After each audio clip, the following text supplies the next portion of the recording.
अपना कुमार साहब है ना? नौकर चाकर सब कुछ है। कुमार साहब नहीं है अपने? आज की डेट में उनके पास क्या नहीं है? अरे मिस्टर कुमार कौन है? मिस्टर कुमार वो कुमार साहब। ये कहीं सुनी पर यकीन न करें। पैसे इन्वेस्ट करने से पहले खुद जांचिए, परखिए, फिर इन्वेस्ट कीजिए। सेबी, हर इन्वेस्टर की ताकत।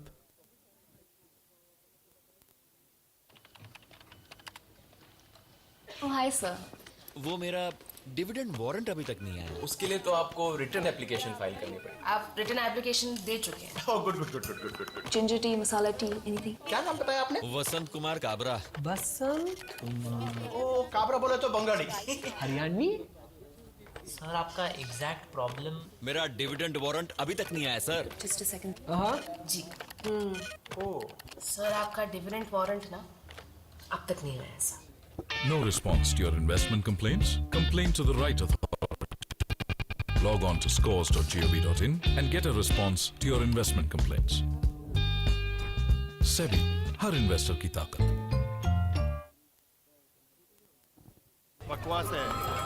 तू ये स्कीम देख, ये एक बार 50,000 रुपए डाल, 6 महीने बाद हर महीने जिंदगी भर के लिए 10,000 रुपए। सच्ची? सच में? अरे मैंने खुद इन्वेस्ट किया इसमें। तू इधर से। अरे ये देखिए, ये तेल 2 बूंद अपने सर में डालो और 1 हफ्ते में बालों की गारंटी। ये मैं ले लूं क्या? क्या बकवास है। तू साइन कर। ये सुनो, सोना बेल्ट 1 हफ्ते यूज करो, 7 किलो वजन कम। भाई ये मोटे तू ले ले। छोड़ यार, छोड़। तू साइन कर। ये बेस्ट है। तेजस्वी लॉकेट, जिंदगी भर की खुशियां पाओ। ऐसा करते हैं अपन तीनों एक ले लें। कैसी बातें कर रहा है यार, ऐसा कभी होता है क्या? हाँ तो ऐसा कभी होता है क्या? कम समय में ज्यादा फायदा मतलब धोखा। इसीलिए किसी भी स्कीम में इन्वेस्ट करने से पहले उसकी अच्छी तरह जांच कर ले। सेबी, हर इन्वेस्टर की ताकत। In today's fast-paced financial landscape, knowledge and expertise are the key to success. Introducing National Institute of Securities Markets, your gateway to excellence in the world of finance. NISM is a premier institution established by the Securities and Exchange Board of India. By virtue of a budget proposal to develop and professionalize the securities markets in India, NISM's new state-of-the-art campus, located along Mumbai-Pune Expressway at Patal Ganga, was inaugurated by Honorable Prime Minister of India, Shri Narendra Modi, in December 2016. NISM empowers professionals with the skills and knowledge they need to excel in the highly dynamic financial services industry. With its wide range of certification programs, whether you are an aspiring investment advisor, a budding research analyst, or a seasoned market participant, NISM offers a bouquet of specialized courses that cater to your specific needs. Through its various training programs, faculty development programs, management development programs, and conferences, NISM brings together industry leaders, regulators, and academicians to exchange ideas, share insights, and shape the future of the securities markets. NISM also offers hands-on training through Trading Simulator with access to real-world securities drawn from Indian equity market. NISM Campus Patal Ganga is nestled in the heart of nature, empowering professionals with the cutting-edge skills who can handle the task in securities markets, enabling practicing market participants and freshers ready to accept challenges from the word go. Join the millions of professionals who have already unlocked their potential with NISM. Be at the forefront of the financial industry, equipped with the right knowledge, skills, and credibility to make a difference. Invest in your future. Choose NISM, where knowledge meets success. National Institute of Securities Markets, empowering professionals, shaping the future. IPO issue. Apply for IPO issue offer. Check. Just take him. अरे ठीक है। I am writing a check ना अभी। Last check ही tore it. Check, digga, cheek. Check, digga, cheek. Check.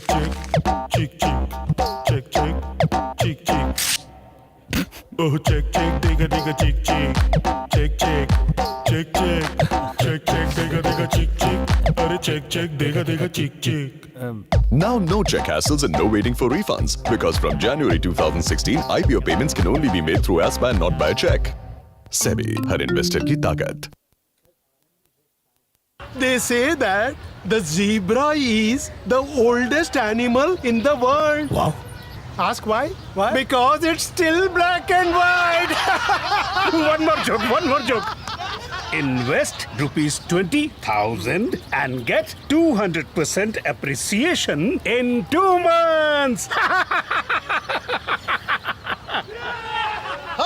Don't take unsolicited SMS investment tips seriously.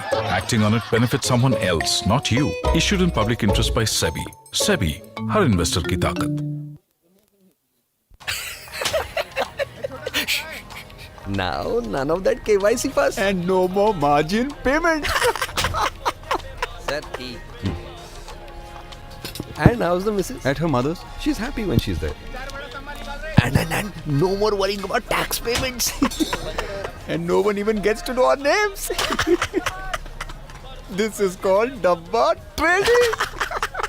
Yes, this is called Dabba trade. Dabba Gul. It always takes 2 hands to clap. That's why both organizing and doing Dabba trading are criminal offenses. Only trade at a SEBI recognized stock exchange. SEBI, her investor की ताकत. एक बहुत बढ़िया plan. अभी 10,000 invest करो. 6 महीने के बाद 20,000. अच्छा. जितना डालो उतना डबल. डबल? मिस्टर कुमार है ना, उन्होंने भी इन्वेस्ट किया. अरे वो अपने कुमार सर है ना, उन्होंने भी इन्वेस्ट किया था. आज क्या नहीं है उनके पास? गाड़ी है, बंगला है, नौकर चाकर सब है. अपने कुमार भाई है ना, उन्होंने भी इन्वेस्ट किया है इसमें. बंगला है, गाड़ी है. जितना डाला उसका सीधा डबल. अरे वो अपना कुमार का है ना. लाइफ एकदम सेट है उनकी. अपना कुमार साहब है ना. नौकर चाकर सब कुछ है. कुमार साहब नहीं है अपने. आज की डेट में उनके पास क्या नहीं है. अरे मिस्टर कुमार कौन है? मिस्टर कुमार वो कुमार साहब. ये कहीं सुनी.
Good morning, everybody.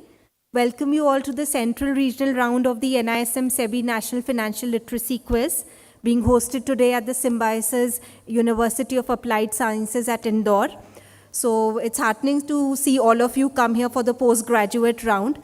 And with this kind of participation, it's clear that the interest in financial literacy is growing.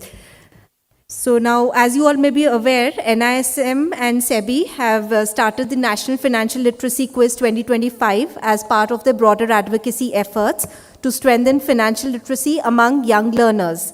Now, this initiative is for both undergraduate as well as postgraduate students and is designed to spread awareness about financial markets, investor rights, and the role of market intermediaries. In other words, we can say it's a student empowerment movement. So from NISM and SEBI, we want to empower the students and we want to catch them early. Like when they are young, we want to catch them early so that they can make informed financial decisions as they are preparing to enter into the professional world. So we are privileged today to be joined by our General Manager from NISM, Mr. Kunj Bansal, Dr. Ram Singh from Symbiosis, Mr. Nilotpal Kumar Sakia from SEBI, Dr. Rajesh Nagar from SEBI, Dr. Ajit Tomar from Symbiosis. So I would please request all the dignitaries to kindly come on stage for the lighting of the lamp to formally inaugurate today's program.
Thank you, sirs.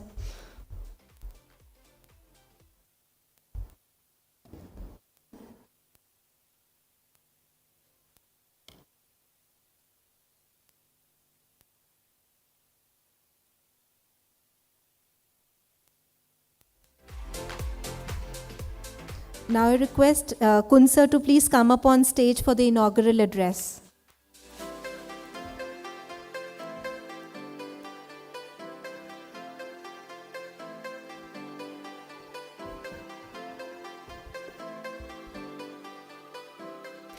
Thank you, Rasmeet. Good morning, everyone. Welcome to Indore Regional Round of SEBI and NISM National Financial Literacy Quiz Day 2, which is meant for postgraduate students. So all the faculty members from Symbiosis,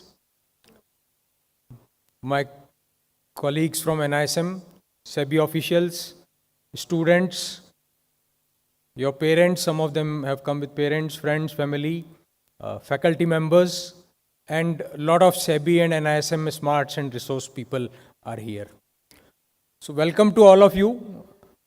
As Rasmeet said earlier, briefly, so everybody comfortable in Hindi? Yeah. तो ये सेबी का एक initiative है NISM के through कि financial literacy को काफ़ी आगे बढ़ाया जाए और उसी प्रयास में ये एक स्टेप है. सो just to give you some numbers, we started initially with the computerized online testing. We touched almost 4 lakh students, then went through various filtered rounds. उसमें से करीब 1.75 students ने quiz में participation लिया. Then we have chosen it to do 6 regional rounds. तो उसमें से कलकत्ता हो गया है ईस्ट में, साउथ में बेंगलोर, नॉर्थ में Delhi, and this is 4th in Indore. And now we will be going to northeast Guwahati as a special focus, and then west in Ahmedabad. And the grand finale will be held in November in NISM's main Patalganga campus, which is exactly midway between Mumbai and Pune. So just like the beautiful campus Symbiosis has here, NISM can try and compete with you. Of course, we need a lot of learning from Symbiosis and the way you have done things.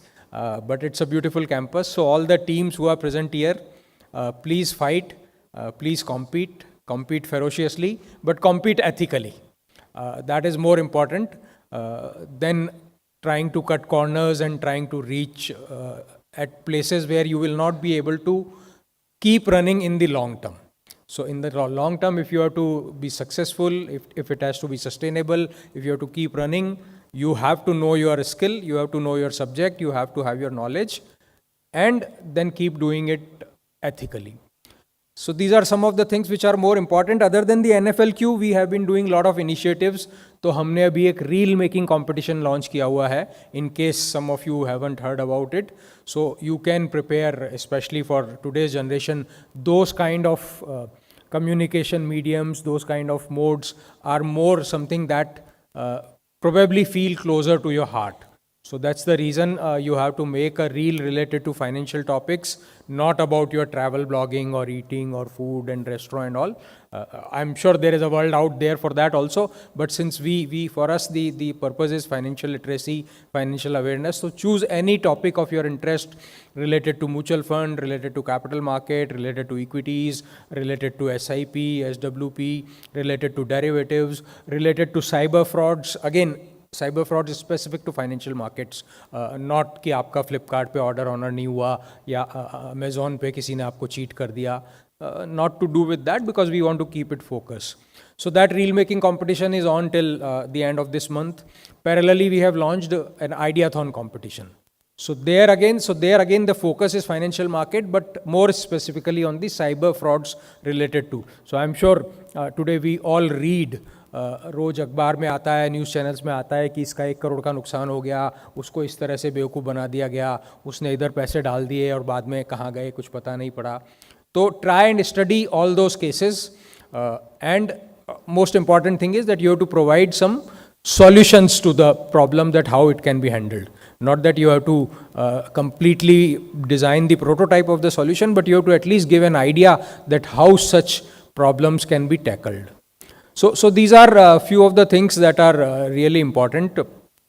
NISM, if you visit our website, we have a lot of courses, e-learning courses that we say, a lot of them are complimentary. Some of them are on a nominal payment basis. So please use them. Certification, which is the main activity of the NISM mandated by SEBI.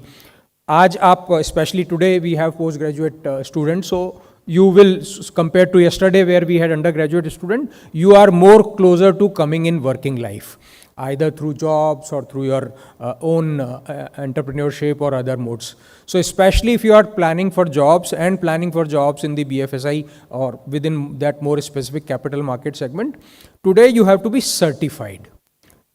You can't have, there used to be a time when anybody and everybody, वो बोलते हैं ना, नीम हकीम खतरे जान, तो वैसा काम है. तो in fact that reminds me, so what are the two most important assets in our lives? Anybody quick answers? Please say loudly. Okay, time and money. Sorry? Okay, yeah. Okay, so yes, good point. And what are the two assets about which we are most careless? So do you see the irony? हमने ही बोला कि most important assets in our lives are health and wealth. मैं summary ले रहा हूं, आपने किसी ने टाइम बोला, time is of course an important asset, time feeds into money. So to summarize, health and wealth are two most important assets, and we are most careless about health and wealth. So that is where the irony is, and that's again coming back, that's the whole focus of SEBI and NISM is that, so on the health side, from the government regulations, there has always been requirement that you have to be a doctor, you have to be an MBBS, even degrees in Ayurvedic, homeopathic and all are acceptable. But if we go till few years ago, there were no such regulations when it came to wealth. And that's where regulator came in and said that if it is one of the most important assets in our life, anybody practicing in the wealth space, advising people how to invest money, advising people where to invest money, क्या अच्छे products हैं, कहाँ पैसा डालना चाहिए, then he has to have certain knowledge. And that is where certifications came in. So if you are planning to enter into a job in BFSI space, you will have to have a certification. Mutual fund distributor आपको बनना है, mutual fund fund manager बनना है, आपको investment adviser बनना है, किसी भी फील्ड में आपको R&T में जाना है, आपको हर एक के लिए आपको सर्टिफिकेशन है. So that is most important. And today if you go to a company with a ready certification in hand, compared to आपके साथ में एक दूसरा कैंडिडेट खड़ा है जो भी equally capable है but उसने certification नहीं किया है, company will immediately issue a offer letter to the person who has a certification in hand. Because today nobody has time. Everybody wants that जो भी सबसे ज़्यादा ready है वो हमारे रोल पे आ जाए और हमारे लिए काम करना शुरू करे. So as I always say, I am not a core academician at heart, but investor education is very close to my heart, and I can go on and on and on talking about it. But then we have not kept time for those speeches, so I will stop here. Remind you again to be financial aware yourself, and of course spread that message. Thank you.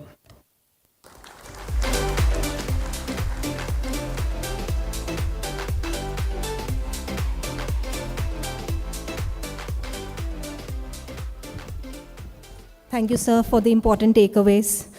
Now I would request Dr. Ajit Tomar from Symbiosis to please address the audience.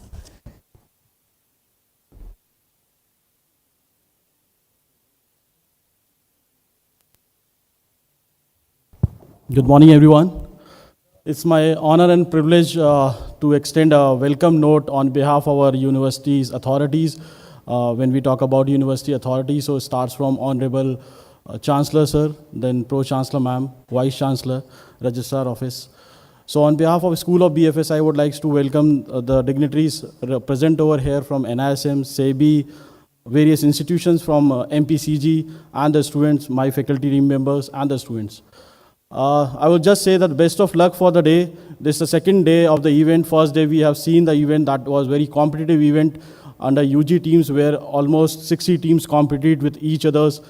And as Sir said, ethically, it should be done ethically. So that's the basic things. And such events, being in skill university, we have asked very, like in the month of April onwards, we were chasing NISM to host such events at our campus. The reason is that we are being in skill universities, we are offering skill-based courses, that is MBA, BBA into a sector. So we are offering MBA in BFSI, which is very much aligned to this sector, basically banking and financial. So such financial literacy events help us, our students of our regions, to get more or deep into these sectors, how this sector is going, how the markets are moving on.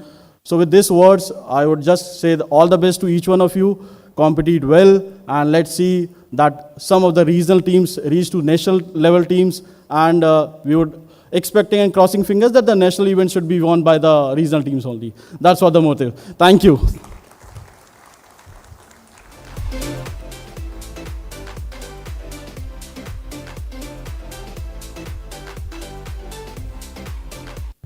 Thank you, Ajit sir. I would now request Kunsar to please felicitate two of our professors from Symbiosis, Dr. Ram Singh and Dr. Ajit Tomar, sir. So I request you to please come up on stage.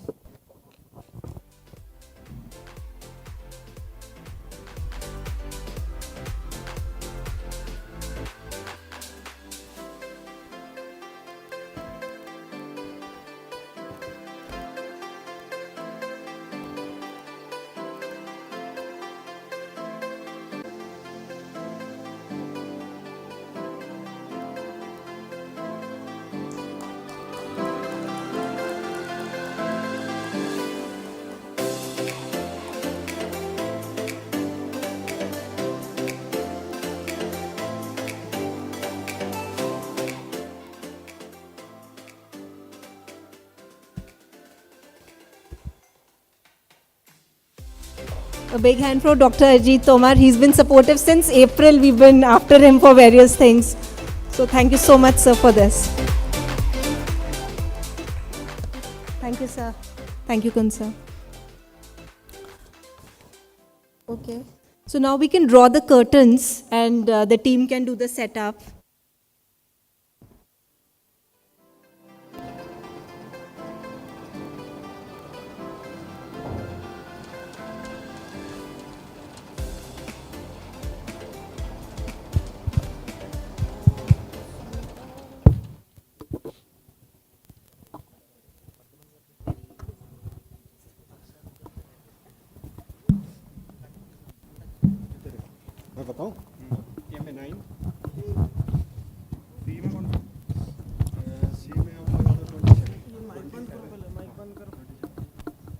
Okay, so we are out with the results, and I would request some faculty members to please come up and we'll announce the university names who are the top 24 teams. So I would request Dr. Aparna Nene. Ma'am, you can announce the first 6 names. Dr. Pooja Talreja, Dr. Megha Jevani, and Dr. Anupriya Panda.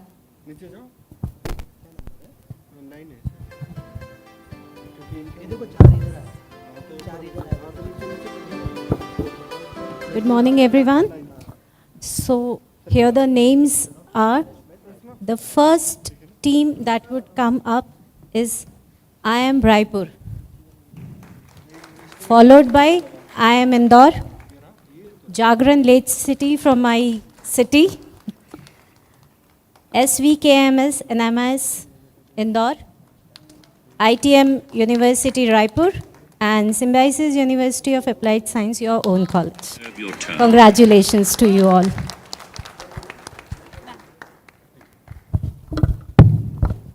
Says to them. Okay, moving further, the teams which are eligible.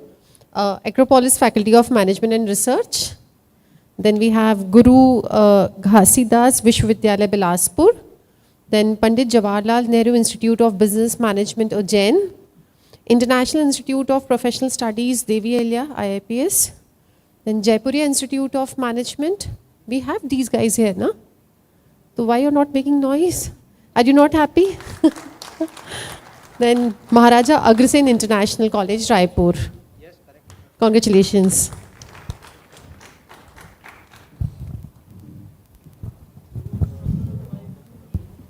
Sri Vaishnav Institute of Management and Science, Indore.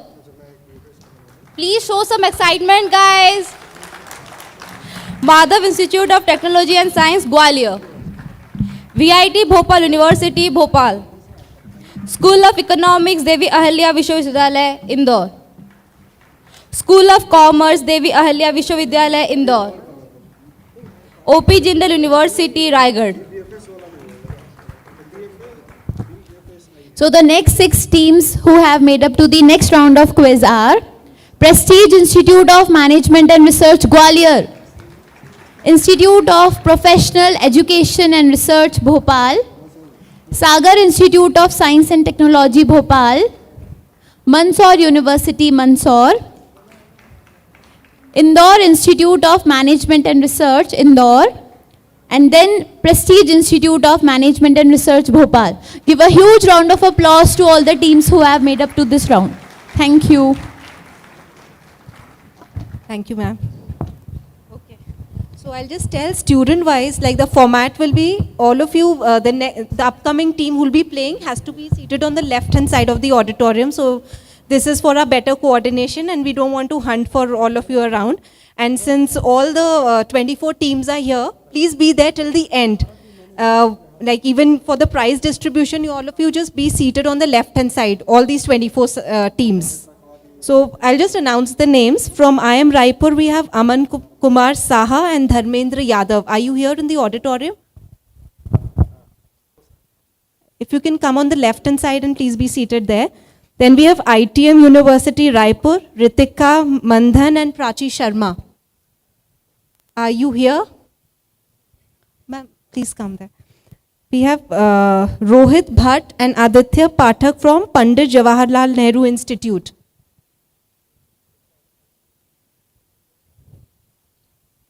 You're here, right? Pandit Jawaharlal Nehru. Then we have from School of Commerce, Devi Ahilya Vishwavidyalaya Indore, Shrinash Patidar and Deepika Chauhan.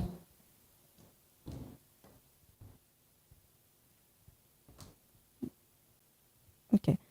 And Sagar Institute of Science and Technology, we have Dakshika Chalotre and Aman Patharia. Are you there?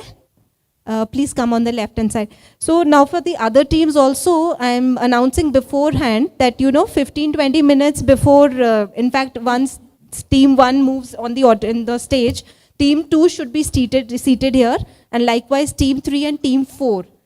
And team 3, basically you all will proceed for lunch much before time and gather here by 1:45 so that we can start the third round at 2 o'clock sharp. So I think I've made myself clear. If you have any doubts, you can contact me or the registration desk, and please do not leave the auditorium or the premises because it's very difficult to locate all of you. So just this request. So with this now, we'll move to the stage, basically the heart of the event, to our quiz master, Mr. Meksham Shirodkar. To you also the various rules and regulations and other technicalities involved. So with this, I just hand it over to him, just a 5-10 minutes, like you can take a pause and then we'll begin the rounds. Thank you so much.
So just to fill in the time also and important information for all of you, the stage final basically two teams will be playing before lunch. So team 1 is already here on the left hand side.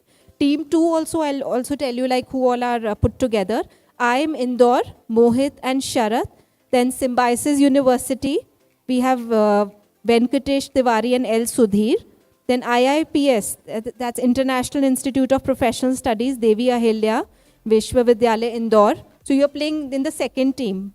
And Madhav Institute of Technology and Science, Shivam and Mohit. OP Jindal, Aditya and Garima, Mansoor, Vishakha and Ashu. Are all of you here? The second team playing pre-lunch? So can you be seated towards either the right hand side or something? And once they are done, you can shift on to the left hand side. And the third team, basically just have this in, like just remember this order, how you all are going to be teamed up. So third team, that's before lunch, after lunch. The first team that will play is Jagran Lake City University, along with Acropolis, Faculty of Management and Research, Jaipuriyar Institute of Management, VIT Bhopal University,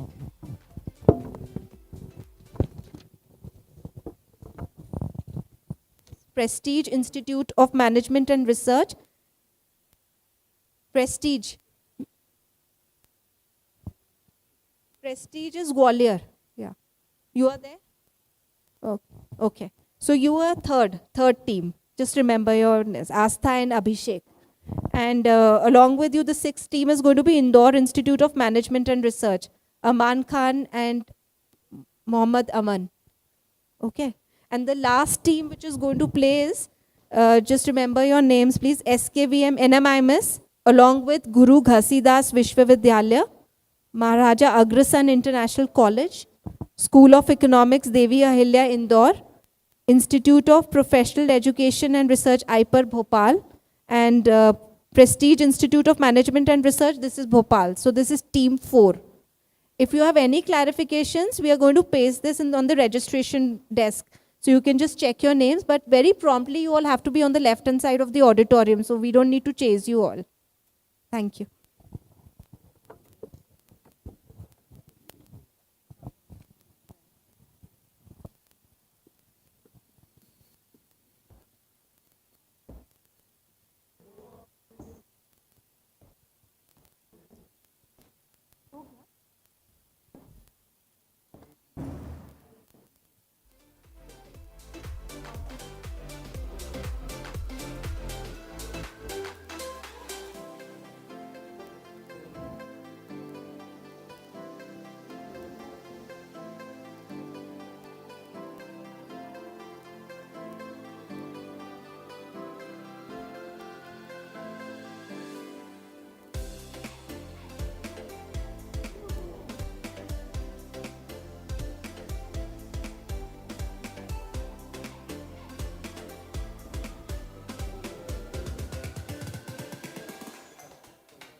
Good morning, Indore.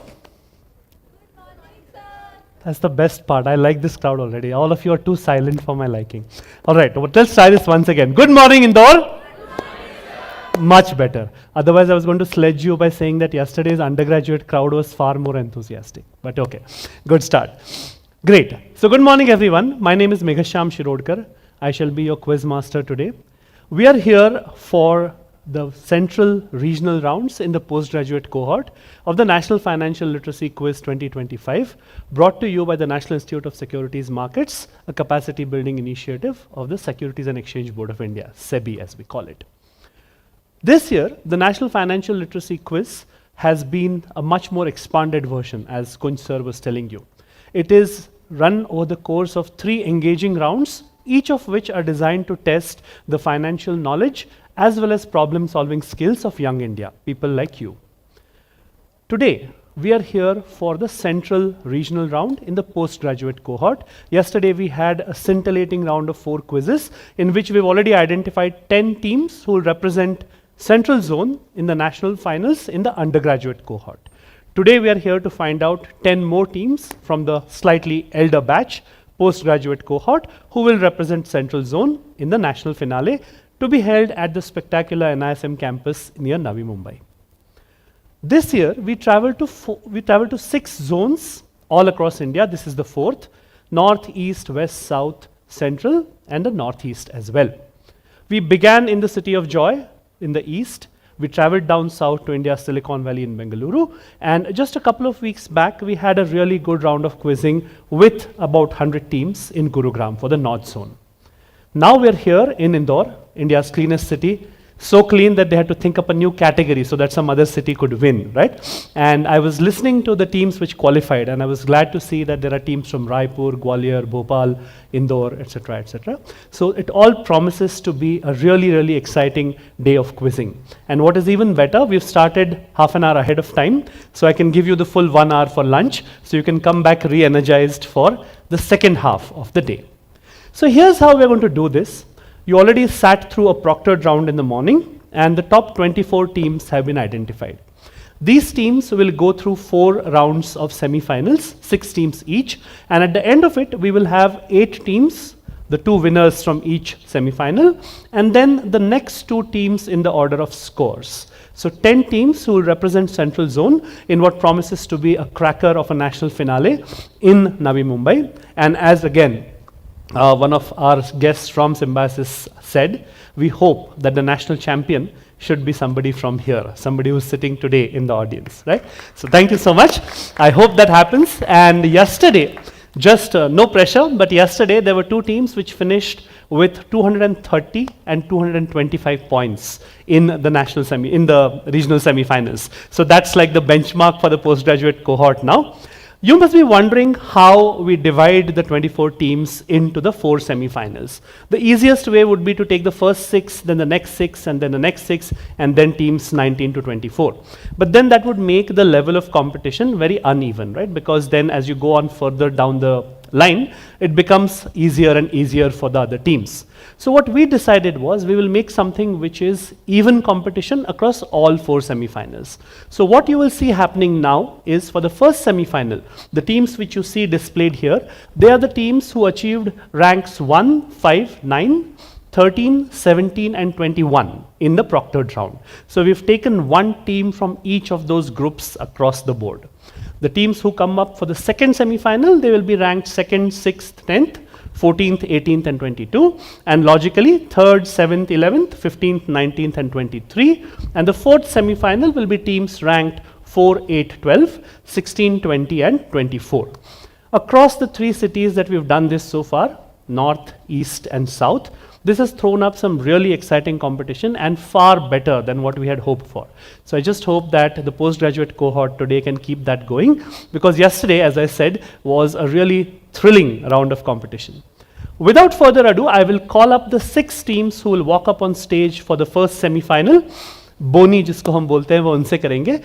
There'll be a second semi-final immediately after. Then we'll give you, hopefully, a 1-hour break for lunch. In Indore, you can't really give a lesser time because Indore is famous as one of the cities to go to when it comes to food. So one of my colleagues told me that they visited Sarafa Bazaar on the second day, which was the day prior to the quiz beginning.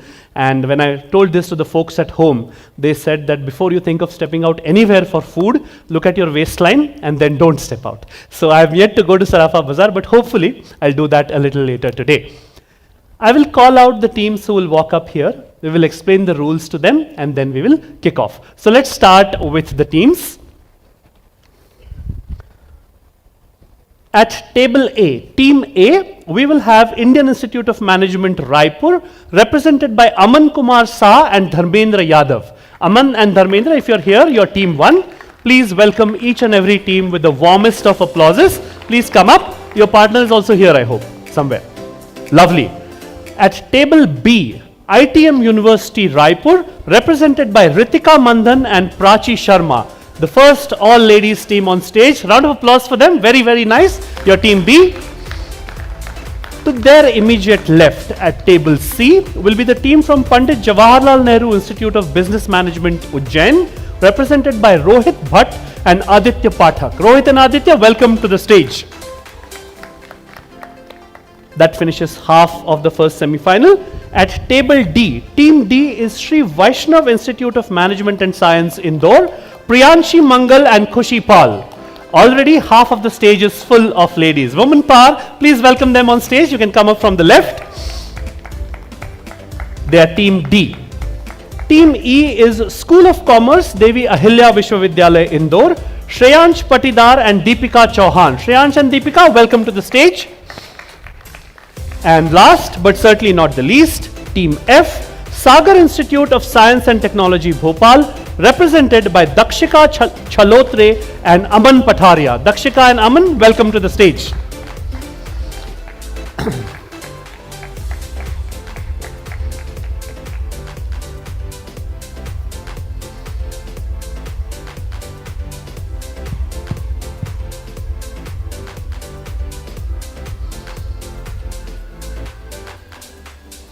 Lovely. These then are your 6 teams, so you can take a look at the camera. I think a gentleman is taking a nice photo. Great. These are your 6 teams in the very first semi-final for the postgraduate cohort of the National Financial Literacy Quiz here in the Central Zone. Thank you. This is not a cup of tea for me. This is one of the prizes that you will get from NISM for the audience, right? So this is something which not even the winners are getting, so that's an incentive. So we will come to how you get these mugs later. These are the 6 teams who will go through the first semi-final, and we will now familiarize them with the rules for the day. All the other teams who are sitting in the audience, you can also take a look at the rules because they are the same set of rules which will govern your semi-finals as well. And my selfish motive in making you listen to them right now is that I have to explain less when I call you up on stage for the next 3 semi-finals. So let's take a look at the roadmap. 5 rounds, 42 questions. Fans of Douglas Adams will know that 42 is what he calls the answer to life, the universe, and everything. So we decided to have 42 questions. Each round will have a separate set of rules, slightly different scoring, and so on and so forth. I will explain those rules to you before that round begins. We will do a scores check at the end of every round. And at the very end, with just 3 questions to go in the last round, I will give you all an interim score update as well. As I like to joke, if any of you are fans of Mahi, then if the last 3 balls are where you want to make a move, then that score update is for you. We will also encourage all of you to maintain your own scores as well. And if you are that competitive, maintain scores for the other 5 teams also. Not for anything else, but sometimes human error can creep in and maybe a 10-point goes to another team instead of the team to which it is due. And it will help keep us and my scorer on our toes as well.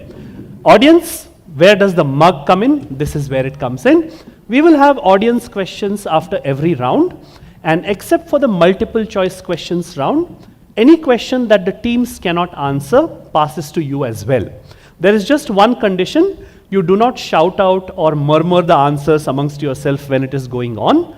When I come to you, please put up a hand. I will get a mic across to you. You tell me your name, the name of your college or institute, and then what is hopefully the right answer to the question.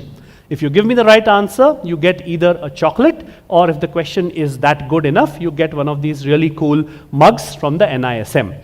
Just to put it in perspective, the NISM team hasn't even given me one of these, so if you win a mug, you will have something which even I don't have. So, and hopefully you'll put it to good use for your morning cup of tea or coffee. Having said that, let's move quickly into round 1. My scorer, are you ready? We are good? Perfect. Audience, I hope you're ready as well. Wish you all the very best. Round 1 for the first semi-final. 12 questions. All of them will have multiple choice options. So 1 question, 4 options. Bahut nainsafi hai if you're Sholay fans. But these questions do not pass because, of course, they are multiple choice questions. I will give 20 seconds of thinking time to the team. You can, of course, answer before if you know it for sure. You get a correct answer, you win 10 points. If you give me the wrong answer, there is no negative marking. So please feel free to guess. In case the teams haven't answered at the end of 15, 16 seconds, I will give you a quick push saying that 5 seconds to go or 3 seconds to go, and then I need an answer. When you're answering, just one request, don't just tell me the alphabet, don't say A or D or whatever, give me the full answer. If it is A Mumbai, then you say A Mumbai. If it is D Bengaluru, you say D Bengaluru, so that I don't mishear D as B or vice versa and miss out on giving you points. In case I still feel doubtful, please, I will prompt you and you can repeat the answer once again into the mic, always. Give me one answer per question, not 2 at a time, because then I'll just take the one which I heard first. If all the teams are ready, question number 1 for team A, here it comes. What is the main objective of rebalancing a portfolio? Is it to analyze past performance? Is it to align with target asset reallocation? Is it to frequently buy and sell securities? Or is it to predict market trends? Team A. Rebalancing a portfolio.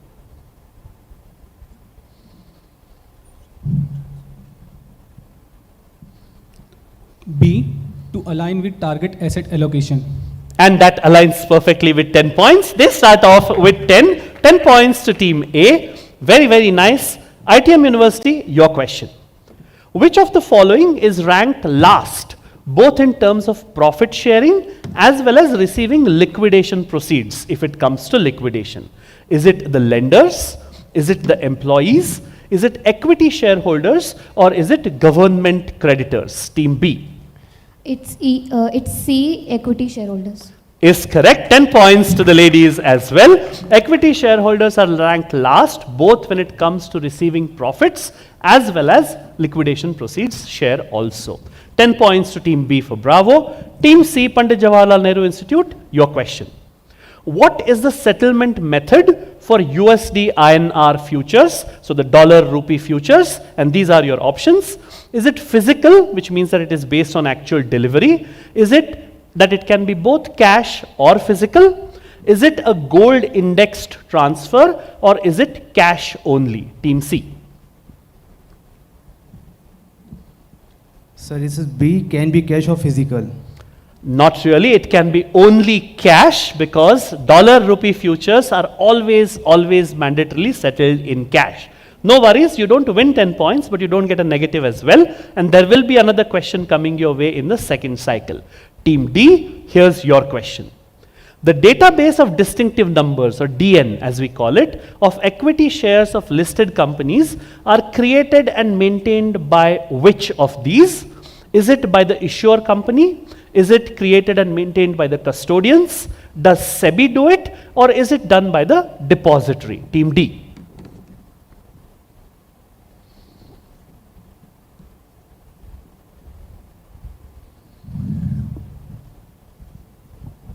Essentially, who is the Chitragupt of distinctive numbers of equity shares? Team D. Five more seconds. C, SEBI. Not really. SEBI does bigger and more important things. Not that this isn't important. It's the depository which has the responsibility of creating and maintaining the database of distinctive numbers. But no worries, you'll get another chance. Team E, question number 5. Alignment of interests in an alternative investment fund structure is primarily required between which two sets of people? And you have 4 options. Is it between the AIF and its auditor? Is it between the AIF and the subsidiary? Is it between the limited liability partnership and the trust? Or is it between the manager and the AIF investors themselves? Team E. Alignment of interest. Your interests have to be aligned. Of which two sets of people? Team E.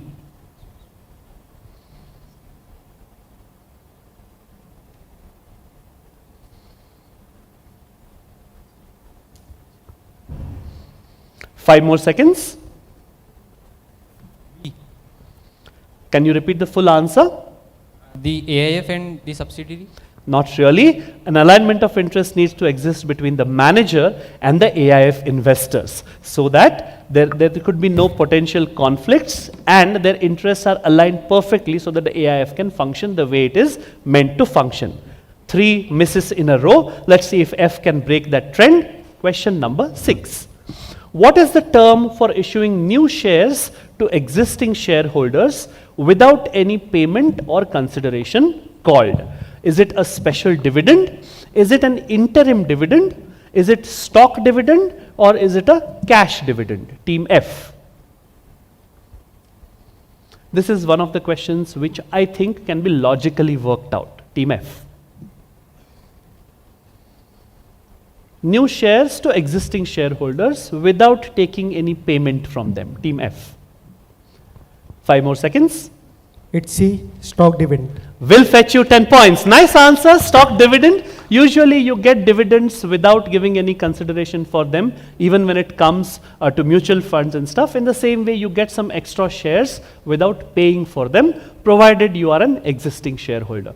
10 points to team F for Foxtrot. Back to team A. Let's see if you can get 10 as well. Question number 7. As per the Companies Act, when a company plans to raise additional capital by offering shares first to its existing shareholders, what is such an offer called? Is it a bonus issue? Is it a public issue? Is it a rights issue? Or is it a preference issue? Team A. C, rights issue. Will fetch you 10 points. Good answering. It's called a rights issue. Because you are an existing shareholder, you get the right to have what's called the first right of refusal in sometimes in business. 10 points to team A. Next question to team B. Question number 8. According to the SCRA Act, Securities Contracts Regulation Act, which of the following are included under the definition of securities? So it's like the basis of all markets. Is it government securities? Is it derivatives? Is it shares, scrips, or bonds? Or is it simply all 3 of the above? Team B. D, all of the above. Will fetch you 10 points. Very, very nice. Is it all of the above? It is all of the above. 10 points is what you will get. Team B for Bravo gets 10. Team C, Pandit Jawaharlal Nehru Institute, here's your question. The NPS, the National Pension System, provides what type of retirement benefits to its subscribers? And these are your options. Do they give a guaranteed pension? Do they give a defined benefit? Do they give a voluntary pension? Or is it simply a defined contribution? Team C.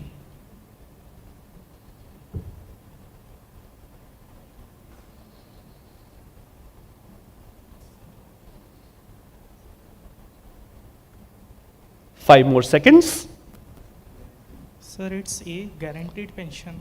Not really. It's something called a defined contribution retirement plan, where the benefits depend upon the contributions made and the returns that are accrued on these contributions. No points, but there's a long, long way to go, so you'll get your chance. Team D, here's your question. Which of the following decisions must an individual make when he or she is initiating an SIP or an SWP, a systematic investment plan or a systematic withdrawal plan? Is it that you have to decide a fixed amount per installment? Is it that you have to decide what is the frequency of these installments? Is it the definition of the total number of installments that has to be decided? Or is it all of the above? Team D. It's D, all of the above. You have to decide all of them, right? You can't just say, I'll leave one open-ended and play it by as it comes. 10 points to team D for Delta. Very, very nice. And the next question will be to team E. Here's your question. In commodity derivatives markets, transactions that result in the actual transfer of ownership of the underlying commodity are settled using which of the following mechanisms? And these are your options. Is it cash settlement? Is it auction settlement? Is it margin settlement? Or is it delivery versus payment? Team E.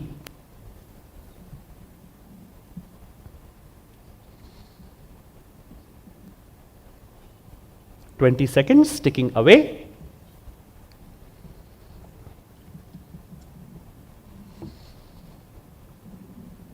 5 more seconds. Option A is cash settlements. No, it's done via the delivery versus payment system. It's called DVP, and it ensures that the transfer of ownership of commodities occurs only upon simultaneous payment, which reduces the counterparty risk. Why is it only on delivery? Because unlike shares, commodities are tangible things, right? So once it is gone from you, you can't really get it back if you get the payment or not, which is why delivery versus payment is what is followed. No points, but a question to Team F, the last question of the multiple choice round. Team F, here's your question.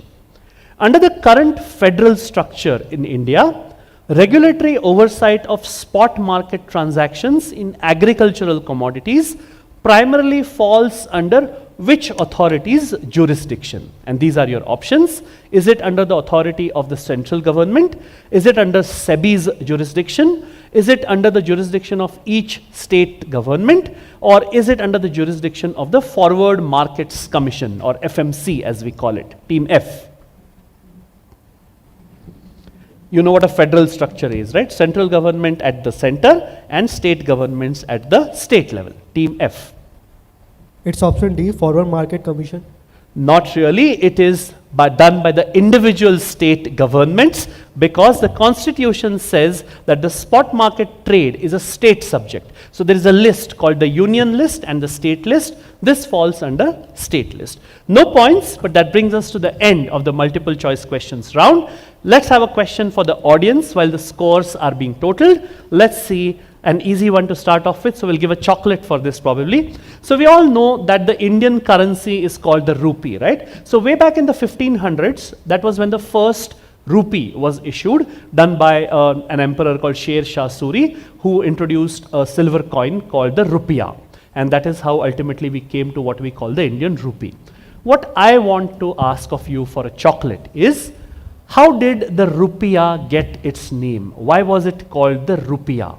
What is the origin of rupiah when it came to the silver coin that Sher Shah Suri? Okay, lovely. We have the first hand up. Let's get mic to the maroon shirt boy. Your name, stand up please. Your name, college name, and hopefully the right answer. My name is Mohit. I am from IIM Indore, and my answer is that in Sanskrit, rupa means silver. And it was made out of silver. I can't give you a silver coin, but I can give you a chocolate. Give him a chocolate, please. Round of applause for him.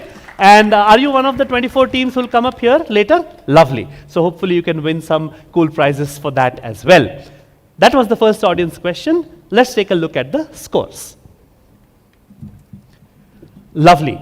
2 teams are yet to open their account. C and E have some work cut out to do. 2 teams are on 10, which is team D and F. 2 early leaders at this moment, teams A and B, neighbors to each other with 20 points apiece. Let's give them a warm round of applause, and we will jump into round number 2. Lovely. Round number 2 is all about images. So there will be some image coming up on screen along with an accompanying question. It could be a person, it could be a book cover, it could be a building, it could even be something that is a currency note or a coin. Really, anybody's guess. Depends upon what the quiz setter thought was a good question.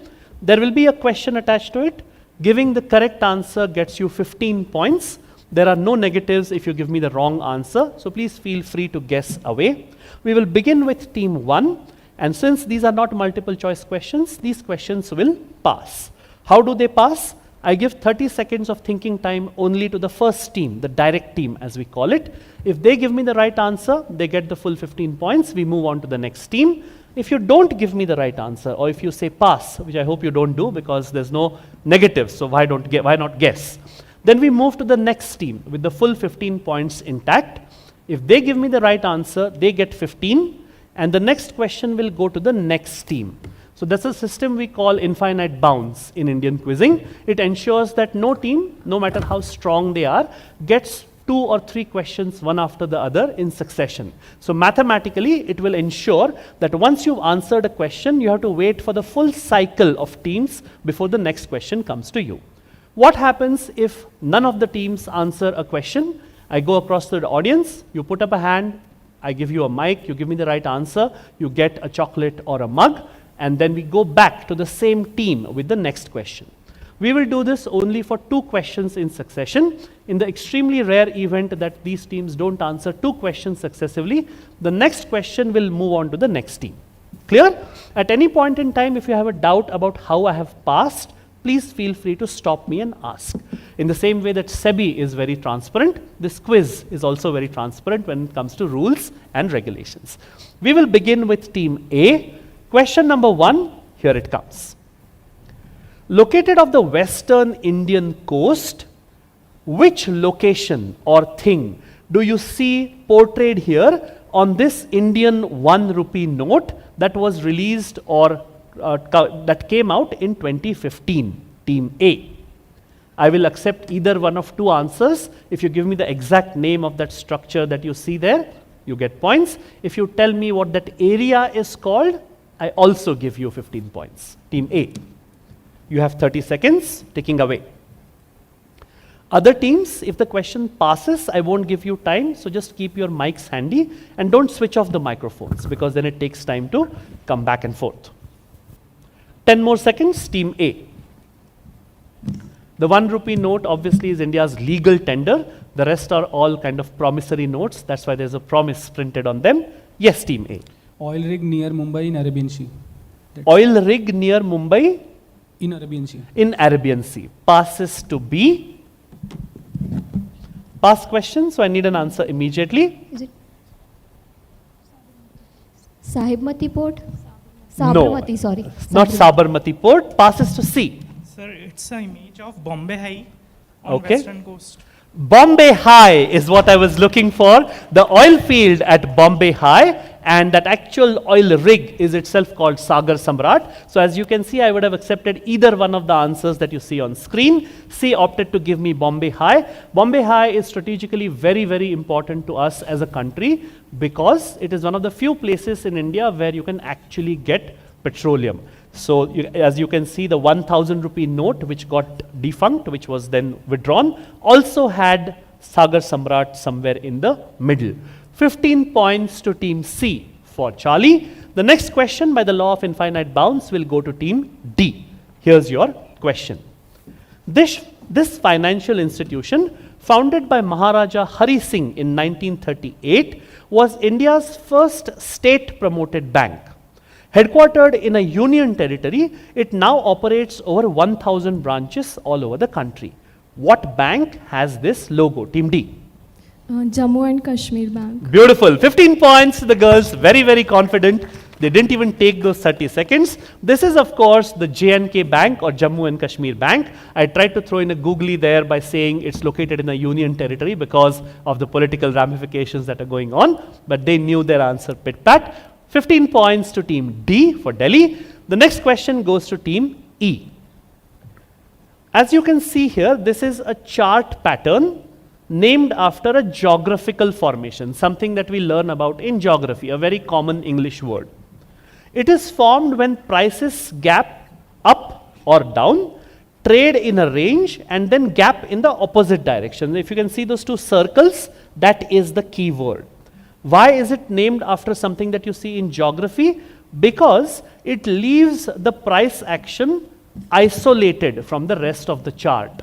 So the keywords are in italics. Think of something in geography that is separate from everything else. What is it called? It often signals a sharp reversal in trend direction. What is this technical chart pattern called in normal English? Team E.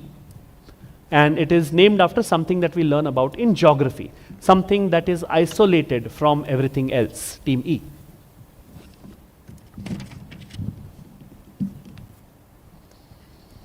It's called a blank chart pattern. Fill in the blank. Island chart pattern. Can you repeat that? Island chart pattern. Because an island is separate from all other lands. 15 points. Beautiful answering. I think they worked it out, which is an even better way to get points. It's called an island reversal or an island chart pattern. 15 points to team E. And the next question will go to team F. These are books that deal with many interesting topics, including high frequency trading, the subprime financial crisis of 2008, the first presidency of Donald Trump, and his interaction with various agencies, etc., etc. Who is the famous author who wrote both Flash Boys and The Fifth Risk, amongst other books? Team F.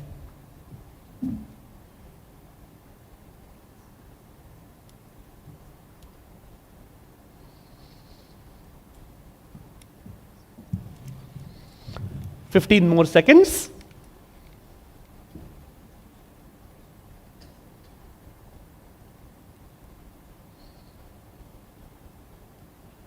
Other teams, if they pass, I need you to keep your guesses ready. Okay? Last 3 seconds, Team F. Pass. All right, passing to A. Take a guess. John Wick. Not really. Passes to B. Pass. Passes to C. I guess Michael Henry. Michael Henry. Passes to D. Benjamin Graham. Not Benjamin Graham, another big name from the world of investing and finances. Team E.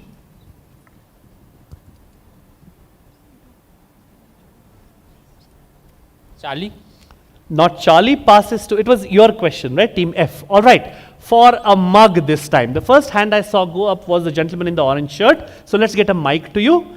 This is somebody whose more famous books, one of them has been made into a beautiful movie as well. We are getting a mic to you. Your name, the institution name, and your answer.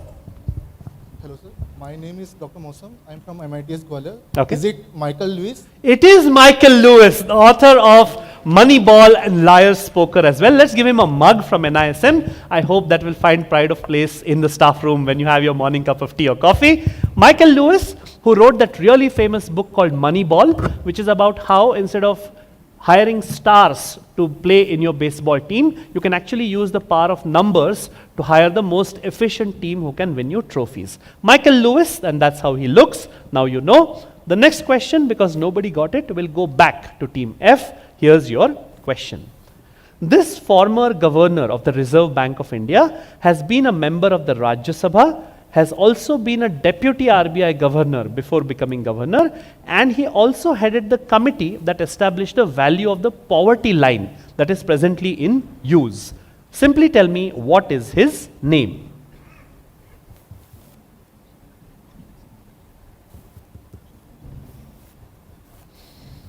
Very, very famous. His term was also very famous.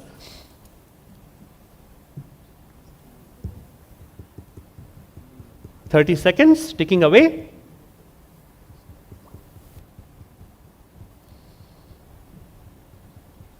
"5 seconds more.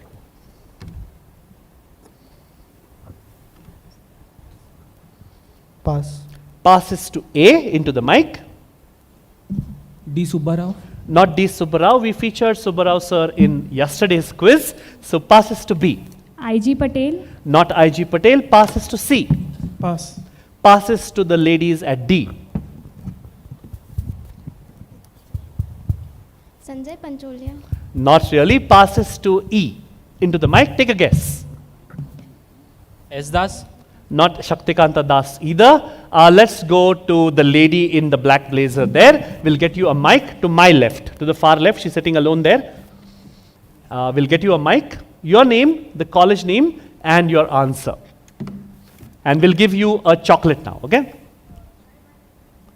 My friend, the mic is not on. Please make sure it is on when we give it to the students or the, yeah. Hi, my name is Garima. I am from Mopi Jindal University. Is it C. Rangarajan? It is C. Rangarajan, and you win a chocolate and a round of applause for her. This is Shri C. Rangarajan or Dr. C. Rangarajan. He has a PhD, and you get a chocolate. Just a request, by the way, please ensure that the chocolates that you're getting, make sure that the wrappers go back with you outside and they get put in the dustbin. It's a beautiful campus and an even more beautiful auditorium, and let's not litter. Let's make sure that we give it the respect that it deserves. Having said that, moving on, this was question number 5. You got 2 questions in succession, so now it won't go back to you. It will move ahead to Team A. Here's your question. This family-run Indian conglomerate group of companies founded by AMM-Chettiar, and the dash is the name of the group, includes companies like Tube Investments of India, Cholamandalam MS Insurance, Carborundum Universal, and Coromandel International. In 2024, it was estimated that the group was worth more than 85,000 crores. I just want you to identify this group. Their logo is on the right. It's that beautiful stylized peacock in red. And then all the teams are on the scoreboard, which is a definite plus. 10 points to team F, 5th plus. 10 points to team F, 15 apiece to teams C and E, 20 to team B. Second at this position at this point is 25 to Sri Vaishnav Institute at table D, and holding on to that 10-point lead is team A with that last answer with 35. Give them a round of applause, and let us go quickly into the next round, which is one of my favorites because 1, it gets over literally in about 3 to 3.5 minutes, and 2, because there's a lot of buzzing and excitement going on. Let's show you the rules for round 3. Round 3 is a jumbled words round. There will be 1 or 2 words which are jumbled. If it's 1 word, it will be a 1 letter, 1 string. If it is a 2-word term, there will be 2 separate strings and the words are jumbled separately. So for example, if the answer to that jumbled string is Federal Bank, the word federal will be scrambled separately. There will be a space in between and the word bank will be scrambled separately. There will be a clue at the top, a line of 5 or 6 words which will tell you what the clue is, and you don't have to wait for me to read out the question. This is completely on the buzzer, so the moment you see the question, if you feel you know the right answer, you buzz, you press that buzzer. We will test them before we start, and the moment somebody buzzes, I will stop speaking, I will call out which team it is. So wait for me to say team E or team A or team C, whatever it is, and then you give me the answer. The team which buzzes fastest and answers first, if they get it right, they get plus 15. If unfortunately they go wrong, they get a minus 15. And once I identify the team, your answer has to be instantaneous. You can't start thinking or discussing then. Otherwise, it will be a minus. If the first team gets a negative, we go on to the next team which has buzzed. I see their order of buzzing in my set, so I will call out their name. If the second team gets it right, they get plus 10. If they go wrong as well, they get a minus 10. Rules are clear? We will now do a quick check of the buzzers, beginning with team A. B, C, one moment please, C, perfect, D, E, and F, perfect. All the buzzers are working. These buzzers are calibrated to 1,000th of a second. So if all the teams press simultaneously, it will still show which team was 1,000th of a second faster. So don't worry, if you've buzzed first, you will get a chance to answer first. Wait for me to call out your name. All right, let's move quickly into the round. Fingers on your buzzers. Audience, please stay quiet. Question number 1, here it comes. A long-term income strategy for post-work life. Team E. Retirement planning. 15 points. Lovely answer. Retirement planning is what I wanted. A 2-word jumble to start off with. 15 points to team E for echo. Let's reset the buzzer. Fingers on your buzzers. Question or word number 2. And a term for something kept apart or separated. This is a buzz from C into the mic. Quickly, please. Segregated. Segregated will fetch them 15 points. 15 points to team C, Pandit Jawaharlal Nehru Institute. That's 1515. Segregated is what I was looking for. 2 words gone. 3rd word jumble coming up. Fingers on your buzzers. Here it comes. 2 words. The uncertainty of outliving financial resources.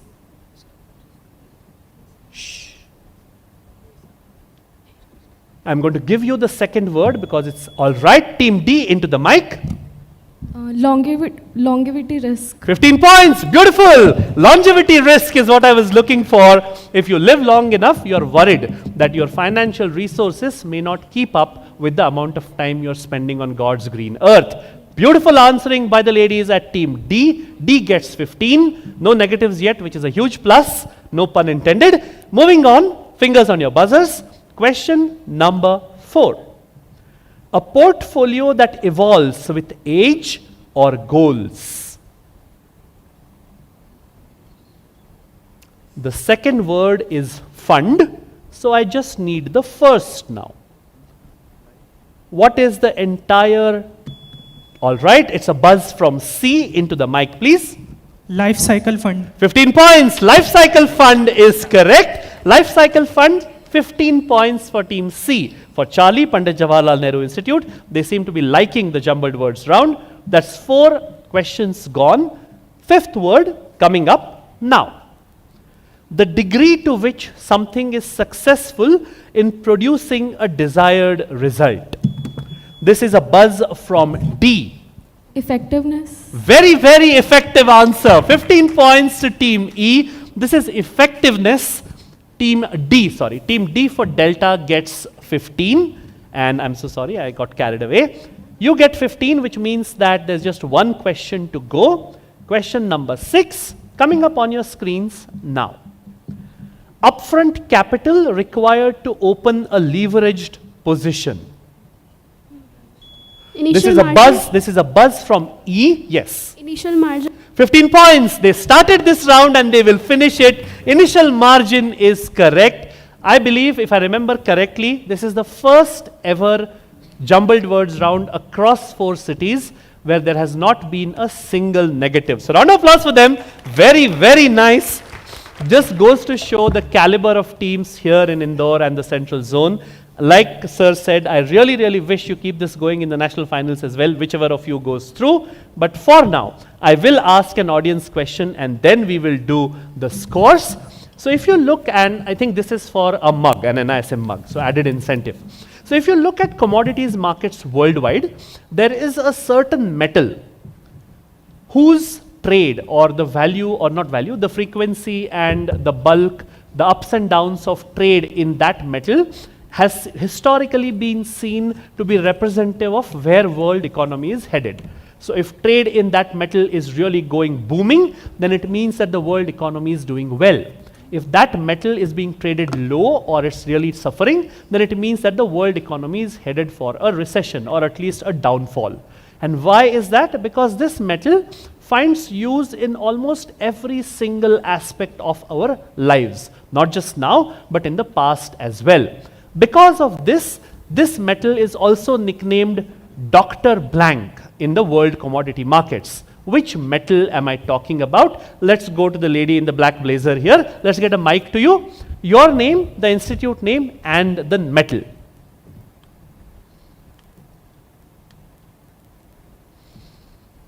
I think it's on, just check. Hello. Yeah. My name is Astha. I'm from NMIMS Indore. And if I'm not wrong, it's copper.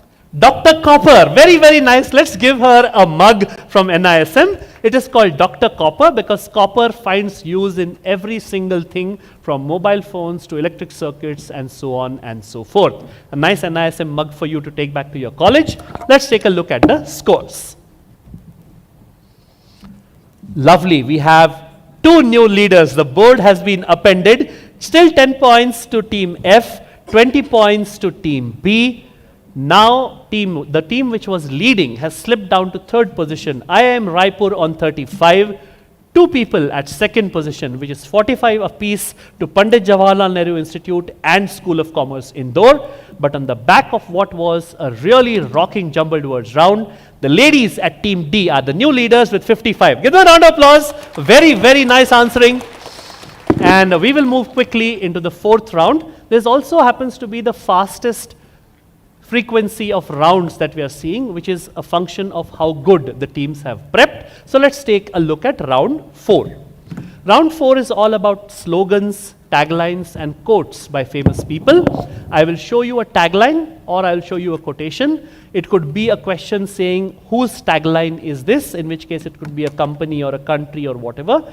If it is a quotation, it could be one of 2 questions. It could either be who said this, or I would have blanked out some words in that quotation and I would ask you to fill in those blanks because they have something to do with money, economy, markets, investing, etc., etc.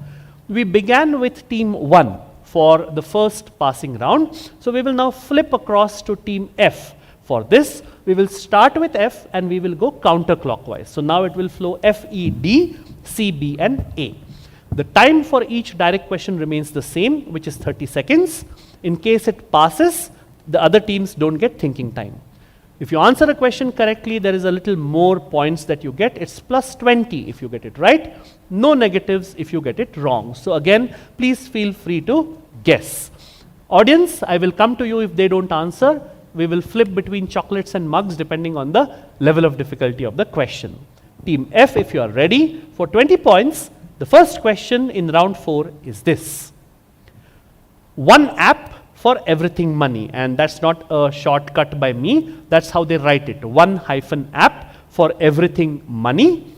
This is the tagline for a neobank, an Indian neobank, which is named after something we see in the heavens. Team F, whose tagline is one app for everything money. And by heavens, I don't mean like literal mythological heavens, normal astronomical heavens. Team F. Beam app. Sorry? Beam app. Beam app. No, passes to E. Beam app is a payment app, right? It's not a neobank. Team E. The Bharat interface for money. Beam. Paytm. Sure. Sorry? Paytm. Not Paytm either. You see Paytm in the sky? I don't think so. Team D. Neobank. Past question, can't give you time, ladies. One of the more famous neobanks in India. No? Passes to C. Into the mic. Quickly, please. Pass. Passes to ITM at B. Liquinous. Sorry? Liquinous. Not really. Passes to A.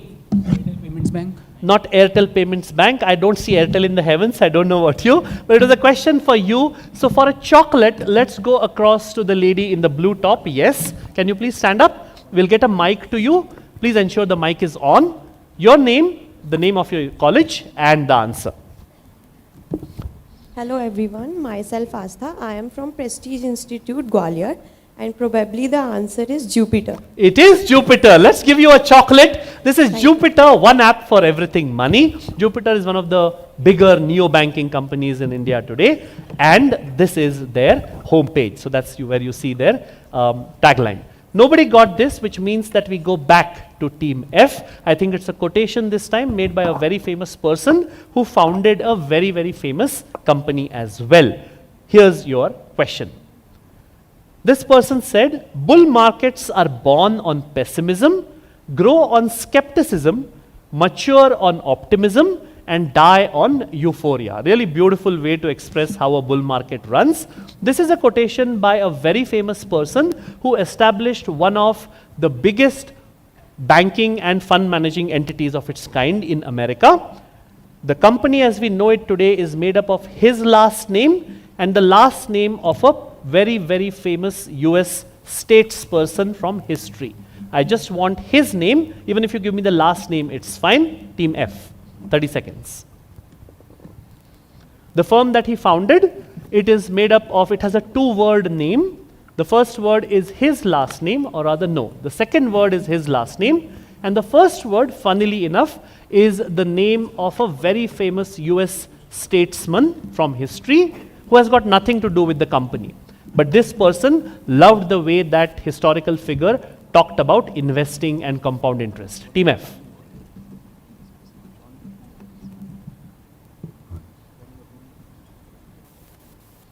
Federal. Federal, not really. Passes to E.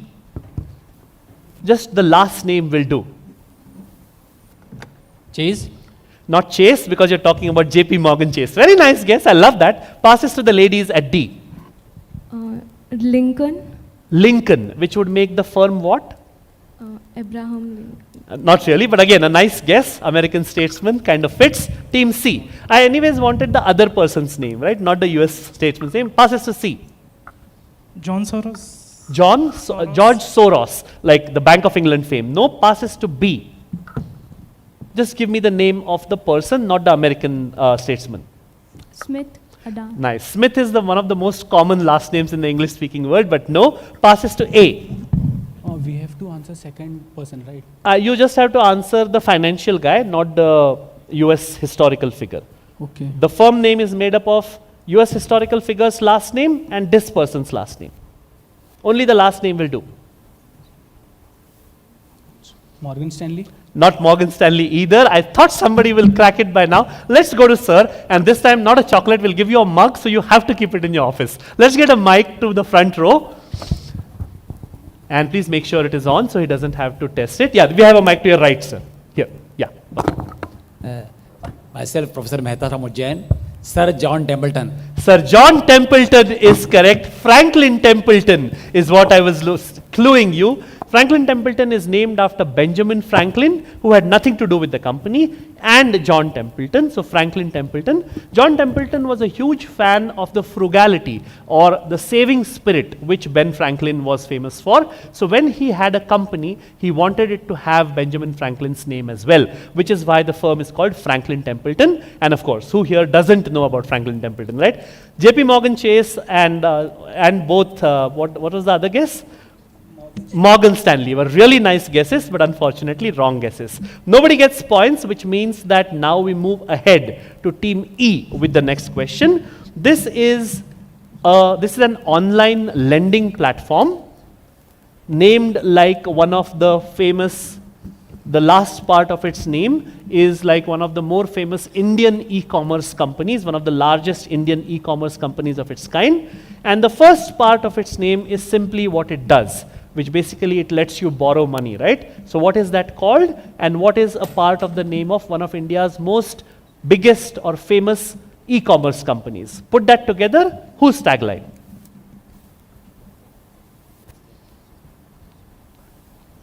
The first part is because they give loans. So what is giving loans called?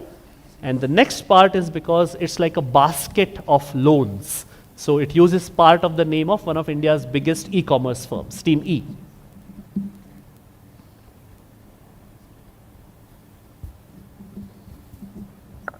It's yours, Team E, not theirs. We moved on. Credit Flipkart? Credit Flipkart. Okay, that's a nice guess, but no. In any case, I don't want the full name of the e-commerce company, but let me tell you, you thought very, very nicely. Passes to D. They said Credit Flipkart, okay? So in your case, the more correct answer would have been credit card, for example. It's not the right answer, but yes. Team D, quickly please, pass question. What is giving loans called? Team C, pass question? Passes to Team B, ITM. Crenshaw. Not Crenshaw, passes to A. Navi Finance. Not Navi Finance, I said they were on the right line, right? Passes to F. Pass question, so I need to push you a little bit. Passes as well. For a chocolate, let's go to somebody who doesn't have it. So the guy in the cap, yes, there's only one person in a cap, so we'll come to you. And your name, college name, and the answer. My name is Abhishek Gujjar, and I am from Gwalior, Prestige. And it's Kinara Capital.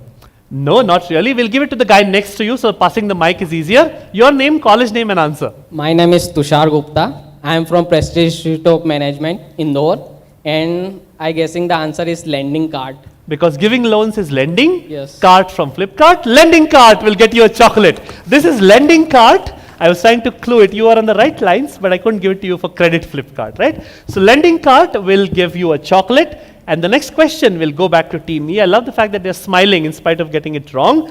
Let's hope that you get this for 20 points. Let's show you the question. Be a step ahead in life is the tagline of an Indian bank from the southern area of India, from South India. It also has the name of one of India's southern states in its name.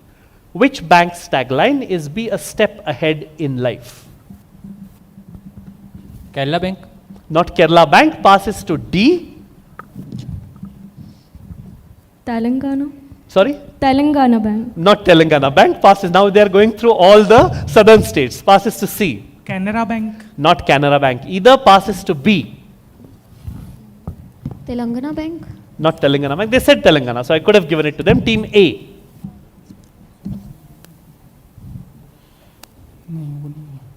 Bank of Andhra. Not Bank of Andhra either, passes to F. Take a guess. Southern state which hasn't been covered yet. Quickly, please, pass question. Take a guess. Andhra Bank. They said Andhra, no? It was a question for Team E, right? So nobody gets it. Let's go to the gentleman in the second row. Yes? I need a very exact answer. I'll give you a mug. Hi sir, I am Keshav Goel from NMIMS Indore. It's Tamil Nadu Mercantile Bank. Tamil Nadu Mercantile Bank is correct. TMB, Tamil Nadu Mercantile Bank. Thank you very much. And I'm going to go across to team. Did you get 2 questions in succession? You did, right? So we'll go to team D now with the next question. I'm looking for a 5-word answer. It also happens to be the name given to a very popular kind of investment strategy. Okay, so investment strategy or trading. All right, let's take a look. Multi-asset, multi-manager is the name of a new app, or not a new app, of an app, an online platform. What platform is this? The name of this platform, it's a 5-letter answer. It also happens to be a very popular modern investment or trading strategy. Team D. Something to do with studying numbers and then coming up with decisions based on numbers.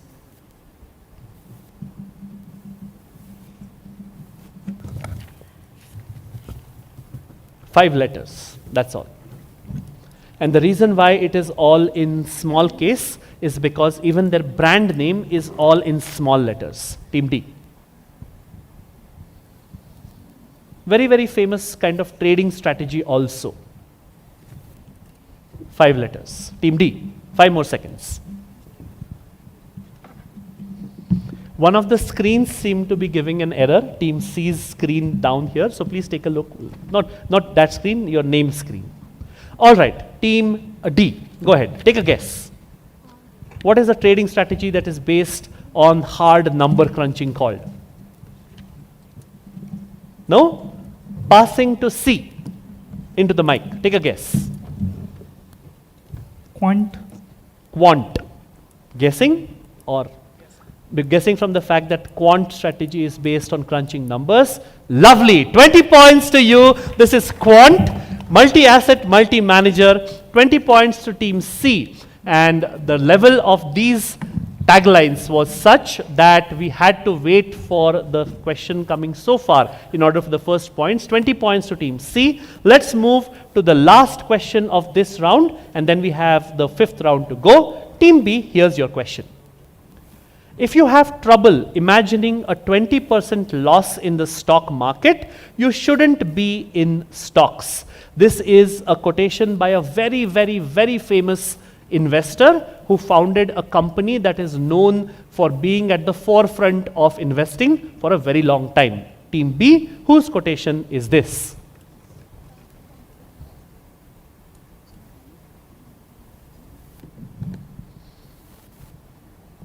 Zerodha? Not Zerodha. I need the name of a person, right? Okay. So passes to A.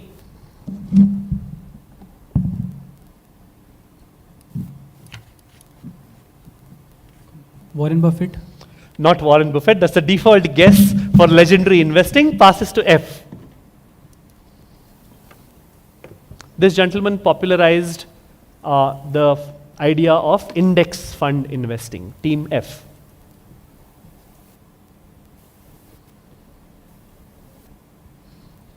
Pass question, can't give you much time. Pass. Passes to E. Again, pass question. Passing also. Ladies at D. Nikhil Kamat. Not Nikhil Kamat because they said Zerodha, right? No, I would have prompted them for a better answer. Team C. Rakesh Jhunjhunwala, sir. Not Rakesh Jhunjhunwala either. Audience, let's go to the gentleman in the blazer. And I'm definitely not doing audience questions after this round because 5 chocolates and mugs already. Let's get a mic to you. Myself, Adarsh Agrawal. I am from Maharaja Agrasen International College, and the answer is Peter Lynch. Not Peter Lynch either. Let's go to the lady at the back. Yes. Your name, college name, and answer. Hello, sir. My name is Sweetie Misra. I am from TIT College, and answer is John Bogle. John Bogle is correct, founder of the Vanguard Group. Let's give her a chocolate. Very, very nice. He, of course, passed away a little before COVID. He was the creator, founder of something that we call index investing, where you follow an index and then you invest. And of course, lots of books which are considered Bibles of investing by people who are interested in the markets. That brings us to the end of round 4. Let's take a look at the scores.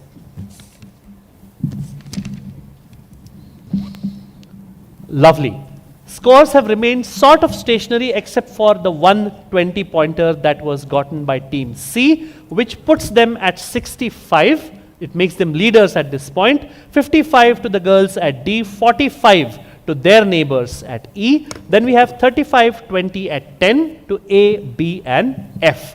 These are your scores. Let's show you the rules for round 5. Let me remind you, this is the last round and the only two teams which will directly qualify to come to Mumbai in November are the teams which come first and second in this semi-final. Also, at the end of all 4 semi-finals, we have cash prizes, I think 40, 30, 20, for the top 3 scores across all 4 semi-finals. So even if you win, you may or may not get those prizes, so that's your incentive to keep on scoring as well. The first 6 questions are regular questions, 25 points for getting it correct, starting with A and moving clockwise. No negatives if you get it wrong. 30 seconds of thinking time for the direct as always, no thinking time if it passes. The last 6 questions, starting with 7, are on the buzzer. I'll explain the rules for those when we come to the buzzer questions. All teams okay with the rules? The first 6 questions are no negatives, plus 25 or 0. So please feel free to guess. Team A, here's question number 1. The term for India's benchmark stock market index was first coined in 1989 by a market analyst named Deepak Mohani. What name did Deepak Mohani coin, combining the 2 words that are most used for this benchmark stock market index? Team A. 1 word, and all of us in this room know this word very, very well. It didn't exist before 1989. Deepak Mohani combined 2 words to come up with this word for a benchmark stock market index. Team A.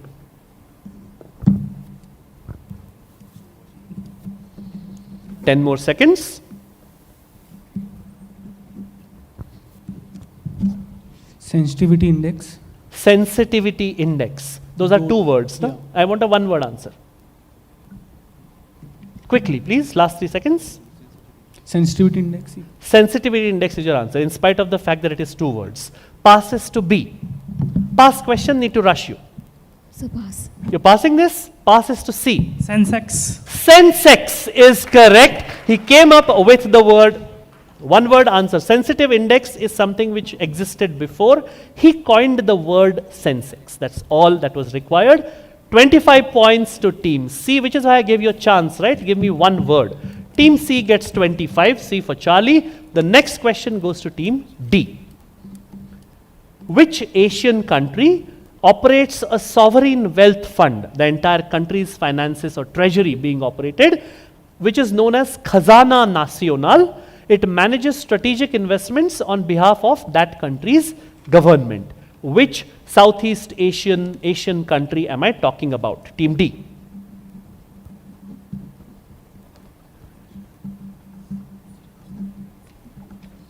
"30 seconds, ticking away.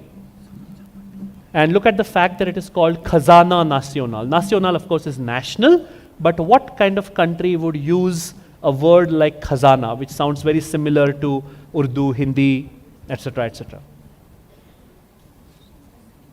And it's a Southeast Asian country. Sri Lanka. Not Sri Lanka, passes to E. Is it Myanmar? Not Myanmar, passes to F. So far we've had Sri Lanka, Myanmar, and yeah.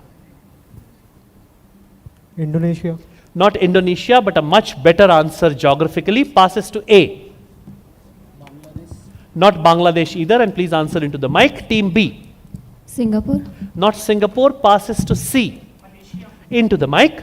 Malaysia. Will fetch you 25. 2 25 pointers in a row. Malaysia's money is managed by Khazana Nacional, which is their sovereign wealth fund. Team C for Charlie gets 25. The next question goes back to the ladies at D because they got the 25 points. I'm looking for a 4-word phrase or motto. Which 4-word phrase, officially adopted in 1956, will you see on all US dollar notes? It is the national motto of the US. It reflects the country's historical religious sentiment. Team D. On every dollar note, you will see this motto. It's 4 words, and there's a clue. It shows the US's historical religious nature. Team D.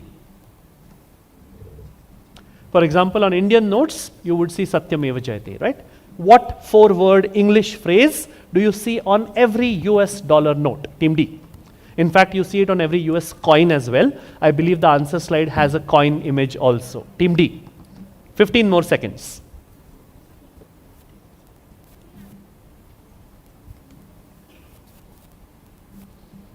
Last 5 seconds. Team D. Not taking a guess.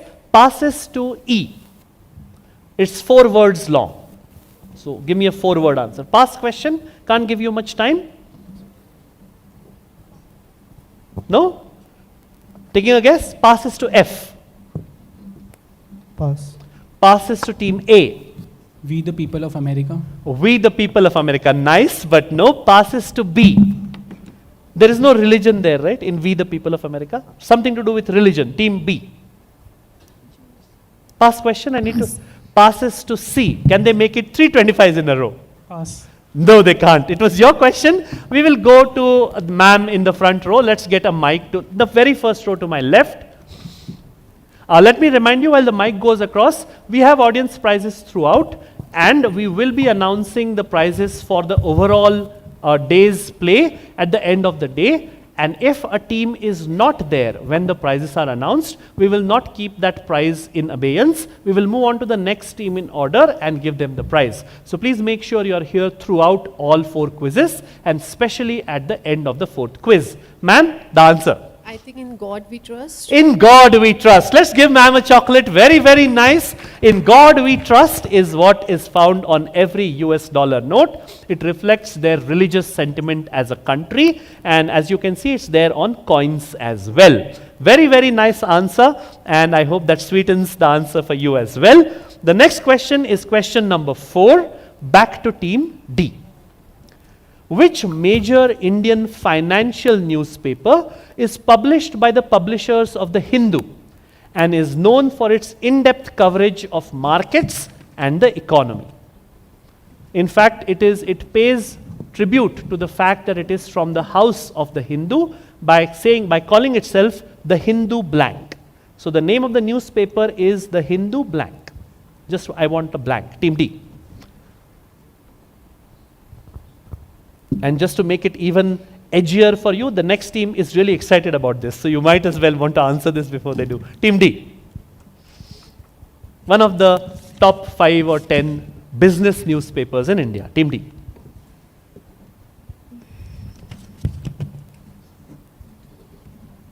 Five seconds more. The Hindu Times. The Hindu Times. No. Passes to E. Take a guess. I saw you both very animated when it was going on, so I'm guessing you have... Hindustan Times? Not the Hindustan Times, totally different group, and passes to F. The Hindu blank. What? Pass question, I need to rush you. Pass. No, passes to A. The Hindu business line. The Hindu business line. They pick up 25. This is the Hindu business line. One of the few papers which, in spite of the fact that it's a financial paper, is printed on white newsprint, right? So 25 points to Team A, and the next question will go to Team B. We are going clockwise or anti-clockwise? Clockwise, sorry. So it should go to B, my bad. Team B, your question. What behavioral bias leads investors to let a positive impression of one trait, like a charismatic CEO or a strong brand, unfairly influence their judgment of unrelated aspects of a company, potentially resulting in overvaluation in the stock markets? This behavioral bias is called the blank effect. Just fill in the blank with a 4-letter word. Team B. If all the teams agree, I'll give a clue. Anybody blocking a clue? So the clue is that the 4-letter word that you're talking about is something that we associate with God, angels, etc. And it's a very apt word because people tend to look at a charismatic person like you would look at God or an angel. So it's called the blank effect, 4-letter word. Halo effect? Halo effect will get her 25. Very, very nice. It's called the halo effect. If you look at portrayals of God and angels, they have a halo around their head. 25 points to team B for the halo effect. Team C, your question. This is the last question before the buzzers, so please be careful. Alice Weedle, AFD, Chetan Bhagat, Steve Bannon, and leaders like Rishi Sunak and Malcolm Turnbull were all once employed by which global financial giant? Team C, very famous company. Goldman Sachs. Goldman Sachs, he doesn't even wait for 5 more seconds. 25 points to Team C. That brings us to the end of this batch of 6 questions. We will move on to the buzzers. These are your rules. You have the scores, 25 for C. Thank you. 7 to 12 are completely on the buzzer. You know how the buzzer works. This time, plus 25, minus 25 for the first attempt, plus 15, minus 15 for the next attempt. The questions will all come up on screen. You don't have to wait for me to finish reading the question. The moment somebody buzzes, I will stop speaking, I'll identify the team and you have to answer. If no one buzzes, I will keep on giving out clues until somebody buzzes, and the clues progressively get easier and easier. So you might want to keep listening, right? If all the teams are ready, fingers on your buzzer. Any doubt? Everybody okay with the rules? We will give you a score update after 3 questions. So you have 3 more questions and then a score. Fingers on your buzzers. I'm looking for a 2-word term, very famous in finance, economy, etc., etc. Fingers on your buzzers. Here's your question. Smurfing or placement, layering and integration are 3 key stages of which illegal financial process which is commonly used to disguise the origins of illegal funds. This is a buzz fastest by E. Money laundering. Plus 25. Money laundering is correct. Money laundering has placement, layering and integration. Plus 25 to team E for echo. I have reset the buzzers. I am looking for again a 2-word answer, and this is something used in finance. Okay? Question coming up now. In the 1992 Harshad Mehta stock market scam, which financial instrument was fraudulently used by brokers and banks? A was fastest. Into the mic. Quickly, please. Into the mic. Bank deposits. Bank deposits is a minus 25 to team A. I will finish speaking because the question is there. Fraudulently used by brokers and banks to siphon off funds from the banking system. Any more buzzes? We have a buzz from C. Into the mic, please. Bank receipt. Bank receipts will get you plus 15. Very, very nice. This is bank receipts, not bank deposits. Bank receipts is a bank receipt is a document containing a summary of the transaction between 2 banks, and Mr. Harshad Mehta came up with fraudulent such receipts which had no basis in actual transfer of funds. Minus 25 to A, plus 15 to C. I have reset the buzzers. Next question, I am simply looking for the name of an Indian state. Clear? Indian state. Fingers on your buzzers. Here it comes. Which Indian state was primarily at the center of the 2013 Sarda chit fund scam that defrauded lakhs of small investors? Sarda chit fund scam. It is one of the few prominent states of India which are not under the rule of the central government party.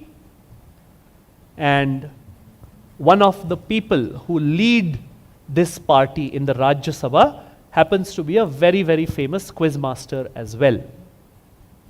One of India's OG quizmasters leads this party in the Rajya Sabha.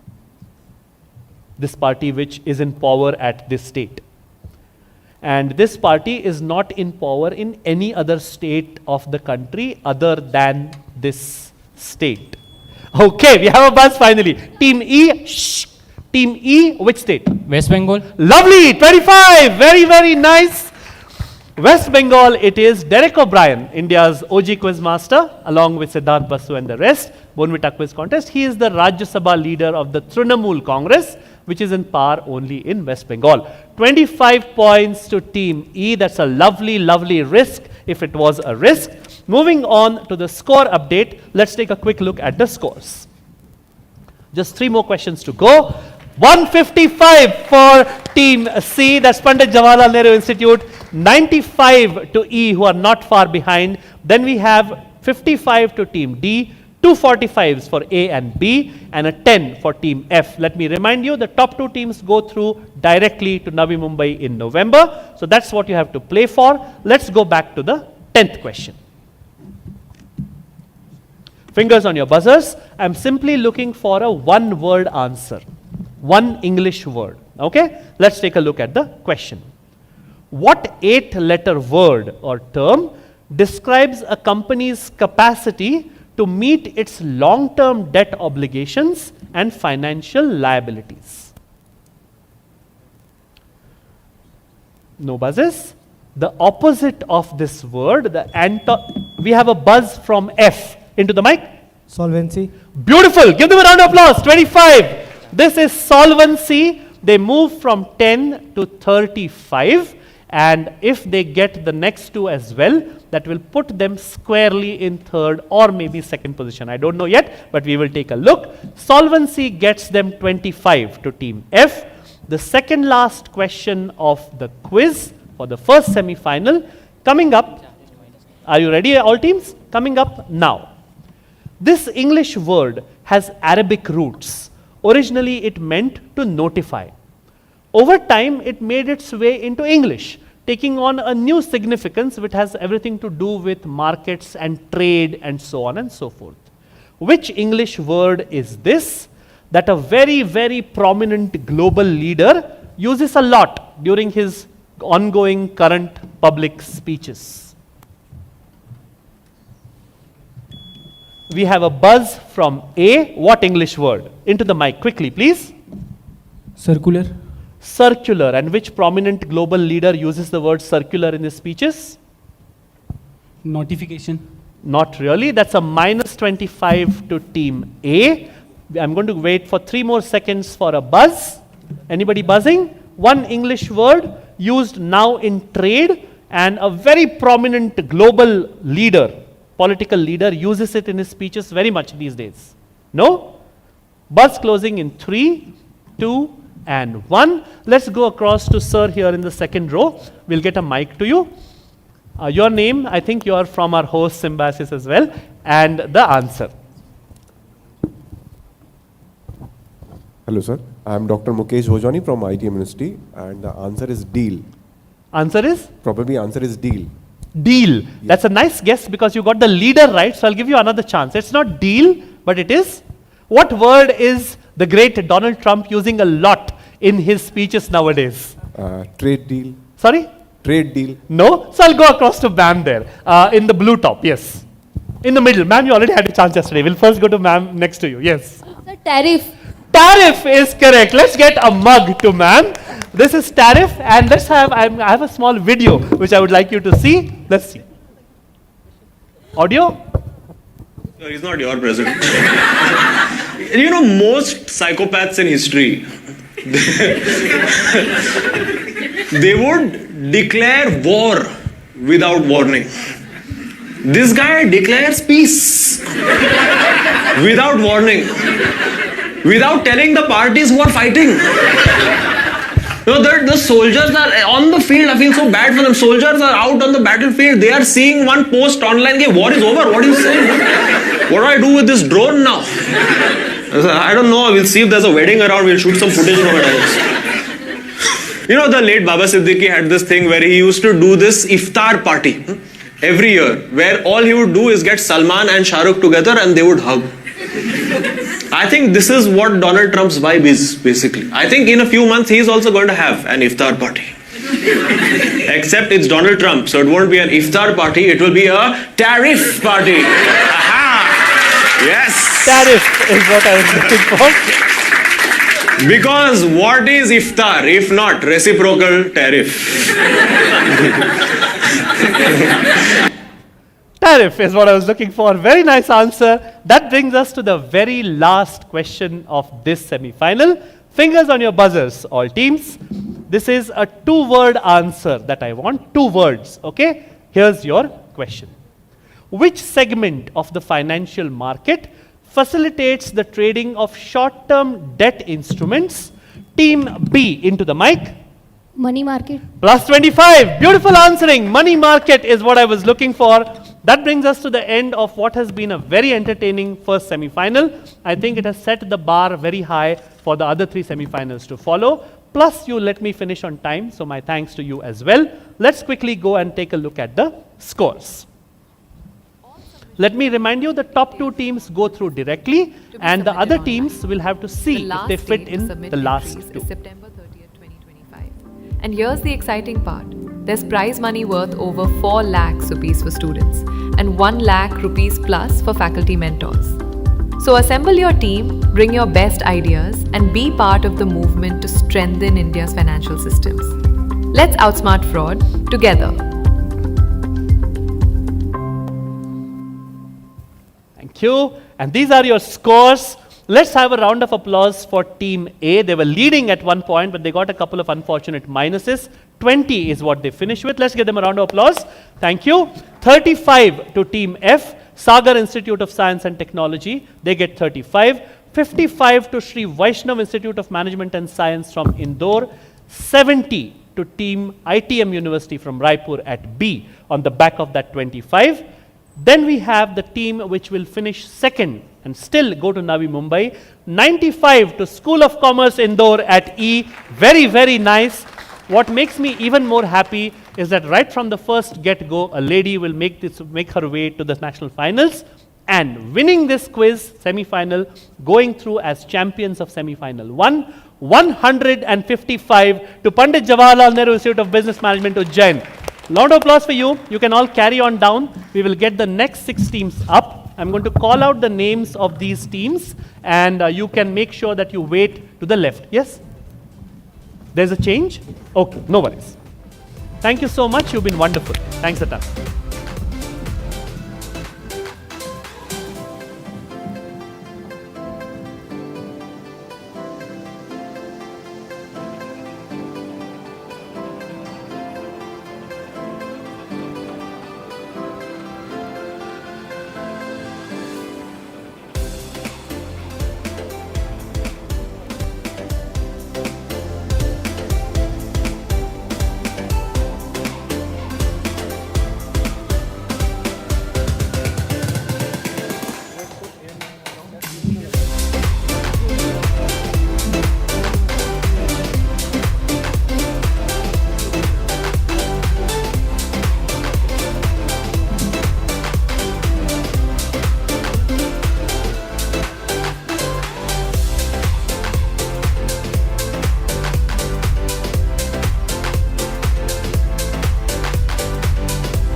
Last check, he tore it.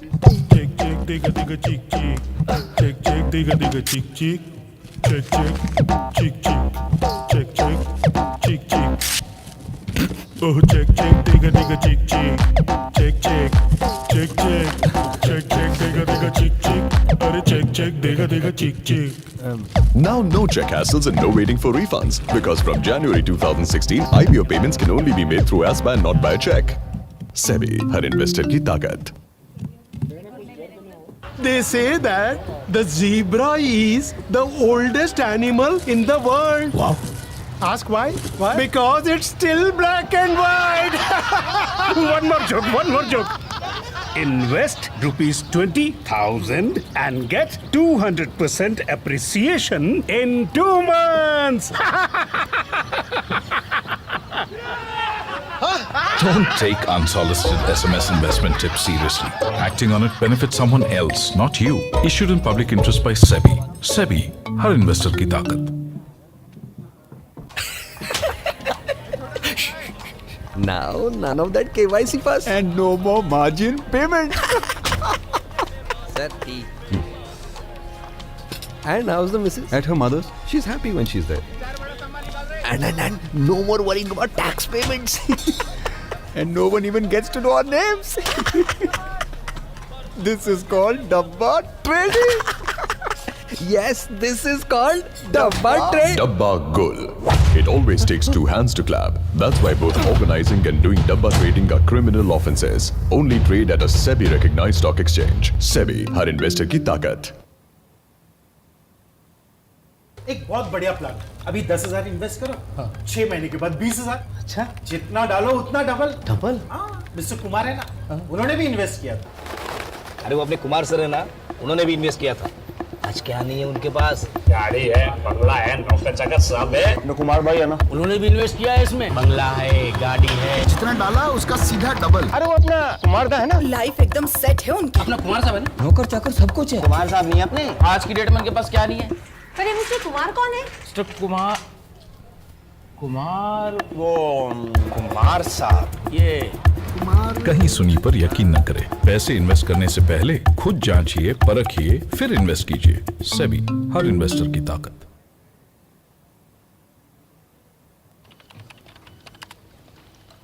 Hi sir. वो मेरा dividend warrant अभी तक नहीं आया. उसके लिए तो आपको रिटर्न एप्लीकेशन फाइल करनी पड़ेगी. आप रिटर्न एप्लीकेशन दे चुके हैं. Oh good good good good good good. Ginger tea, masala tea, anything. क्या नाम बताया आपने? वसंत कुमार काबरा. बसंत कुमार. ओ काबरा बोले तो बंगाली. हरियाणवी. सर आपका एग्जैक्ट प्रॉब्लम. मेरा डिविडेंड वारंट अभी तक नहीं आया सर. Just a second. जी. ओह सर आपका डिविडेंड वारंट ना अब तक नहीं आया sir. No response to your investment complaints? Complain to the right authority. Log on to scores.gov.in and get a response to your investment complaints. SEBI, her investor की ताकत. बकवास है. तू ये स्कीम देख. ये एक बार 50,000 रुपए डाल, 6 महीने बाद हर महीने जिंदगी भर के लिए 10,000 रुपए. सच्ची? सच में? अरे मैंने खुद इन्वेस्ट किया इसमें. तू इधर से. अरे ये देखिए, ये तेल 2 बूंद अपने सर में डालो और 1 हफ्ते में बालों की guarantee.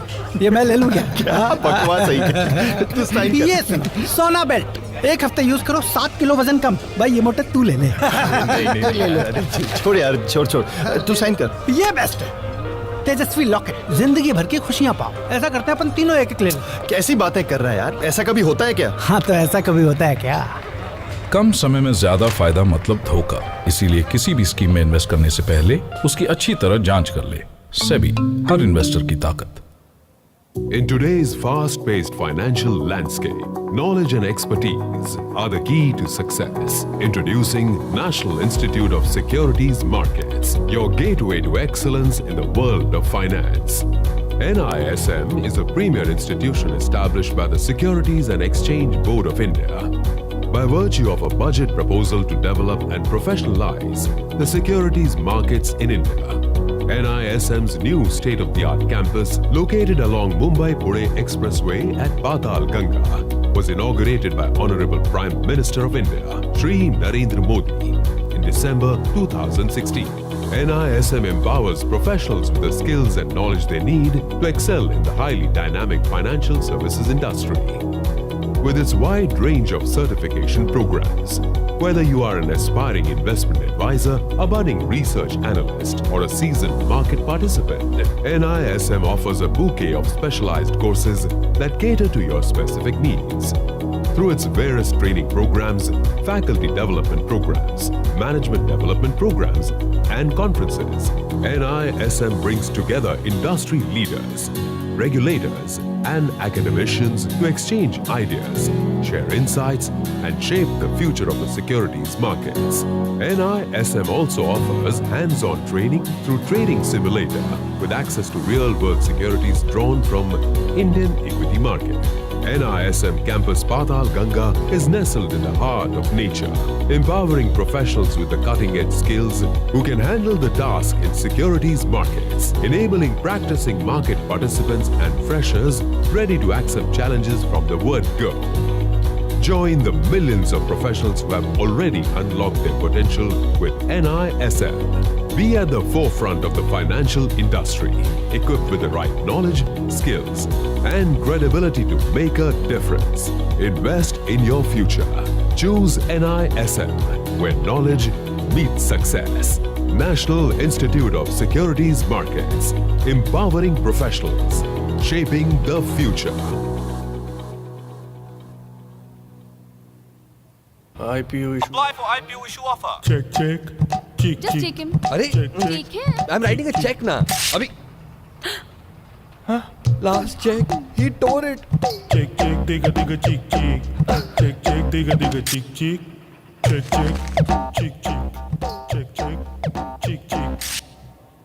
oh check digga cheek इथे institute of technology and management केलं पण मला इथे IIM इंदोर दिलं होतं कधी.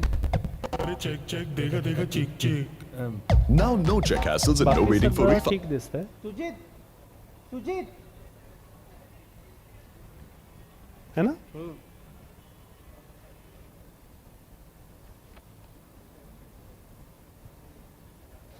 A.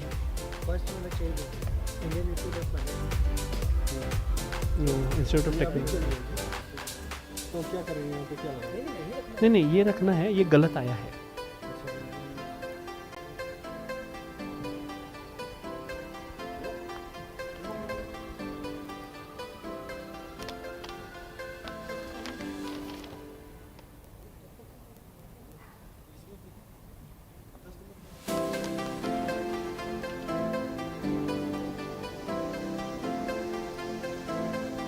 और मुझे लिस्ट में वो है ही नहीं स्कूल, अपने लिस्ट में है ही नहीं स्कूल. नहीं ये तो ठीक है, हाँ ये बराबर करेक्ट, नो वरीज. लाइक एक क्रॉस चेक किया. Welcome back, and I had fun in the first semi-final. I don't know about you. We are here for the second semi-final and the last one before lunch for the Central Zone, Central Regional round of the NFLQ 2025 for the postgraduate cohort. I'm going to call up the next 6 teams up on stage, and as always, please welcome each one of these teams with a warm round of applause. Coming up first as Team A is the Indian Institute of Management Indore, represented by Mohit Rajesh Patwardhan and Sharath Rajesh Nair. Give them a round of applause. Following them as Team B will be Acropolis Faculty of Management and Research Indore, represented by Vidushi Tomar and Sahil Bhojwani. Vidushi and Sahil are Team B. Give them a round of applause, please. Team C will be the International Institute of Professional Studies, Devi Ahilya Vishwavidyalaya Indore, represented by Avinash Goyal and Navni Jain. Avinash and Navni, your Team C. To their left as Team D will be Madhav Institute of Technology and Science, Gwalior, represented by Shivam Nikra and Mohit Yadav. Shivam and Mohit, you'll be Team D. Next to them as Team E will be OP Jindal University, OPJU from Tumidi in Raigad, represented by Aditya Narayan Singh and Garima Vastrakar. Aditya and Garima, you will be Team E. And last but certainly not the least, as Team F, we have Mandsaur University from Mandsaur, represented by Vishakha Parmar and Ashu Barjatia. You will be Team F. Let's give them a huge round of applause as they walk up. And let's quickly show them the roadmap that we will follow.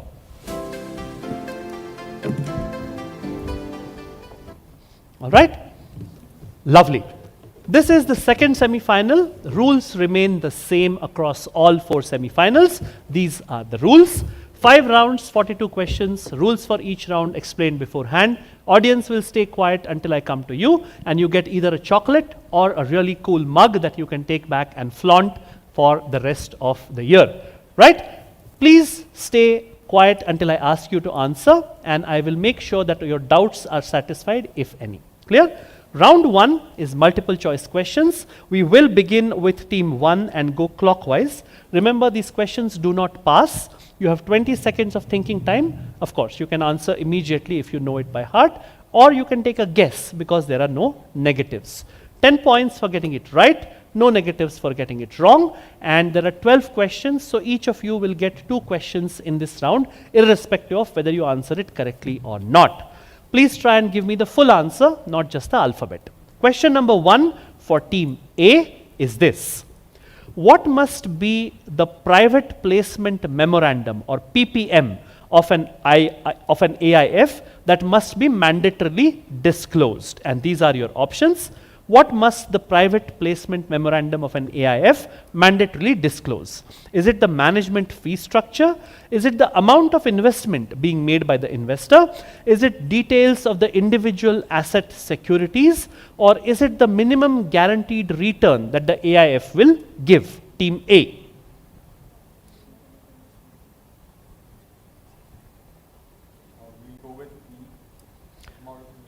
Amount of investment made by the investor? Not really. It has to disclose the management fee structure as per SEBI guidelines. Can you just check that your mic is on? Just long press it. Yeah, and don't switch it off. Keep your mics on. No points, but no negatives as well. Team B, here's your question. Which of the following risk measures is used to ascertain the extent to which a distribution is not symmetrical across the mean? Is it standard deviation? Is it the mean itself?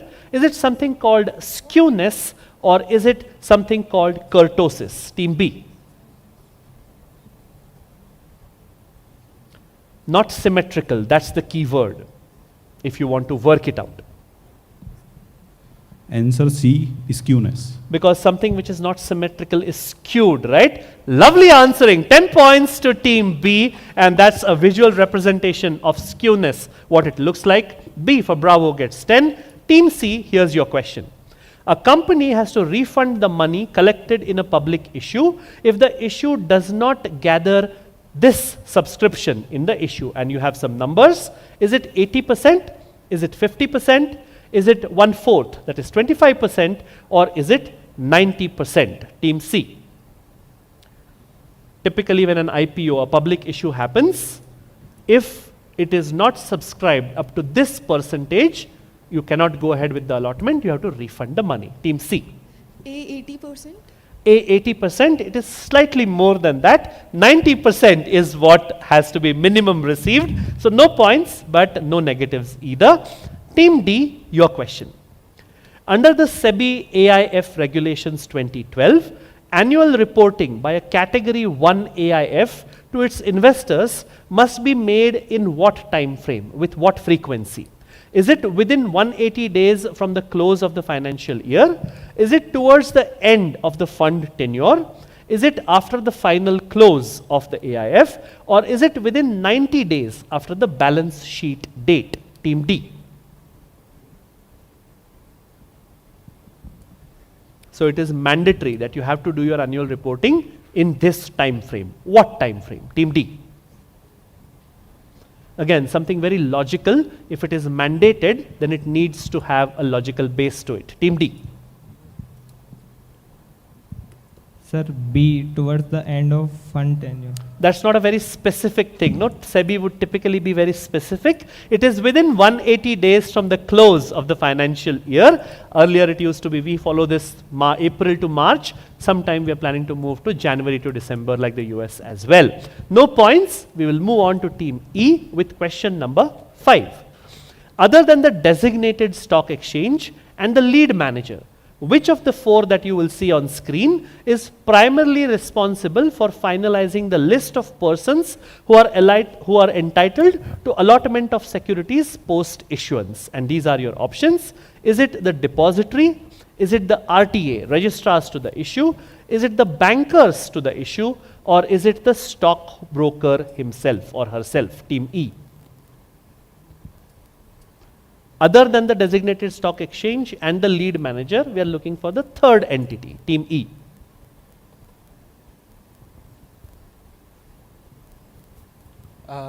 B, registrars to an issue. Beautifully thought out. 10 points to team E for echo. Registrars to the issue, they are responsible for finalizing what is called the basis of allotment, the logic by which it got allotted. 10 points to team E. The last of the first 6 questions to team F. Here's your question.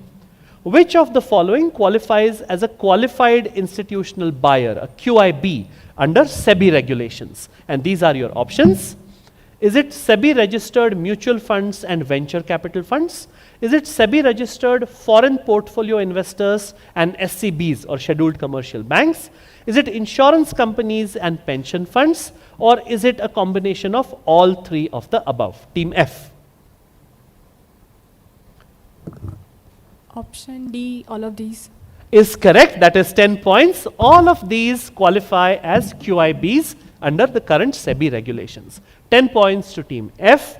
Team A, back to you with the first of the last cycle of the first round. Here's your question. Question number 7. What is the minimum net worth requirement prescribed by SEBI for a corporate broker to be registered in India? The minimum net worth requirement. Is it 1 crore rupees? Is it 50 lakh rupees? Is it 5 crores? Or is it 15 lakhs? Team A.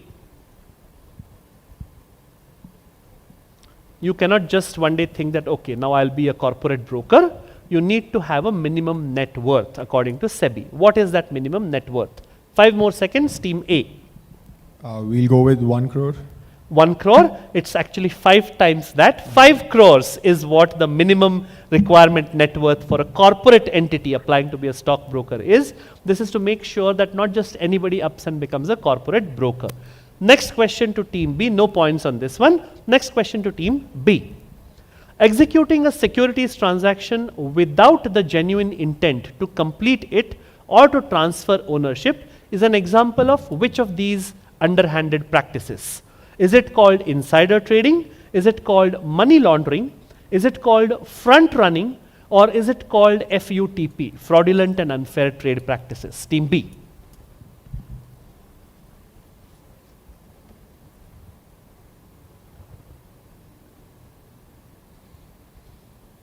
Five more seconds.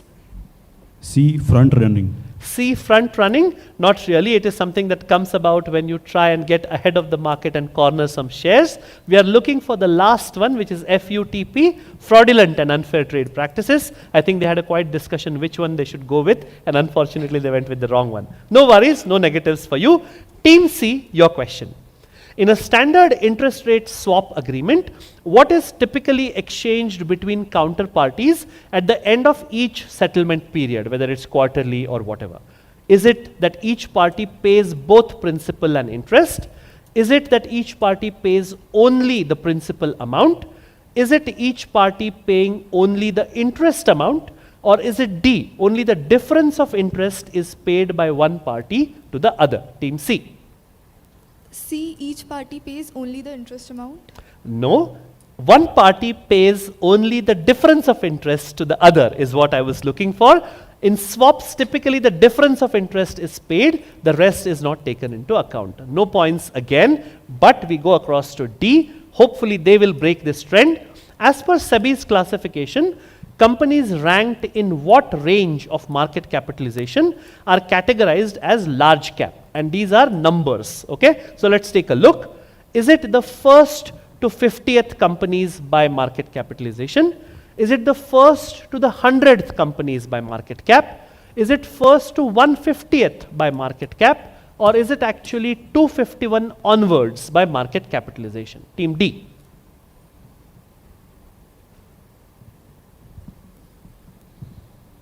Earlier it used to be, they used to define the value. So it used to be these many crores to these many crores. Now it has become a cleaner form. You just look at the rankings by market cap, and the first so many, next so many, or this range is what is defined. Team D. Sir, it's first to 100th companies. Will get you 10 points. Beautiful answering. Large cap companies are defined as those ranked from first to 100th in terms of the full market capitalization that they have. It doesn't matter what amount. If you are in the first 100, you are large cap. Team D for Delhi gets 10. The penultimate question of the MCQs goes to Team E. What is the minimum subscription amount required for a zero coupon, zero principal ZCZP instrument issued by a not-for-profit organization on the social stock exchange? And these are your options. Is it 50% of the funds proposed to be raised? Is it 60% of these funds? Is it 75% of the funds proposed to be raised? Or is it 90% of the funds proposed to be raised? Team E. So like we saw, 90% was there for the IPOs. This we are talking about ZCZPs issued on the social stock exchange. What percentage? Team E. Option A, 50% of the funds. Option A, 50%. It's 25% more than that. At least 75% of the funds need to be subscribed. That's the minimum as per SEBI guidelines. Which brings us to the last question of the MCQs, to the ladies at Team F. Which of the following is typically not considered to be a corporate action? And these are your answers, these are your options. Bonus issue, rights issue, dividend payment, or purchase and sale of stocks and mutual fund units. Team F.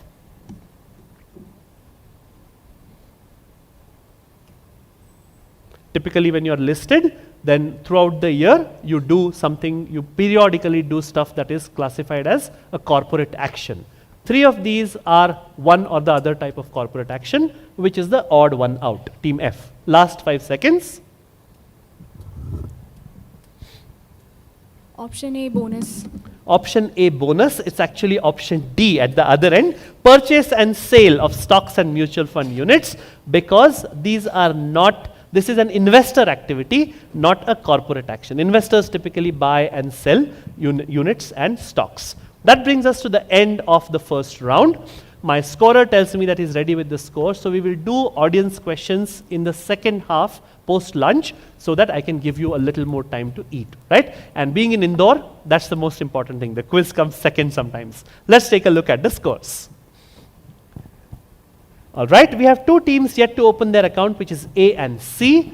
Everybody else is clustered tightly together at 10. Round of applause for the teams, and let's go into round number 2. Round 2 is where we begin with the serious business of quizzing. No options. Images are what are the flavor of the day. We will begin with A and go clockwise. 30 seconds of thinking time for the first team. If it passes, no thinking time, but the amount of points for a correct answer stays constant. 15 if you get it right, no negatives if you get it wrong. So please feel free to guess if you don't know already. Audience, I will come to you as I promised post lunch. I cannot take as much as I want to. No mug or chocolate goes home with me, so I have to distribute them all before the end of the day. So please make sure you hang around till the 2 quizzes at the end finish. Team A, your question coming up. What was the name of this special currency issued by the government of India and the Reserve Bank for about 7 years between 59 and 66? That was used in several British protectorates, including Kuwait, Bahrain, Oman, and the Trucial states. It was called the blank rupee. Just fill in the blank. And if you see some of the countries there, that should give you a huge clue as to what this rupee was called. Team A. I said it was called the blank rupee. Just fill in the blank. And if you take a look at the countries there, that should be the biggest clue that you require.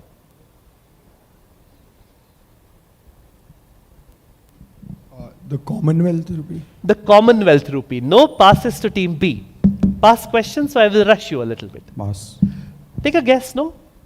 What strikes you when you take a look at these countries collectively? No? Passes to C.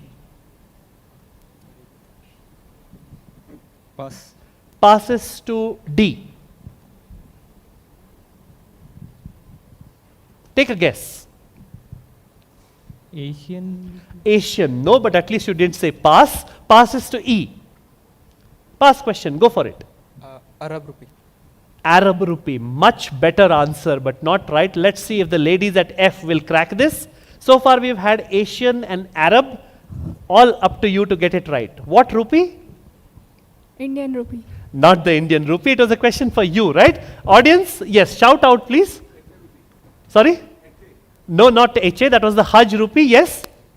Not the Hajj rupee. Hajj rupee was yesterday, that was HA. This was in these states, and Hajj rupee was typically going to Saudi Arabia, yes? The Gulf rupee is what I wanted. This is called the Gulf rupee, and all these countries are in the Gulf, right? So Arab was very, very close. I really thought that F would latch onto it and crack it, but that's how it goes sometimes. Nobody gets points, which is good for team A because the question comes back to them. Your question, question number 2. This financial institution's logo features a lion and a unicorn representing strength and heritage. It is one of the oldest and most influential stock exchanges in the world, anchoring capital markets in Europe. Which iconic stock exchange is represented by this logo? And their motto is Dictum Meum Pactum, which in English means my word is my bond. Team A. The London Stock Exchange. Will fetch you the first 15. This is the London Stock Exchange. Dictum Meum Pactum is Latin for my word is my bond, signifying how secure and reliable they are. A gets 15. The next question goes to B. This now retired this now retired 10-pound note featured a naturalist and the ship called the HMS Beagle. It was issued in the year 2000 and remained in circulation till 2018. The gentleman with that big flowing beard is who you have to identify. Who is this that was featured on the pound 10 note once, and he was a naturalist. He was also associated with a ship called the HMS Beagle. Team B. I think that thing in the horizon that you see is the ship next to the word pounds.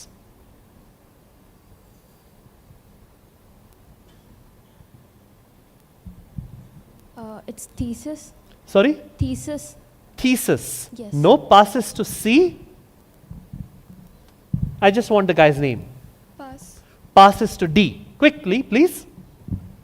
Benjamin Franklin. Benjamin Franklin. So I love Benjamin Franklin so much. हर एक semi-final में एक reference होना चाहिए. Not really. Passes to E.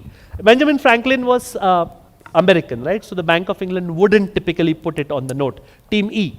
Pass. Passes to F. Something tells me that A have the answer because they're very excited. Passes to A. Darwin. Charles Darwin is correct. The theory of evolution of species. He was aboard the HMS Beagle when it's made its way around the world, and that is where he studied all those species. That is a hummingbird, which was one of the species that he studied when he traveled across the globe. 15 points to Team A. 2 15s in a row. The good thing is Team B again gets the next question. Here's your question. This is the answer. As you can see, Charles Darwin, that's his autograph at the bottom. Team B, your question. I have blanked out a lot of stuff on this postage stamp, which was issued in 2012. I'm looking for a statutory body established under the Blank Act of 1948. It's a 4-letter acronym that is blanked out. It is under the Ministry of Labor and Employment, and it provides medical care and social security benefits to millions of workers with hospitals, dispensaries and medical colleges throughout India. Which very, very crucial organization in India is this, which takes care of medical care and social security for millions and millions of workers? Team B. It is known by a 4-letter acronym. You can either tell me those 4-letter acronym or you can tell me the full form of the organization. Team B.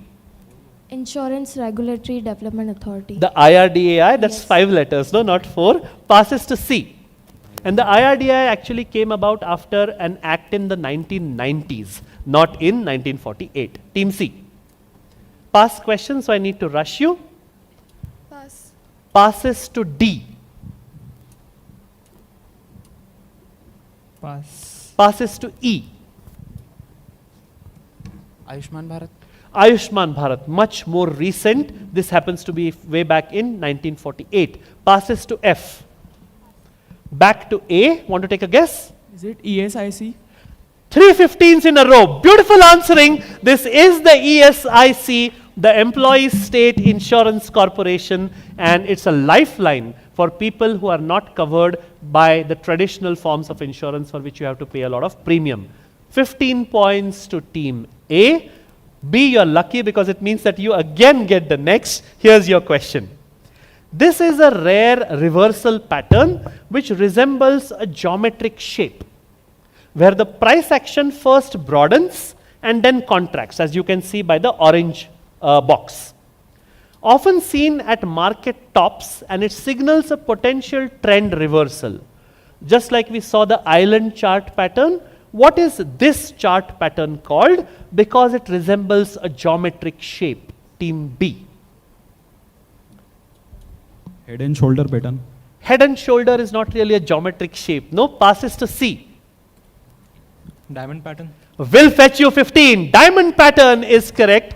Precious 15 points by saying diamond pattern. 15 points to Team C. Next question goes to Team D. These are two best-selling books whose covers have the same word and a little more attached to it, blanked out. This word links our hidden quirks or our hidden odd traits, missteps, and workplace oddities as explored by the behavioral economist Dan Ariely. So I'm looking for something which is a synonym of illogical. What word has been blanked, predictably blank, and the upside of blank? What word which is kind of a synonym of illogical or something that is not logical, not understood by sense and sensibility, has been blanked out? Team D. If all the teams agree, I'll give a clue. Everybody agrees to a clue? This word, it's a totally unrelated clue. This word is also happens to be the name given to a certain set of numbers in mathematics. We studied maths in school, so there are numbers like real numbers, whole numbers, there are different kinds of numbers, right? This is the name given to one set of such numbers. Team D. Natural numbers. Natural is not really the antonym of illogical, right? Passes to E. Ordinal. Ordinary numbers. No, passes to F. Irrational. Beautiful answer. Give them a round of applause. Irrational numbers, and that was the clue. The upside of irrationality and predictably irrational. 15 points to Team F. That brings us to the end of round 2. And as I promised, since we are slightly crunched on time for lunch, all audience questions, unless there's a typically juicy one which I want to ask, will be at the end or in the second half. For now, let's take a look at the scores. Lovely. We have everybody on the scoreboard, which is a plus. 10 points apiece to teams B, D, and E. 15 points to team IIPS at C. Early leaders at second position, 25 to team F. And 45 to the team at table A, IIM Indore. Let's give them a round of applause and let's move quickly into the fun round. This is jumbled words. You were there for the first semi-final, so you know how it works. 6 questions or words or terms. At the top is a line which gives a clue. At the bottom is a string of jumbled letters. If it is one word, they'll be jumbled together. If it is 2 words, they will both be jumbled separately. You don't have to wait for me to finish reading the question. You can buzz immediately. However, you will wait for me to say which team is fastest, and when I identify, you will answer immediately. You cannot buzz and then start discussing. Am I clear? 2 people or 2 teams will get a chance. In case the first one misses, we go to the next. plus 15 minus 15 plus 10 minus 10 is the scoring. We will test your buzzers beginning with A, B, C, D, E and F. Perfect. Buzzers are working, so put your fingers on those big red plastic circles. We will go into the first word now. An analysis based on reviewing past performance or events.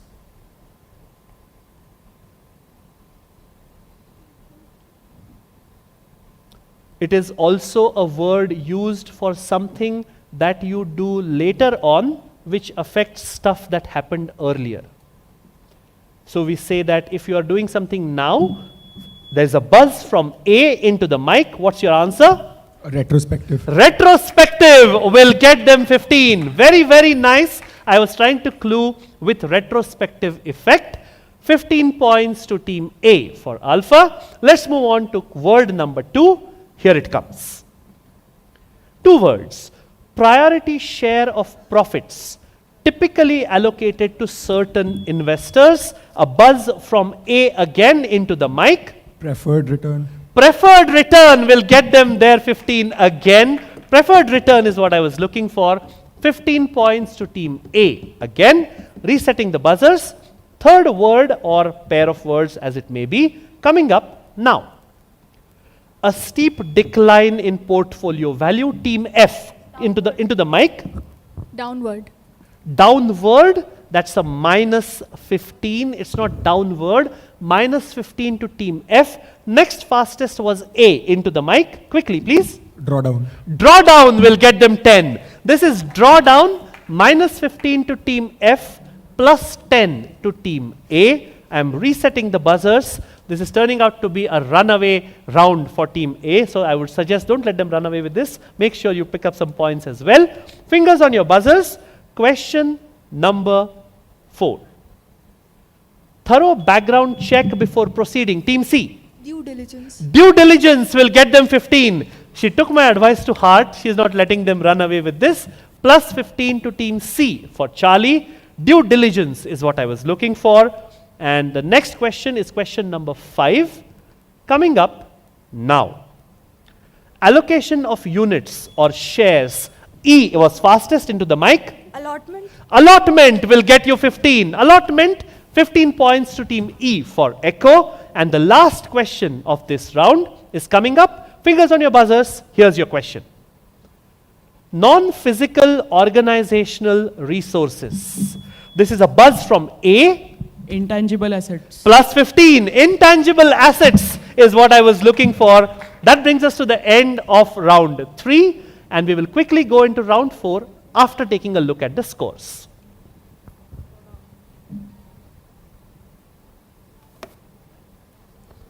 Very, very nice. The first century of the quiz in this semi-final. 100 to IIM Indore, 10 to Acropolis faculty at B, 30 to IIPS Indore at C, 10 again to Madhav Institute at D, 25 to OP Jindal at E, and 10 again to Mysore University at F. This is 3/5 of the way down. 4th round, these are your rules. Slogans, taglines, and quotes. 20 points apiece for getting it right, not on the buzzer. We begin with F and we move backwards counterclockwise. 30 seconds thinking time if you are the direct team, no thinking time if it is on a pass. No negatives either, so please feel free to guess. Question number 1 is a tagline for team F. Here's your question. For all things money is the name or is the tagline of a neo-banking platform that has tied up with Federal Bank as their regular banking partner. So this is like an NBFC. It's not a bank yet. It's just a 2-word name. It's called Blank Money. What is this platform? If all the teams agree, I'll give a clue. The clue is that the parent company of this platform is a company called Epify. E-P-I-F-I. Epify. And their name is just 2 letters long. What is this company called? Team F. And if I may say so, you are the right team to take a guess for this question. The parent company is called Epify. What is this short 2-letter name? Team F. It's called blank money. What is that 2-word blank? A 2-letter blank, sorry. Just how Zomato's parent company is Eternal, this company's parent company is Epify, and their name is short, just 2 letters long, Team F. I also said that they are the right team in a way to answer this, Team F. 5 seconds more. Are you giving me a guess? Take a guess. Any 2-letter word. No? Passing to E into the mic. Easy money? Not easy money, that's much more than 2 letters, no? Or EZ, easy money. Okay, no? Passes to D. AU. AU, small finance. No? Passes to C. ET money. ET money. No? Passes to B. You forgot that I said that F was the right team to answer this in a way. Team B. Pass question. Federal Epify. Federal Epify. That's 2 words, not 2 letters. Team A. FI money, fee money. Fee money is correct. Very, very nice. 20 points. Fee money for all things money. Epify. So they just took the last 2 letters. I was trying hard to clue F that it begins with an F. So what's the next logical thing? 20 points to Team A. The good part, Team F, is the next question comes back to you because we are going counterclockwise. Here's your question. Never spend your money before you have earned it.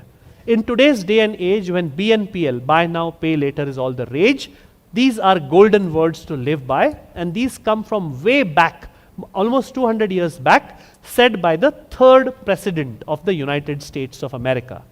Who, which great person whose face you will find on an American $2 bill is this? Team F. Never spend your money before you have earned it. Team F. So essentially, I shouldn't be using credit cards. Team F. Lots of clues. The 3rd President of the United States. You can see this person's face on the $2 note. Who is this? Team F. One of the great US statesmen before we came to the Donald Trumps of this day and age. This used to be when the US was led by great people. Team F. Last 5 seconds.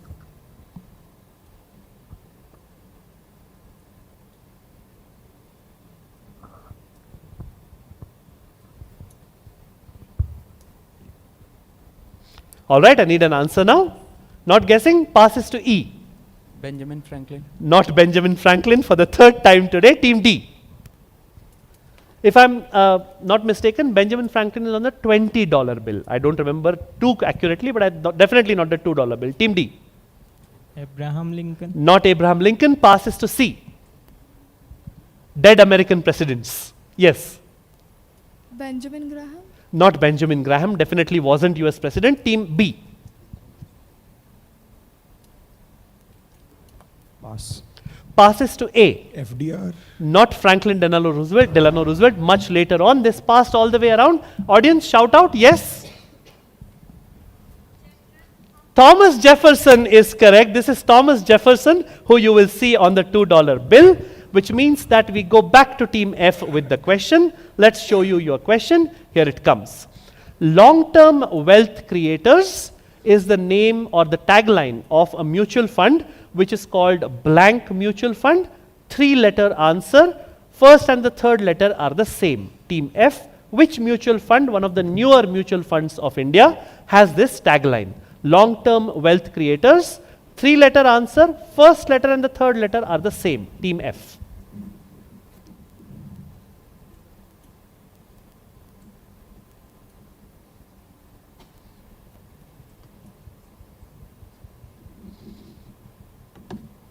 It's managed by a group called the Blank of India group. So you can kind of make out what the 3rd letter is. IC, that's like 5 letters. No, passes to E. But they've set you off on the right line. So pass question, need to rush you. Passes to D. Which mutual fund? Pass. Pass mutual fund, not really. Passes to C. IBI. IBI, that's B for Bombay. Passes to B. BOB mutual fund. BOB, like Bank of Baroda, passes to A. ITI Mutual Fund. Investment Trust of India, ITI Mutual Fund, 20 points to Team A. This is ITI Mutual Fund, which call themselves long-term wealth creators. Moving on to the next question. Team F, you're in luck because since they are getting the next question or the points, you are getting the question which follows. This is your question. Somebody mentioned Benjamin Graham. Here he comes. In the short run, the market is a blank machine, but in the long run, it is a blank machine. So Benjamin Graham was saying that in the short run, the markets run on human sentiment. It's like a machine which is used once every 4 or 5 years. It's like a blank machine, that's the first blank.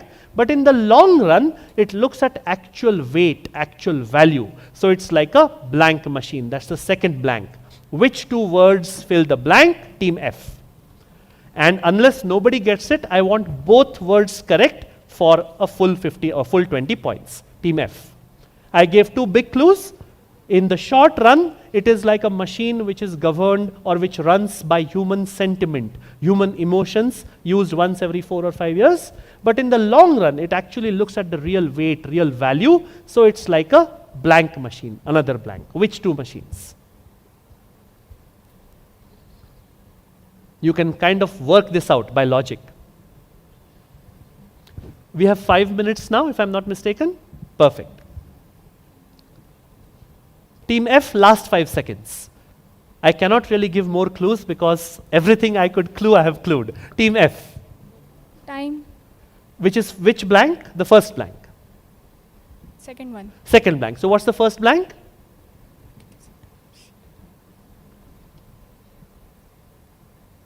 Not taking a guess. Something and time. Team E. Can't give you much time. I have to finish one full round after this. Time and wealth. Time and wealth passes to D. I am really interested to see who uses a time machine every 4 or 5 years. Team D. Money and wealth. Money and wealth. Please remember your guesses, okay, in case I want to give part points. Team C. Past question, need to rush you, I'm sorry. Money and capital. Money and capital. Money machine, I want one of those if you have one. Team B. Money and psychology. Money and psychology. No, passes to A. Pass. Take a guess, no? Not taking a guess? All right. I will take a pause for a chocolate. Let's go to ma'am there with the mic so that I can move on and show. This is a really good... my mic person, please get a mic to ma'am. Sure. Beautiful. Voting machine and weighing machine. Please give ma'am a chocolate. They said that Benjamin Graham said in the short run, the market is a voting machine. It runs on emotions because that's how we vote, right? We vote with our hearts. But in the long run, it is a weighing machine because it calculates the real value, the real weight behind a stock. Lovely answering. I think Symbiosis SUAS is in good hands with teachers like these. Thank you so much. Let's move on quickly to the next question, which is simply a one-word answer. Nobody got this, so it will go back to Team F. Okay? This is a very simple answer. Just think logically. Behind every stock is a blank. Find out what it is doing. I'm looking for a 7-letter English word. Team F. Very logical. Behind every stock is a what? Find out what it is doing. Team F. While they are thinking, let me remind you, the third semi-final has got the teams, you know your names already, I will announce them. After you come back from lunch, we are going to start the third semi-final at around 1:45. So at 1:45, the others can trickle in a little slowly, but the next 6 teams should be here at 1:45 sharp. Team F, that was to get you some time for 30 seconds. What's your guess? 7-letter English word. It is behind every stock. Quickly, please. Investment. Investment. No, passes to E. Business. Business. Passes to D. Economy. Not economy. Passes to C. Investor. Not investor. Passes to B. Earning. Earning. Passes to A. Company. Company will get them 20. Behind every stock is a company. Find out what it is doing and then only invest. Don't invest on tips, etc., etc.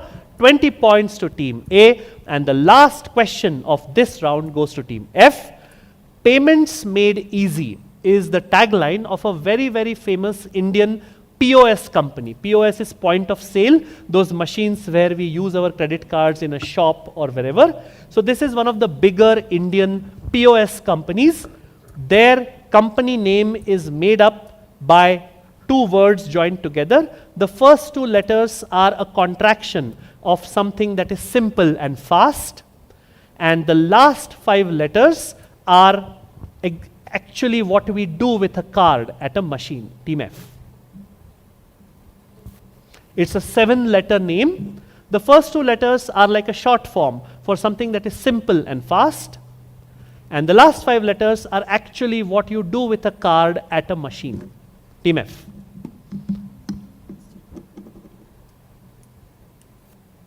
Earlier, that process was the only thing that you could do with a card at a machine. Now there is a newer thing added to it as well. Team F.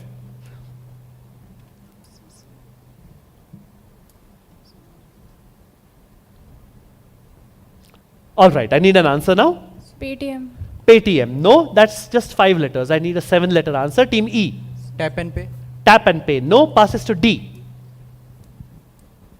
MasterCard. Not MasterCard. MasterCard is American, not Indian. Passes to C. Phone pay. Phone pay. No, passes to B. You're not really using my clues. Passes to B. Google Pay. Not Google Pay. Passes to A. Easy swipe. Simple and fast is easy. So E and Z. You swipe your card at a machine. Lovely answering. Easy swipe will get them 20. Let's move on quickly to the scores. 20 points to team A. Let's throw up the scores. And in the next 5 to 6 minutes, let's finish this and move on to lunch. All right. 180 to IIM Indore.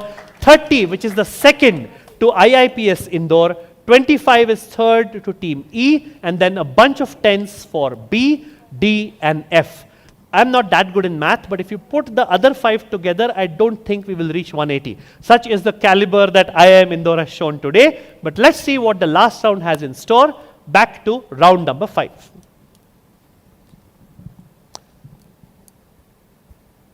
Round number 5 is divided into 2 parts. 6 questions passing clockwise, beginning with A and going to F. Plus 25 if you get it right. No negatives if you get it wrong. The last 6 are on the buzzer. We will cover that when we pass question number 6. I'll give you a score update at the end of 9 questions. All right? No buzzers right now. Simply a question for team A. 30 seconds is what you get. I'll be very strict on the passing. No time to think. Team A, your question. Which British publication, founded in 1843 to oppose the Corn Laws, which were in fact in force at that time, is known for its weekly magazine format, a liberal editorial stance, anonymous authorship, and global coverage of economics, politics, and culture? Team A. Very, very famous publication. It is published in a weekly magazine format, but they insist that they are a newspaper. Very nice funda, team A. It is one of the publications that you should all read if you're interested not just in finance and money, but in the world around you. Team A. Last 5 seconds. Forbes. Not Forbes, team B. As a matter of fact, Forbes was there in yesterday's quiz for a different question. Team B. I have to pass you quickly into the mic. Which publication? London Publications. Not London Publications. I'm looking for something which is a newspaper or a magazine kind of thing. Team C. Bloomberg. Not Bloomberg, passes to D. American Express. Not, that's a credit card, passes to E. Economic Times. Not the Economic Times, but passes to F. Economic Times wasn't really founded in 1843. Team F. Pass question? Audience, shout out? No? This is a little known publication, I'm being sarcastic, called The Economist. Founded by Sir James Wilson, who coincidentally was the guy who introduced income tax to India way back in the 1800s. The Economist is what I was looking for. Nobody got this, which means that team A gets the next question. What financial instrument allows investors to buy shares in foreign companies while trading on a domestic stock exchange, thereby simplifying cross-border investment? I'm looking for a two-word answer. Team A. Depository receipt. Will fetch you 25. Lovely answering. They cross 200. Depository receipts is what I was looking for. Team B, your question.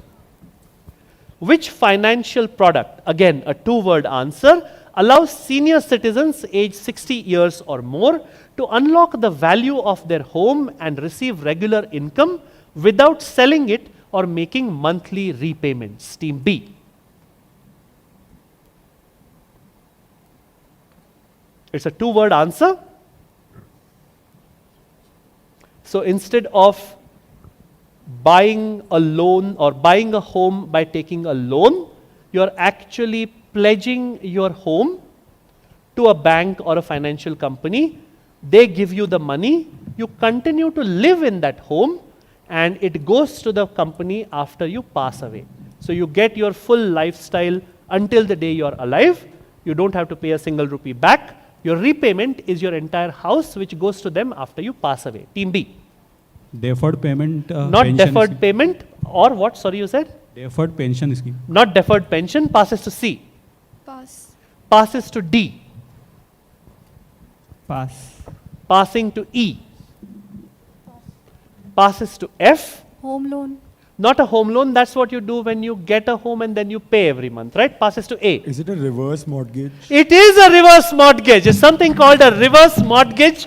They are kind of throwing down a gauntlet for who will take the regional prize home. And also, like Sir said, maybe we are seeing a potential national champion as well. 25 to Team A. We will move back to Team B with the next. This is a very logical answer, so please give me a good guess and pick up 25. In January 1893, because a newspaper called the Financial Times wanted to distinguish itself from its main rival, which was called the Financial News, they took a certain step so that immediately by looking at them you could make out that this is a different publication. What did the Financial Times do for the very first time in 1893, which is now followed by all business newspapers? Team B. And remember, they wanted to be immediately distinguished from their competitor. By looking at it, you would know that arey ye to alag paper hai. Team B. What did they do then? Which is now common, almost 99.9% of all business newspapers follow this. Team B. Increasing the first font size. Increasing the font size. That's nice, but no, much more basic than that. Team C. Changing color of the newspaper. To what? To orange, like light. I will give it to you. Orange or salmon pink is what I was looking for. Lovely answer by Team C. 25. The reason why I'm giving it to them is because originally that color was called salmon orange or salmon pink. That is fair enough. They were the first newspaper to do this, and now the category itself is called the pink papers. 25 points to Team C. Moving to Team D with the next. What 5-letter acronym or short form refers to individuals, and this is a big clue, who earn high incomes but haven't yet accumulated significant wealth, often due to lifestyle expenses or being at an early stage of their careers? They are called blanks, and that blank is a 5-letter word which is also the name of an English, or it's an English name of a male person. It's a male name in English. Team C. Team D. Sorry? The hint is that it's a 5-letter answer. They are called the blank followed by an S. That S is not part of the thing. The blank is a 5-letter name, proper noun for a guy in English. It's one of the guy names, right? Not a girl name, a guy name. Team D. And there's a big clue, high incomes but not accumulated significant wealth yet. What do you call people who have wealth? They are what? Team D. Last 5 seconds. I'll give another clue. It also happens to be the name of a very famous English king. Team D. And the good part is that English kings use like a bunch of 5 or 6 names repeated again and again. So which one of them is 5 letters long and fits this? Team D. I have to rush you now. Pass. Passes to E. Bloke.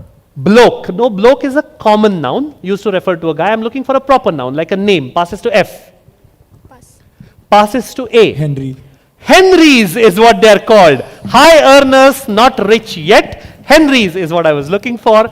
25 points to team A. The last of the non-buzzer questions to team B. This is a big clue.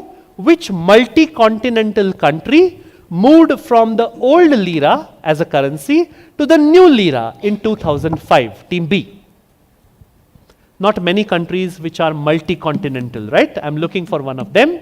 Which multi-continental country moved from the old lira as its currency to the new lira in 2005? Team B. Now I'm behind time, so I need to rush you. Last 5 seconds. Africa. Sorry? Africa. Africa is a continent, not a country. Passes to C. Russia. Not Russia, that's a good guess because Europe and Asia both. Passes to D. Australia. No, Australia is on one single continent, which is Australia itself. Passes to E. Eurasia. Eurasia is again a region, not a country. Passes to F. South Asia. South Asia is again a region, not a country. Passes to A. Turkey. Turkey or Turkey is what I was looking for. Straddles Europe and Asia both. 25 to team A, and we will go to the buzzers. You know the rules already. We will have 6 questions. We will have a score update after 9. Plus 25 minus 25 plus 15 minus 15. The first question is a 2-word answer. Both words begin with the same letter. Question coming up now. Which accounting method recognizes revenues and expenses when they are earned or incurred regardless of when the cash is actually received or paid? Team B, into the mic. Revenue recognition. Revenue recognition begins and ends with RR, but not the right answer. That's a minus 25 to B. Nobody answering? Both the words begin with the letter A. Closing this in 3, 2, and 1. 4 buzz. D, what's your answer? Annual accounting. No, accounting is one of the words, but it's not annual accounting. It's called accrual accounting. Minus 25 to B, minus 15 to D, and we move on. I think C had it, but they didn't guess, right? Moving on to the next question. I'm looking for the name of a very, very big company. That company, at the time when it did its IPO in the global markets, it held the record for the largest IPO ever. Now some other companies have overtaken it, but here's your question. This company, a sponsor of the International Cricket Council, has consistently topped global profit charts since 2022, which is when they went IPO, earning more than $120 billion every year. Known for its dominance in the energy sector, which company is this? Team A. Aramco. Saudi Aramco or Aramco will get you points. 25 points to team A. Saudi Aramco happened to have the largest IPO in the world at one point in time. Buzzers have been reset. I'm looking for a very short answer. It is just 2 letters long. Okay? Question coming up now. The Caribbean territory of Anguilla has seen a boost to its GDP thanks to a rising demand for what? AI. .ai is correct. .ai is what they sell. They own the domain name .ai, and now of course everybody is jumping on to having a website which ends with .ai instead of .com. Let's have a look at the scores. I don't know, we might have the first 300 of this region and this year. Let's take a look.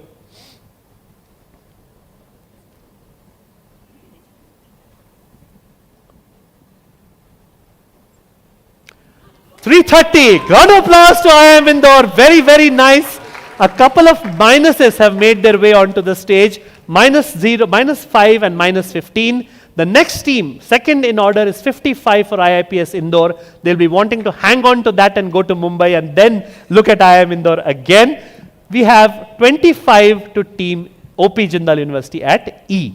These are your scores. Last 3 questions to go.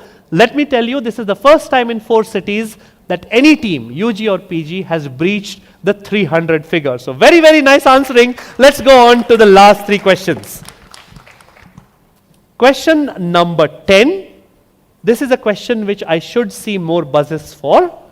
Question coming, I'm looking for the name of a institution or company or brand. Okay? Team, all teams, fingers on buzzers. Here's your question.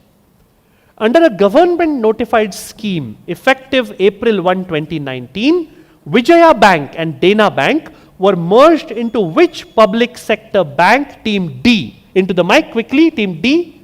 Syndicate. That's a minus 25, team B. Bank of Baroda. Plus 15, minus 25 to team D for Delhi, plus 15 to team B for Bombay. Bank of Baroda is what they were merged into. And we move on to the next question. I'm looking for the name of a very, very famous, in a bad way, company. Okay? Question coming up now. Which energy company, once a Wall Street darling? Team A. Enron. Enron is correct, one of the largest frauds of its kind in history. Plus 25 to team A, which brings us to the last question of this semi-final. And this is a question on the buzzer again. I'm looking for the name of a very, very well-known body or organization or entity. Fingers on your buzzers. Here's your question. Who introduced the Business Responsibility and Sustainability Report Framework from financial year 2022-2023 to enhance ESG disclosures amongst listed companies in India? Who introduced the BRSR guidelines? And remember, this is for listed companies in India, making it mandatory for all listed companies to have a BRSR report from the last 3 years onwards. Take your most logical guess and pick up 25 points. No one trying? You can see the answer all around you in a way. One is going for it. SEBI. SEBI will get you 25. SEBI, 25 points to team A. And while the scores are being totaled, I'm going to call out the names of the next 6 teams who should be here at 145, which is the teams from Jagran Lake City University, Symbiosis University of Applied Science. So Jagran Lake City is Kishan Abhichandani and Shubham Sahu. Symbiosis represented by Venkatesh Tiwari and Sudhir. Then we have Jaipuria Institute represented by Vikhyat Patidar and Ishan Malhotra. We have VIT Bhopal represented by Kapil Singhal and Vaishnavi Jha. Team number 5 is Prestige Institute, Astha Goyal and Abhishek Gurzar, and Indore Institute of Management and Research, Aman Khan and Mohammad Aman. Before everybody else, you will be here at 145 sharp. So if these teams are behind you in the food queue, please let them go ahead so that they can come back in time and you can eat for a little longer. Let's take a look at the scores.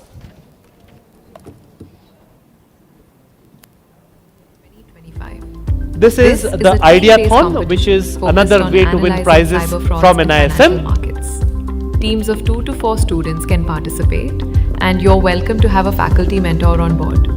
Your challenge? Pick a real or hypothetical cyber fraud case, dive deep into it, and propose smart, practical solutions to prevent such frauds in the future. All submissions will include a detailed report and a presentation to be submitted online. The last date to submit entries is September 30th, 2025. And here's the exciting part. There's prize money worth over 4 lakhs rupees for students and 1 lakh rupees plus for faculty mentors.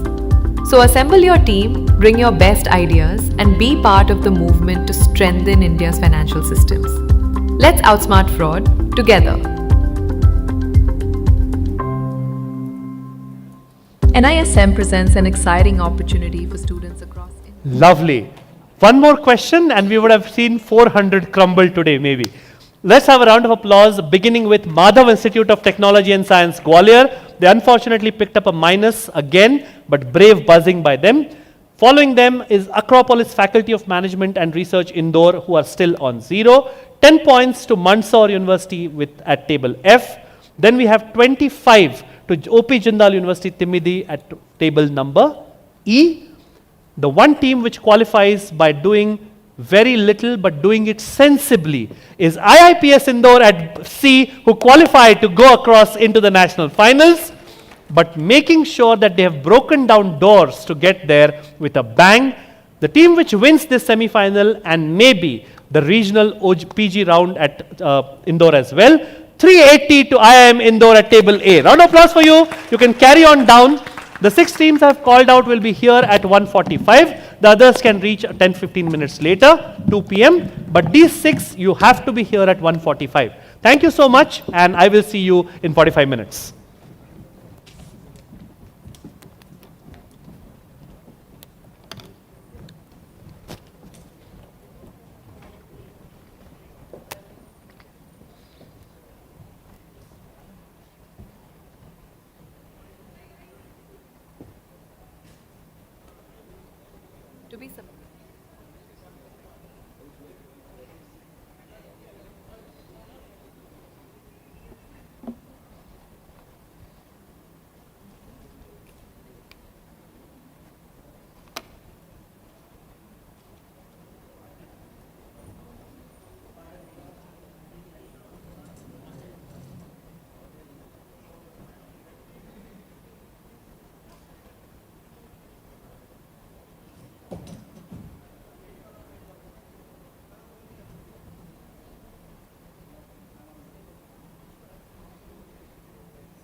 Your places on stage and we hit the first question.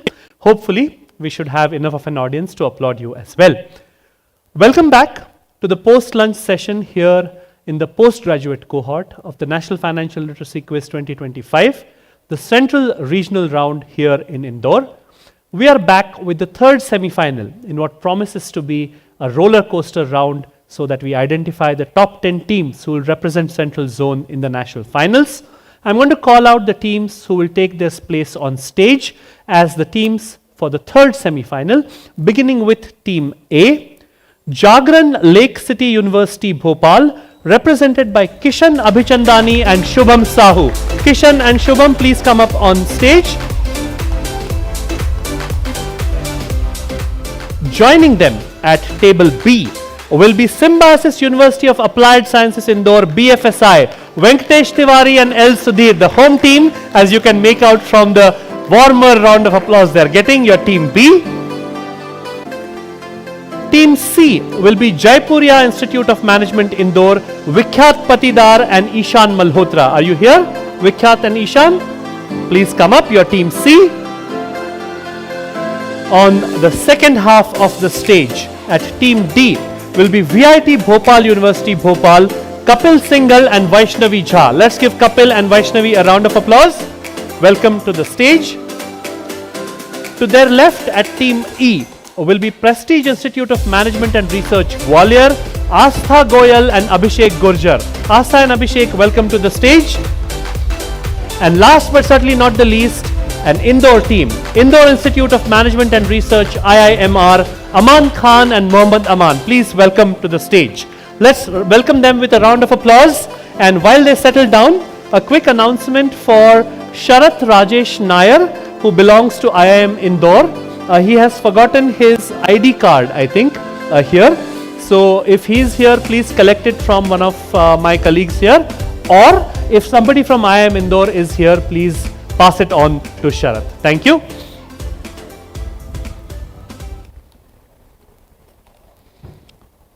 Lovely.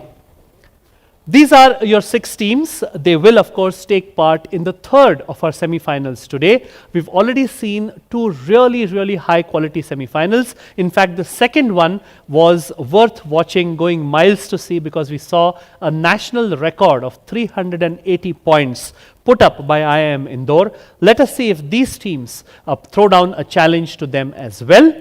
Let us quickly show you the rules, the roadmap for your semi-final, which is this.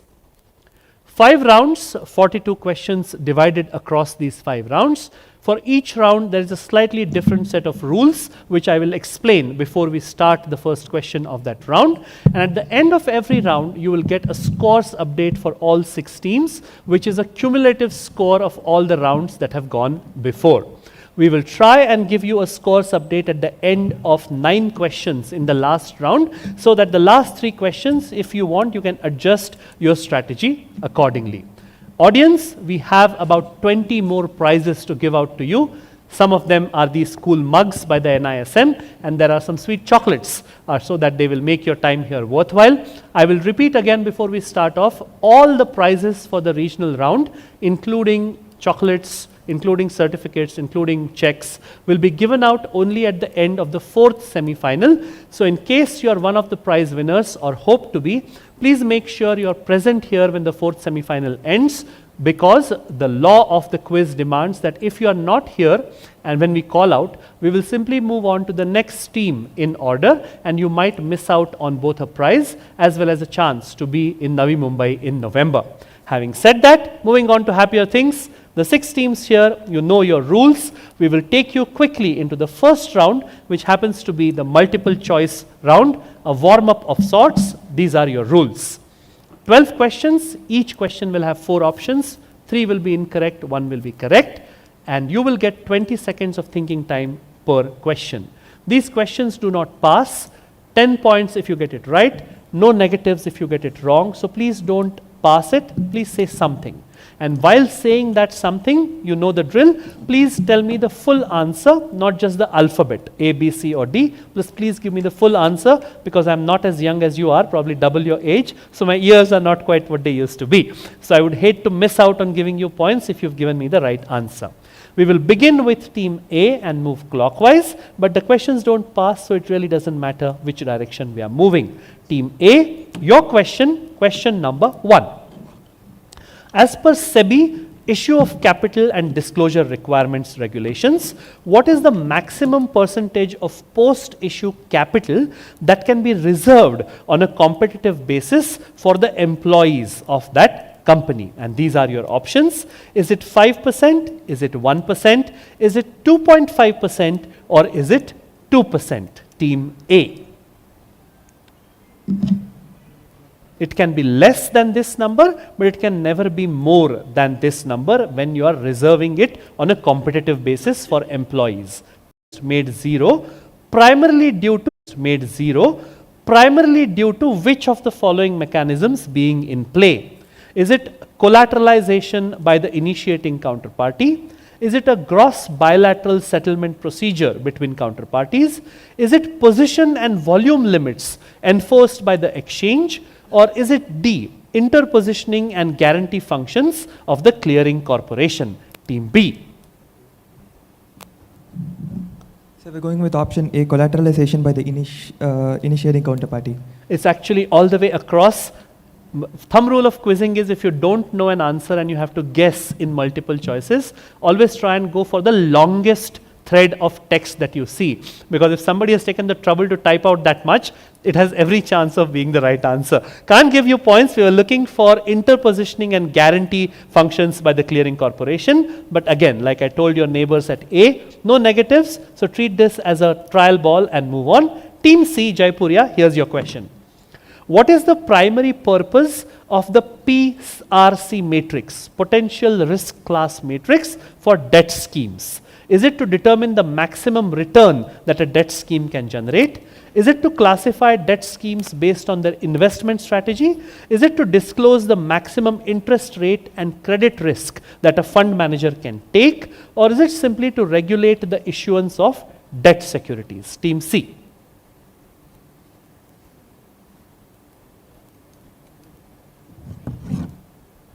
Sir, it's C, to disclose the maximum interest rate and credit risk a fund manager can take. Did you know this or did you just look at the longest option and guess?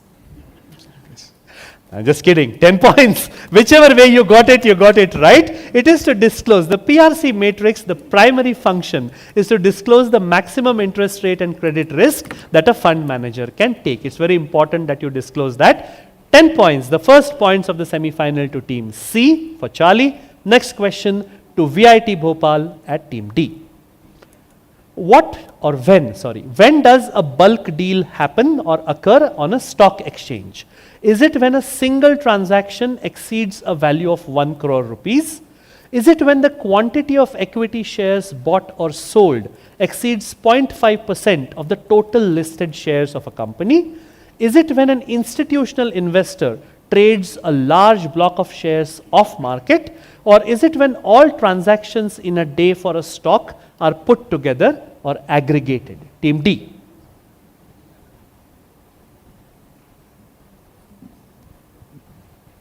Sir, B, when the quantity of equity shares bought or sold exceeds 0.50% of the company's total listed shares. Will get you 10 points. Very, very nice. That's the technical definition of a bulk deal. It should exceed 0.5% of the company's listed shares on an exchange on that day. Team D gets 10 points on the trot. Team E, let's see if you can keep that going. Here's your question, Prestige. What is the primary function of an RTA, registrar to an issue, in the public issue process? Is it to underwrite the issue? Is it to market the issue to potential investors? Is it to finalize the list of people entitled to allotment of securities? Or is it to provide a trading platform for the shares once they are issued or listed? Team E. Sir, it's C, finalizing the list of persons entitled to allotment of securities. That is their reason to be, that to finalize the list of people to whom the allotment is done. 10 points again to Team E. Very, very nice. Let's give them a round of applause to Prestige. Very good. And Indore Institute of Management and Research, Indore, here's your question.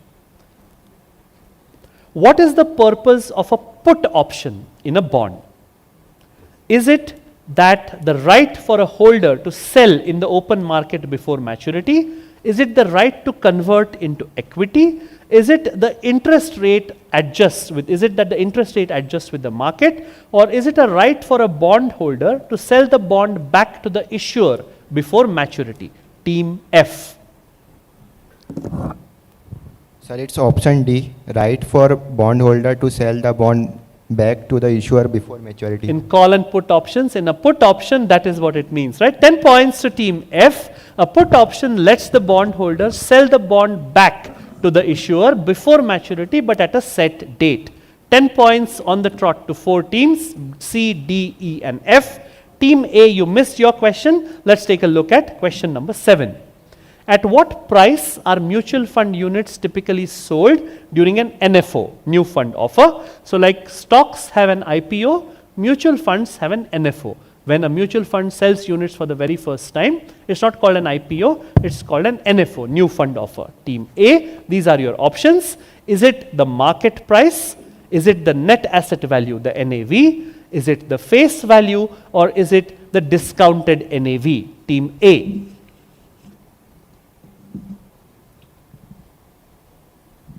Sir, it is B, net asset value. Simply because it is the longest string there, sometimes it doesn't work, right? We are looking at face value, which is what the answer should have been. Typically, it is 10 rupees, and then when it lists, or when the fund gets incorporated, then the NAV fluctuates up or down depending on the performance of the basket of stocks that they have invested in, stocks or bonds or whatever it is. So no points to Team A, they miss both their MCQs, but these are early days. Let's see if B can pick up their first points on the board. Team B, here's your question. What is the paid up capital limit beyond which a company becomes eligible to go from the SME exchange to the main board, subject to other conditions? SME, of course, small and medium enterprises. These are your options. Is it 5 crores? Is it 10 crores? Is it between 10 to 25 crores? Or is it 25 crores and above? Team B.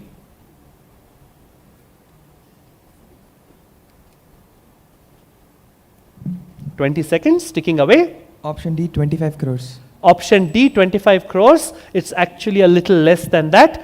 10 crores is what has to be the paid up capital. 10 and 25 crores remain listed on the SME platform. They can, but if they want, they can go to the main board as well. Migration is mandatory. You have no option whether to migrate or not once you cross 25 crores. But after crossing 10, you have an option. So no points to the two teams at A and B. We will go to C and see if they can pick up 10 to match the first 10. Here's your question. India's first dedicated drone delivery hub, launched in 2023 to promote UAV-based logistics, and they typically deal with emergency and medical supplies as of now, is located in which Indian state? Is it Karnataka? Is it Maharashtra? Is it Gujarat? Or is it Telangana? Team C. Sir, it's D, Telangana.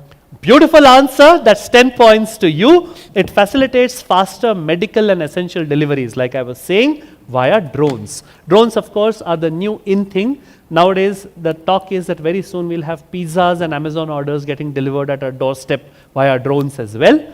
But that's a little in the future. 10 points to Team C. Team D, let's see if you can go to 20 as well. Here's your question. There is something in economics called the crowding out effect. What does the economic concept of the crowding out effect really mean? Is it increased taxes? Is it higher inflation? Is it trade deficits between countries? Or is it reduced private investment? Team D.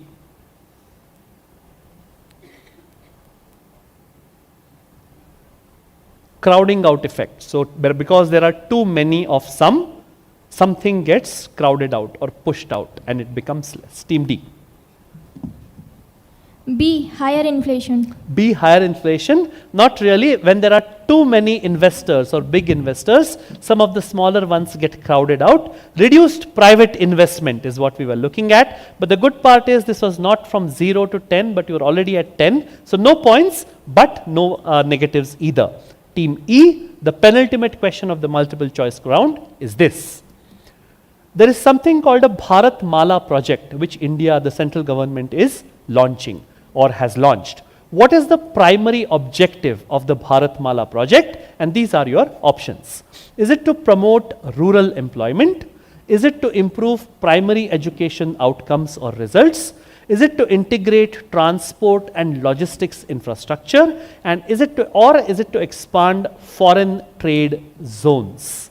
If you look at that word, it's a very Indian, Hindi, Sanskrit word, Bharat Mala. It should give you a big clue as to what is being attempted. Team E.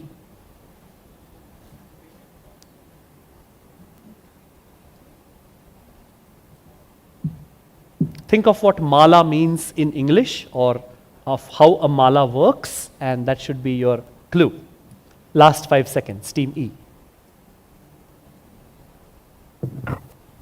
Sir, it's C, integrating transport and logistics infrastructure. So all the hubs, you kind of weave them together like a garland. 10 points to Team E. Very, very nice. It has been launched to boost connectivity and reduce freight costs by integrating highway, railway and other logistic development across India.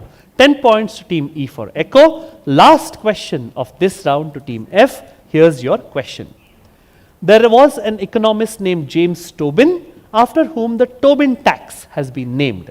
It was proposed as a policy tool to curb a specific type of high-frequency financial activity. Tax, primarily designed to discourage, was meant to curb. And these are your options. Is it stock trades, too much of stock market activity? Was it sales of property, real estate sales? Was it corporate profits because people were making too much profits as companies and becoming fat? Or was it foreign exchange transactions as D, Team F?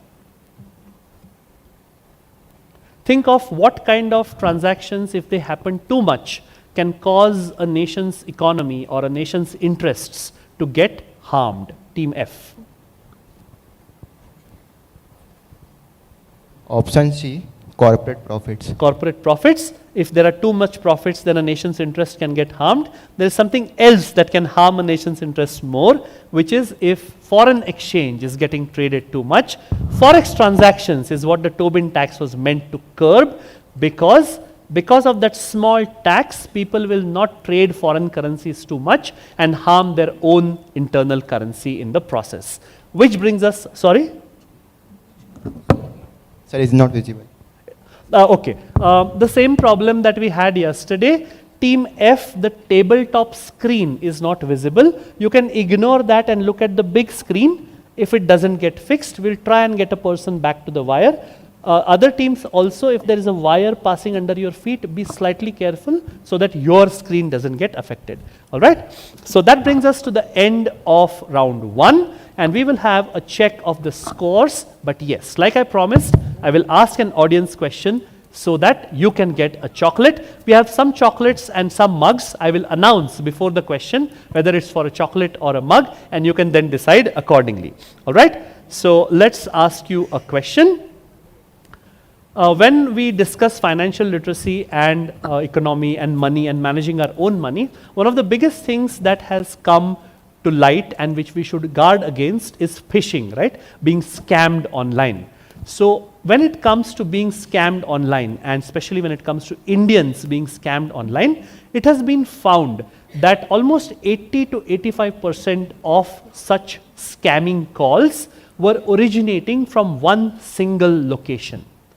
And because of that, almost all the investigative agencies, no matter whether the scam call came to Mumbai, to Delhi, to Chennai or Bengaluru, many of the police found that you could trace it back to one single location, almost 80-85%, which is why there was a work of entertainment also, which came out with a couple of seasons, which was named after that location. The first hand that I saw go up was the gentleman to my right. So we'll get you a mic. This is for a chocolate. Your name, college name, and the answer. Hi sir, my name is Keshav Gul from NMIMS Indore. The answer is Bihar. Answer is? Bihar. Not Bihar. I'll go to the other end, the boy in the black blazer. Yes. Your name, college name, and the answer. Sir, Bihar is like a big area. I need a location. Yes. My name is Aditya Narayan Singh from OP Jindal University, and the answer is Jamtara. Jamtara will get you a chocolate. Very, very nice. And Jamtara, of course, is where you mentioned. But Jamtara, that one single small town, 80 to 85% of all. So it was like a specialty or a career choice for people in Jamtara. And of course, if I'm not mistaken, 2 seasons of Jamtara have come out already on OTT. So Jamtara is what I was looking for. Let's look at the scores. All right, we have 2 teams, A and B, who are yet to open their account. We have 1 team which answered 1 question, which is VIT Bhopal on 10. We have a 3-way lead in the first round, 20 points apiece to Jaipuria, Prestige, and in IIMR at table F. We will move quickly into round number 2. Let's show you the rules.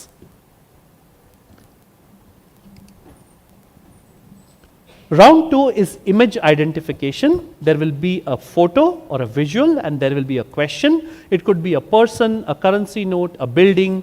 It could be a book cover, anything that has to do with money, markets, financial literacy, etc., etc. We will begin with team A and go clockwise. This is a round where questions pass. 30 seconds thinking time for the first team. If it passes, I will compulsorily ask you to pick up the mic and speak immediately. All the discussions need to happen when the first team is discussing, right? 15 points if you get it right. No negatives if you get it wrong. So if you want to make wild creative guesses, this is the time because there's no negatives. Audience, whatever they don't get come to you. So it is in your own interest to keep quiet until they have finished answering. Wish you all the very best. Team A, we will begin with you. You will have 30 seconds once I finish speaking. Here's your question.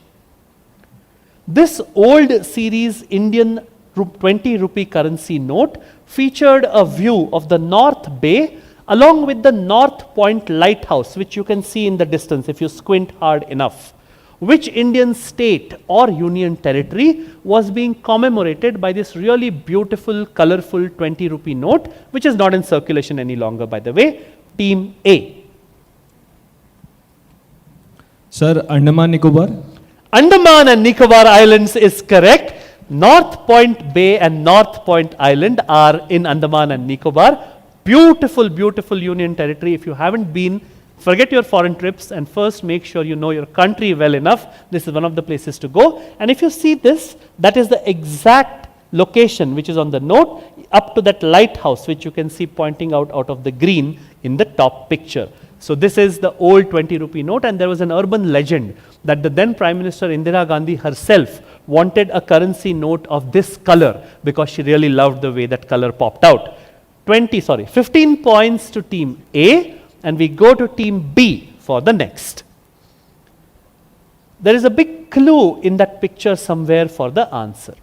This dramatic sounding term refers to a temporary recovery in the price of a falling asset like a stock, etc. It is often mistaken for a trend reversal. So people think that there is a temporary uptick, so it means that the falling is stopped and now it is going to go back up. But that is not the case. It is typically seen in bear markets, and this term, the slang term, is used because, and there is a clue in the italics, because of the fact that even if something lifeless, something which does not have any life in it, it will rebound a little when dropped from a huge height. Why? Because physics. Even though you might not be alive, if you are dropped from a high height and you hit the ground, thoda sa to aap rebound karoge, because physics, right? What is this 3-word term which is used in the markets to refer to such a movement? Team B. And like I said, there is a big clue, visual clue in the image also. Team B. And all teams, I will need all 3 words correct if I am to give you points. Team B. Head and shoulders. Head and shoulders. I have a thing that central zone people love their shampoos because there is a second wrong head and shoulders answer I am getting. Passing to C. Past question, so I need to rush you. Sir, reverse head and shoulder. Reverse? Head and shoulder. Reverse head and shoulder. No, nothing to do with head or shoulder. Team D. Past question, so I need you to answer immediately. Pass. Okay, passes to E. Sir, cat pattern. Cat pattern. So you kind of actually zeroed in on the clue correctly, but not the right answer. Points for thinking though. Passes to F. Brownie points for thinking on the right lines. Passes to F. Ladies have this eye for detail, right? So she got zeroed in on the right clue, but unfortunately not the right answer. Team F, pass question. Need an answer. Passes to A into the mic. Sir, fake big breakout. Fake breakout. No, you should have built on what the lady said. For a mug this time. Let's go across to somebody who doesn't have a chocolate. Yes, the gentleman in the white shirt. Yes. Let's get a mic to you. There's a mic coming your way. Your name, college name, and the answer. Dharmendra Yadav, I am Raipur, dead cat bounce. Dead cat bounce is what it is called. There was a cat there in the picture. Dead cat bounce, because even if a cat is dead, if you drop it from high enough, when it hits the ground, it will bounce. It doesn't mean it is alive. Nobody gets points, but you learned something new. So we move back to which team was this a question to? This is a question for team B. Your question again.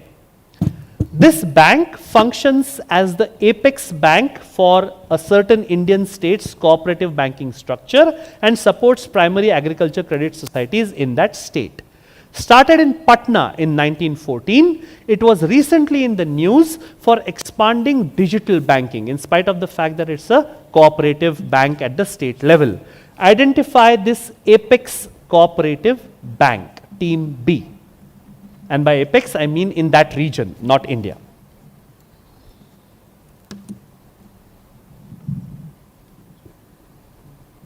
I have blanked out the name, except for established 1914, everything has been blanked out. Team B.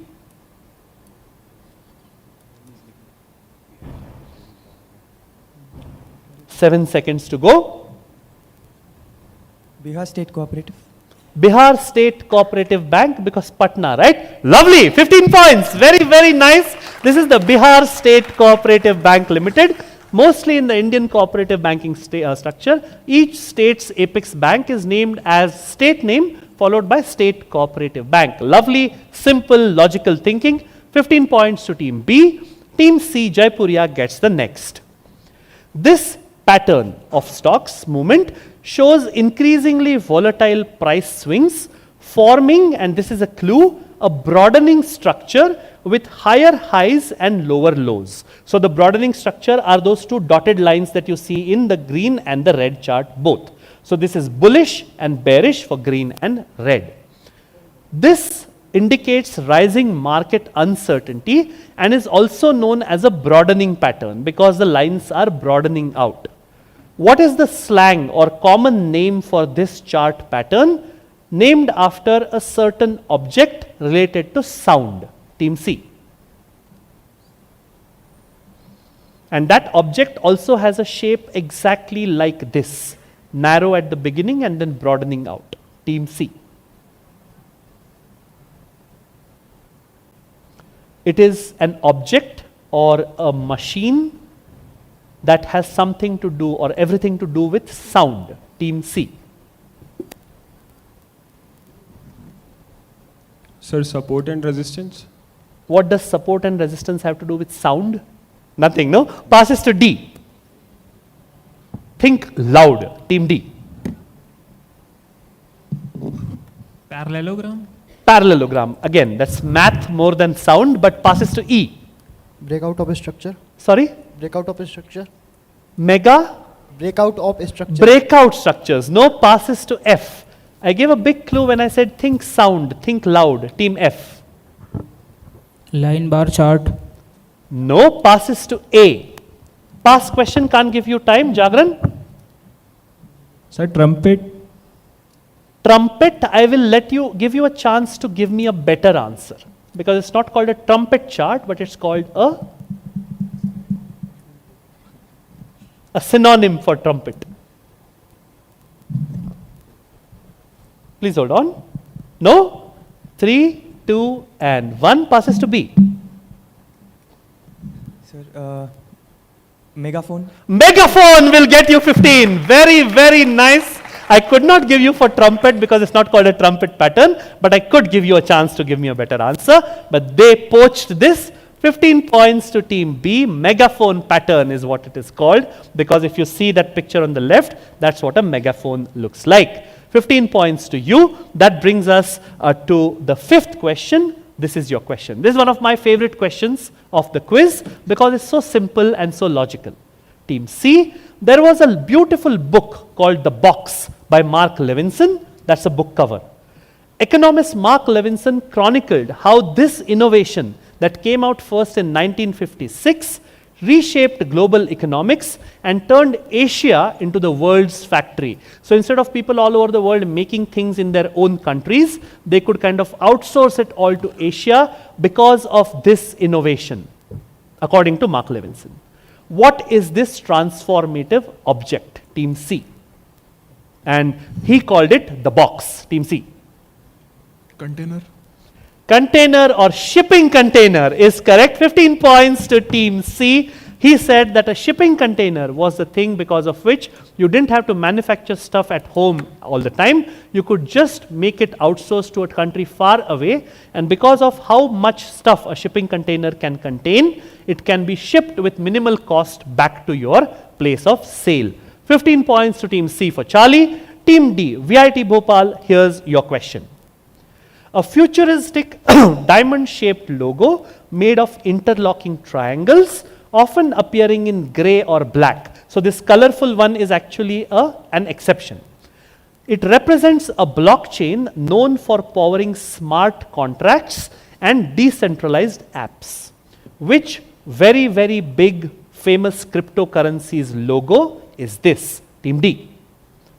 It is, if I'm not mistaken, it is one of the top 3 or 5 cryptocurrencies in the world. Team D.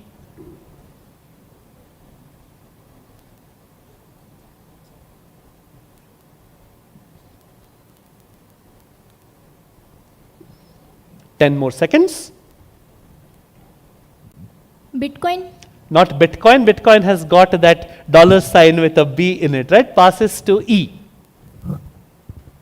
Ethereum. Sorry? Ethereum. Ethereum will give you a lovely, lovely 15 points. Ethereal answer, Ethereum. 15 points to team E. That's how they usually put their logo, grey or black, not colorful. So that was an exception. 15 points to team E for Echo. Team F, the last question of this round was Ethereum. So you will get a chance next in the next round. For now, let's take a look at the scores. And while the scores are being put up, I will ask an audience question for a quick chocolate, because I think we gave out a mug last time. Let's see what this is. All right. In 1989, there was an artist of a certain kind named Arturo de Modica. So one day, illegally, he quickly went with a huge truck and put a 3,200 kilogram sculpture in a very prominent New York location. It was illegal. He just did it because he wanted to protest against something that had happened a little earlier. Today, that illegal thing is one of the most famous photo ops or selfie spots in America. And remember, this is a money and markets quiz. What sculpture was first illegally put by Arturo de Modica? And today you cannot imagine that place without that sculpture. The first hand that I saw go up, let's go across to somebody who doesn't have a chocolate yet. Anybody wants to take a guess? Okay, let's go to you. Your name, college name, and what sculpture? Sharad from IIM Indore. So the bull at Wall Street. The Wall Street bull is correct. Please give him a mug, or sorry, a chocolate, because I said it was a chocolate question. Let's take a look at the scores. All right, very interestingly poised. 10 points to VIT Bhopal, 20 points to IIMR at table F. Then we 15 points to Jagran Lake City at A, 30, which is second, to Symbiosis University of Applied Science, the home team, at team B. And leading at this moment, but with just 5 points separating them, 35 to Jaipuria and Prestige. Round of applause for all the teams. Let's go quickly into the first of our buzzer rounds. Let me switch on the buzzers. If you guys can help me, press the red button so that the screen comes on. Yeah.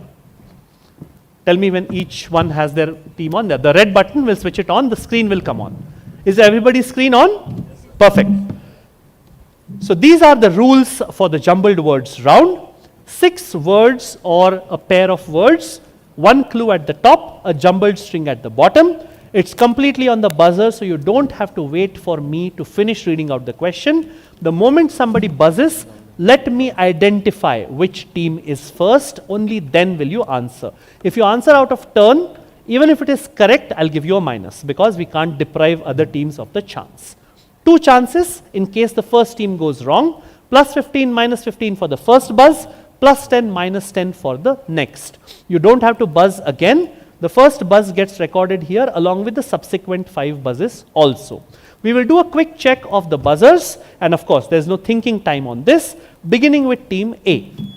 B, C, D, E and F. Lovely. Buzzers are working. Audience, this round, as you must have seen earlier, typically does not take more than 3.5 minutes. That's how good the teams are. Fingers on your buzzers, all teams. The first word or term coming up now. A maximum or minimum allowable trade rate. We have a buzz fastest from F. Tell me. F, quickly please. 3, 2 and 1. That's a minus 15 to team F. Next fastest was C. Quickly. Limit price. Limit price is correct. Minus 15 to team F, plus 10 to team C. 2 other teams had buzzed. After C was A, and after A was B. So that was the order. And think in just in case you want to check. No. See, this is the thing is that even I am on the other side of the table a lot of times, because open quizzes happen. And when a quiz is going on, I like to be assured that everything is transparent, which is why I will show it to you once in a while, right? So indulge me a little bit. Plus 10 to team C, minus 15 to team F. All right, that was the first. Lots of bloodbath happening in the first question itself. Limit price is what I was looking at. Fingers on your buzzers. Next question coming up now. Long-term asset acquisition cost.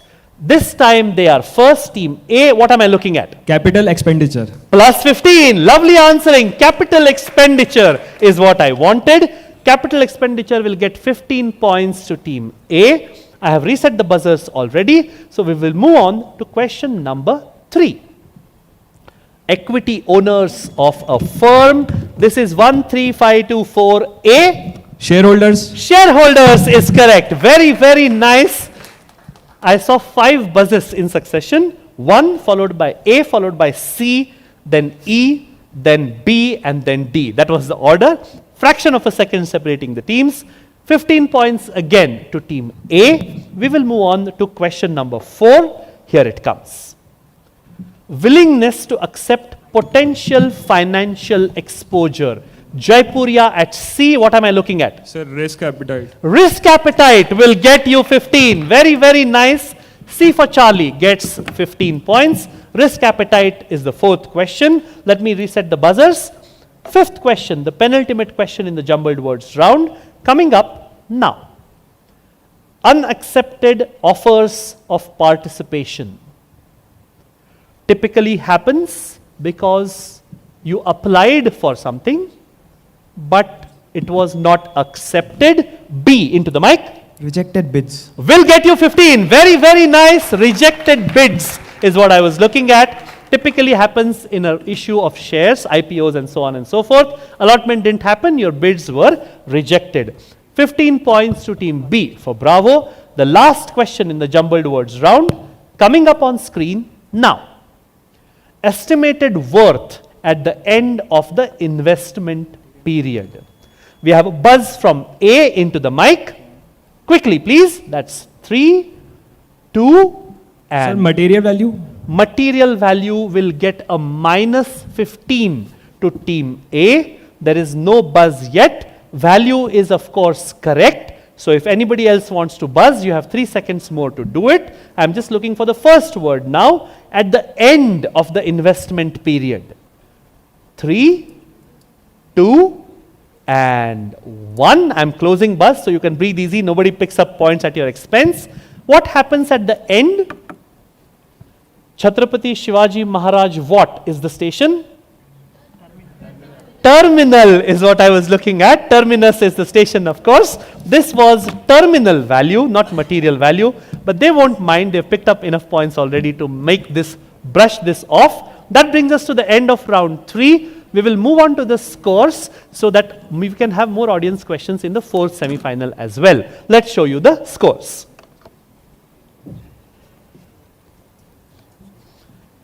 Beautiful.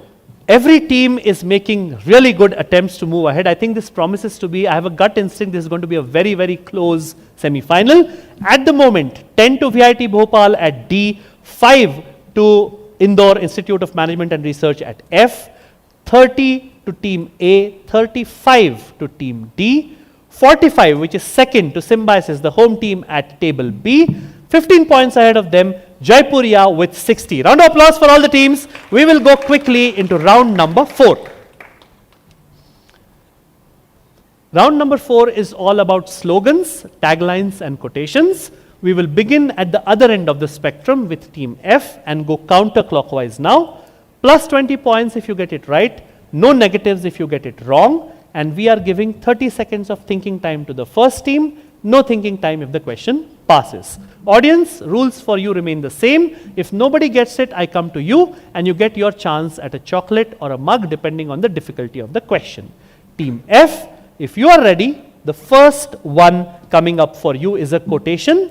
I want you to give me both the words that have been blanked out, and these are words which are very, very basic when it comes to investing and the stock markets. Team F, here's your question. Philip Fisher, famous in investment and markets, once said, the stock market is filled with individuals who know the blank of everything, but the blank of nothing. These are two different words. What two words fill the blank? And you have to tell me the first blank is filled by this and the second blank is filled by this, because the order is very important. Team F. Coincidentally, both the words are 5 letters long. Team F. First one is knowledge. First one is knowledge. That's a little more than 5 letters, but okay. If you didn't hear what the clue that I gave, I will let you because I gave a clue, it would be unfair to you. I said both words are 5 letters long. So I will let you go again, because I gave the clue when you were speaking. Shh. When you look at stocks, both these words are very important in very different ways. Team F. Now I need to rush you. 3 seconds. Value. More. You need to tell me which word fills which blank. I'm not saying whether you are right or wrong. Where does the word, if you are saying value and if it is correct, which blank? Everything or nothing? A little faster, please. Sir, money. Sorry? Money. You need to tell me the first blank is X, the second blank is Y. So please tell me in that order. First one is value, money. First one is value or first one is money. Which is it? Value. First one is value and first second one is value money. and the second one is money. So people, the stock market is filled with individuals who know the value of everything but the money of nothing. That is your answer. Passes to E. Past question, I need to rush you. The good part is that both words were 5 letters long. Passes to E. Past question, I need to rush you. Sir, in the first blank, it is a price of everything but value of nothing. Beautiful. Give her a round of applause. People, the market is filled with people who know the price of everything but the value of nothing. Such beautiful words to live your investment lives by. 20 great points to team E, and we go on to team D with the next. Systematic, seamless and secure is the tagline of a government entity which is called the blank blank of India. The blanks are filled with 2 words. It is, and the short form is LPI. The short form of this entity is LPI, where the I stands for India. What does this entity do? In the same way that you have ships coming in at a certain place or designated places along the coast, this looks at things which are not on the water. This looks at things which are on solid ground. But equally important, because trade is concentrated at these places on solid ground. So what 2 words are LP? Team D. LP of India, team D. And I have given you the biggest clue by saying that they are very similar to certain places where ships come in at designated places when it is to do with the water, with sea. In the same way, what are these things called which are on the ground, which are a hub for trade? Team D. And LP is your biggest clue. First word begins with L, the second word begins with P. Team D. 10 more seconds. If all the teams agree, I'll give you the number of letters in the 2 words. Nobody blocking a clue? You're blocking a clue? No. First word is 4 letters. The second word is 5 letters. So L is a 4-letter word. P is a 5-letter word. Team D. Now I need an answer. More than 30 seconds. Your keywords are on ground and a hub for trade, like how ships come into a thing on the coastline. Team D. No? Passing to team C, Jaipuria. Into the mic, pass question, need to rush you. Sir, L for land and P for ports. Land ports of India. Beautiful answering. 20 points to team C. Land ports of India is what I wanted to know. There is actually a body which is called the Land Ports of India. Systematic, seamless and secure. C for Charlie gets 20. Symbiosis, the home team, gets the next. This is your question. Trust Simplified is the tagline of India's leading trust and authentication technology company. What company is this whose tagline is Trust Simplified? They came up with a new tagline earlier this year in February or March 2025, and it is a word, it is a company name which begins with 4 letters, which is part of what they do. Think of what a technology company that has to do with trust and authentication does, and the second word is something that connects 2 parts of a certain place. Team B. what do you call a thing which connects things? And the first 4 letters are what a authentication company does. Team B.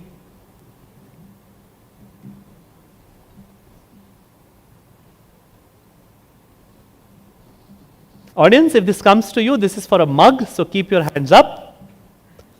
10 more seconds, Team B.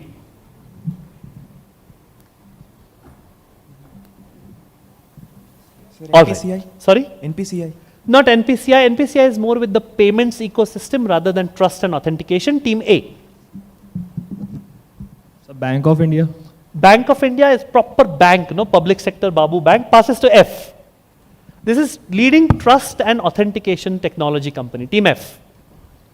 Pass question, need to rush you. TCS. Sorry? TCS. Not TCS. Nice company, but no. Passes to E. Passes to team D. VIT Bhopal. Pass. Passes to Jaipuria. It was team B's question, so Jaipuria. Infosys. Not Infosys either. The first hand I saw go up was the blazer in the back. Not a blazer, I think it's a Nehru jacket or a Modi jacket. I'll get a mic to you and you can give me your answer. My name is Dr. Mohammad Zishan Khan and from Bhopal, from Jagran Electricity University, and I think the answer is Auth Bridge. Lovely. Give him an NISM mug. This is Auth Bridge. Trust simplified. Auth for authorization or authentication. Bridge for what? Connects people. Very, very nice. I hope that mug brings you good memories always. We will go back to team B with the next. This is one of the easier questions that you can get. It has got 2 words which I need, which are blanked out, but they are very connected words. They both begin with the same 3 letters. All right, let's show you. Blank in the market beats blank the market is a quote by investor Ken Fisher. What 2 words? The second is simply an ing form of the first. Fill the blanks. This is again a very nice fundamental principle to live by, whether you are investing or advising people how to invest. Blank in the market beats blank the market. Team B. And like I already told you, both the words begin with the same 3 letters. The second is simply an ing form of the first. Team B.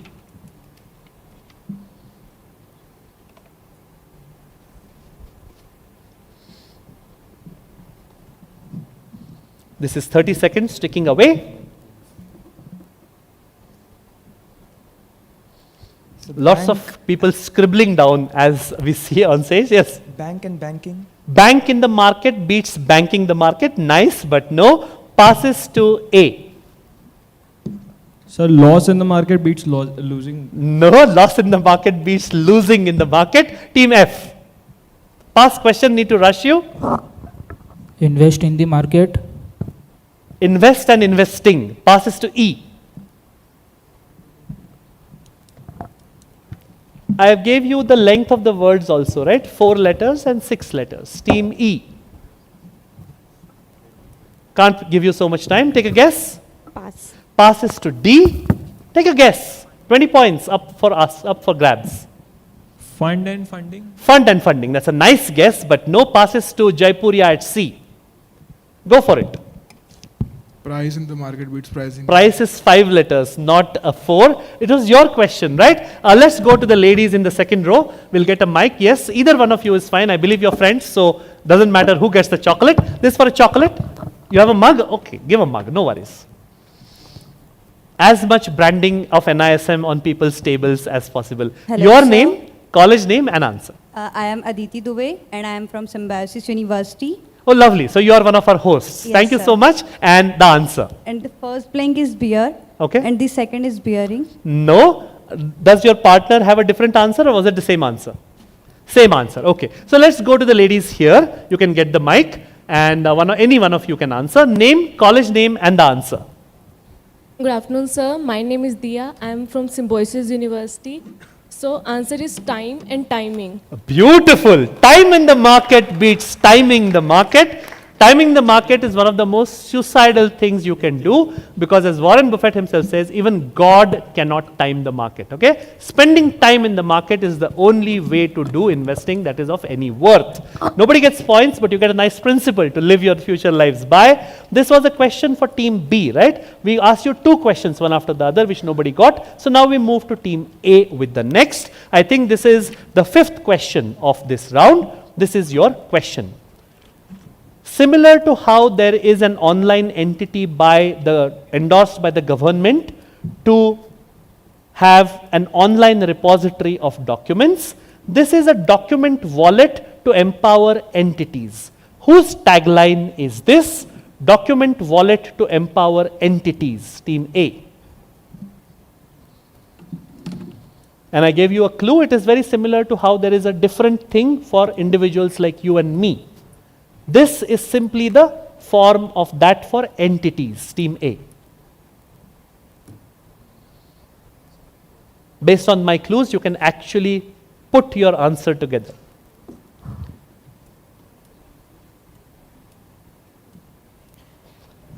It is passing like this, so it will take some time to come to you, Symbiosis. 10 seconds more. Sir, DigiLocker. DigiLocker. That was the one that I was giving the hint for. Passes to F. So you had the same answer. No. Passes to E. Pass. Passes to team D. VIT Bhopal. Same answer, DG. All right. I can't give you points for the same answer because it's the wrong answer. Passes to Jaipuria at C. The moment they said DigiLocker, you should have been able to give a better guess based on who it is for. Team C. Quickly, please, pass question. Passes to Symbiosis. I'm guessing they have a guess. Sir, DigiGov.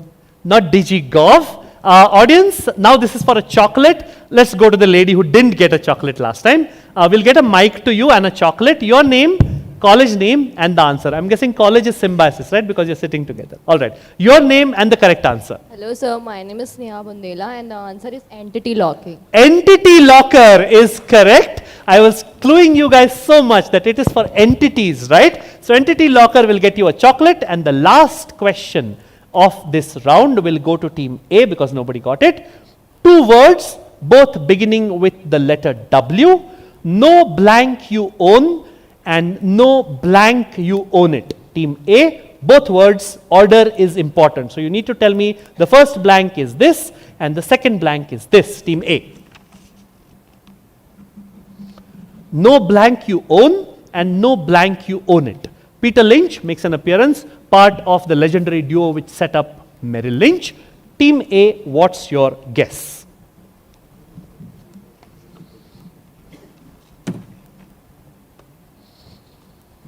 Sir, is it know what you own and know when you own it? Know what you own and know when you own it. Passes to F. Not saying anything, passes to F. But there was some enthusiastic clapping in the audience. Passes to F. Pass question, I can't give you time, Indore. Work and wealth. Sorry? Know your work, know work you own and... Know what you own, okay? And know wealth you own it. Know wealth you own it. E? Know what you own and know why you own it. Beautiful. Give her a round of applause. Know what you own and know why you own it. Again, while investing, this is the best thing you can do. Know what stock or what company you want to own, and more importantly, why you want to own that company. 20 points to team E. That brings us to the end of round 4. We will leave all the audience questions henceforth for the 4th semi-final, because from this full auditorium, I can make out that you're going to be around till the 2nd or the 4th semi-final finishes. So let's move on to the scores. Lovely. 2 teams with 5 points of each other, shouting distance as they call it. 5 to team F, 10 to team D, 30 to team A, 45, which is 3rd position, to team B. Then we have the second team at rank 2, which is Prestige with 75, and just 5 points hanging by a thread ahead of them is Jaipuria with 80. Round of applause for these teams, and we will go into the last round of this semi-final, which is worth 12 questions. Let's show you the rules. 12 questions, none of these questions have any options. The first 6 are simply a little less tense because they begin with A and go clockwise without any negatives. 30 seconds of thinking time and then no time to think if it passes. Plus 25 if you get it right. No negatives if you get it wrong. What happens if nobody gets it? We go to the audience, maybe give out a chocolate and move on. I will give some clues if nobody blocks. The last 6 questions are on the buzzer, so we will come to those rules at the end of the 6th question. Cool? Let's move on to question number 1 to team A. Here's your question. EMBI is a bond index maintained by JP Morgan that tracks the performance of sovereign bonds issued by developing nations. That's a clue. And it is a key indicator of investor sentiment towards these developing economies. In this context, if BI is bond index, what do the letters EM stand for? Team A. And everything you need to know is in those 2 words which are in italics, developing nations. Team A.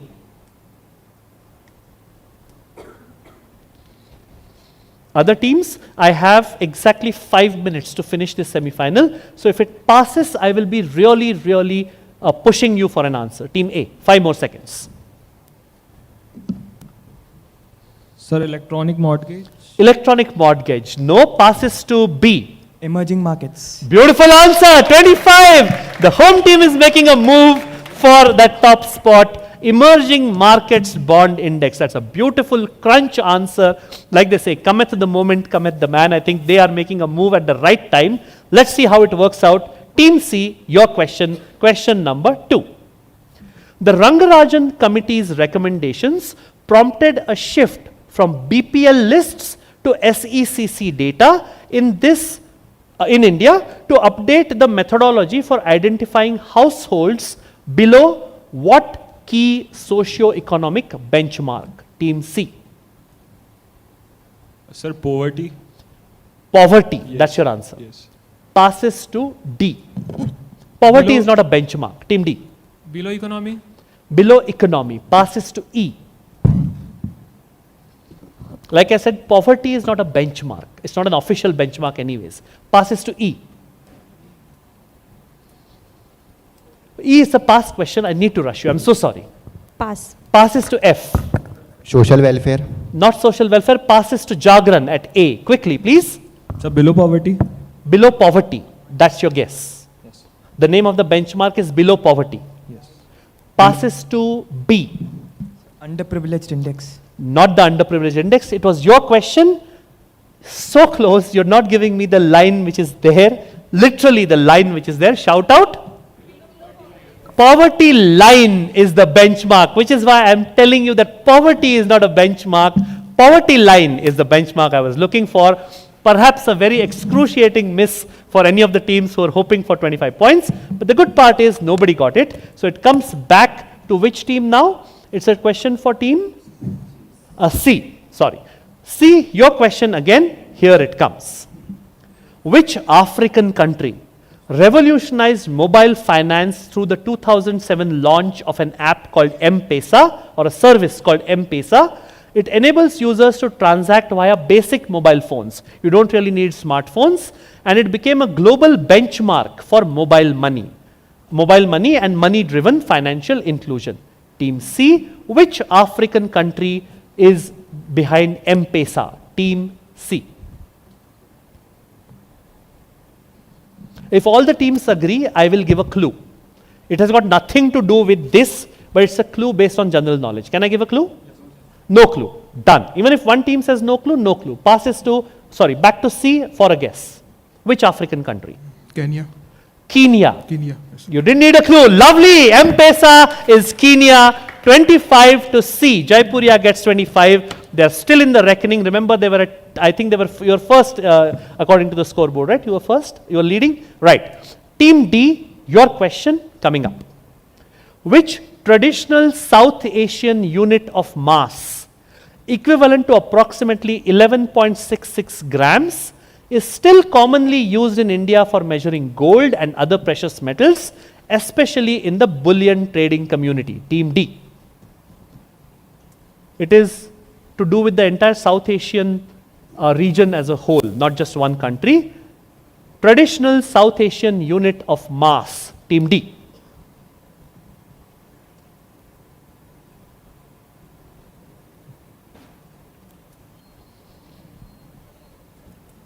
Five seconds more. A quick reminder to the last 6 teams, please be ready, preferably on this side of the auditorium.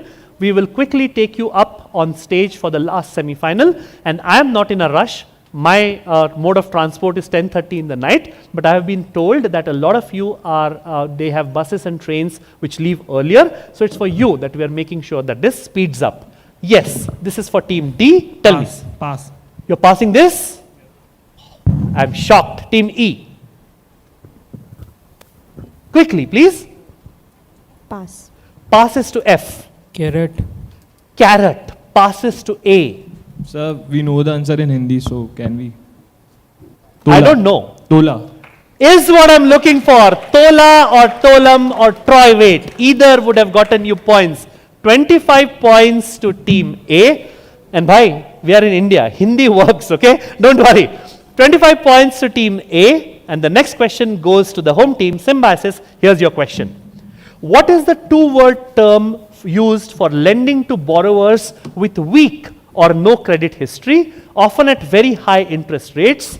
It is more popular in America, and it was popularized by a huge crisis that happened in America and spread to the rest of the world sometime in this century. I'm looking for a 2-word term. You can also call it a 1-word term if you want, because it's a hyphenated term. Team B, what term?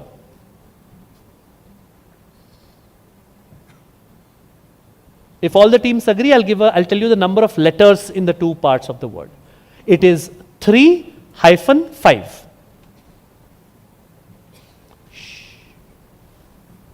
It is for team B.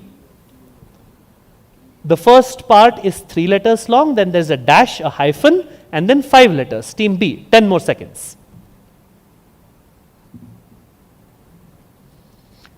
I'm officially at the time where we should have finished now, so I'll push you a little bit. Your answer, please. Pass, sir. Passes to C. Quickly, please. Pass question. Sir, landlords. Landlords. No. Passes to D. Low money. Low money. Passes to E. Pass. All right. Going across to IIMR at F. Pass. Going back to A. Jagran Lake City. 3-5. Some mortgage. Mortgage. No. It is everything to do with mortgages, but not that. Passes to B. It was your question? All right. Audience, let's go to somebody who doesn't have a... Okay, the boy at the lanyard here will give you a mic. And I think we have a... Okay, lovely. A mug coming your way. Okay, they're discussing. You can take one ear. You can take an ear of the mug and give the main mug to man if you're going to divide it. All right. My name is Piyush Gupta and I am from Symbiosis University.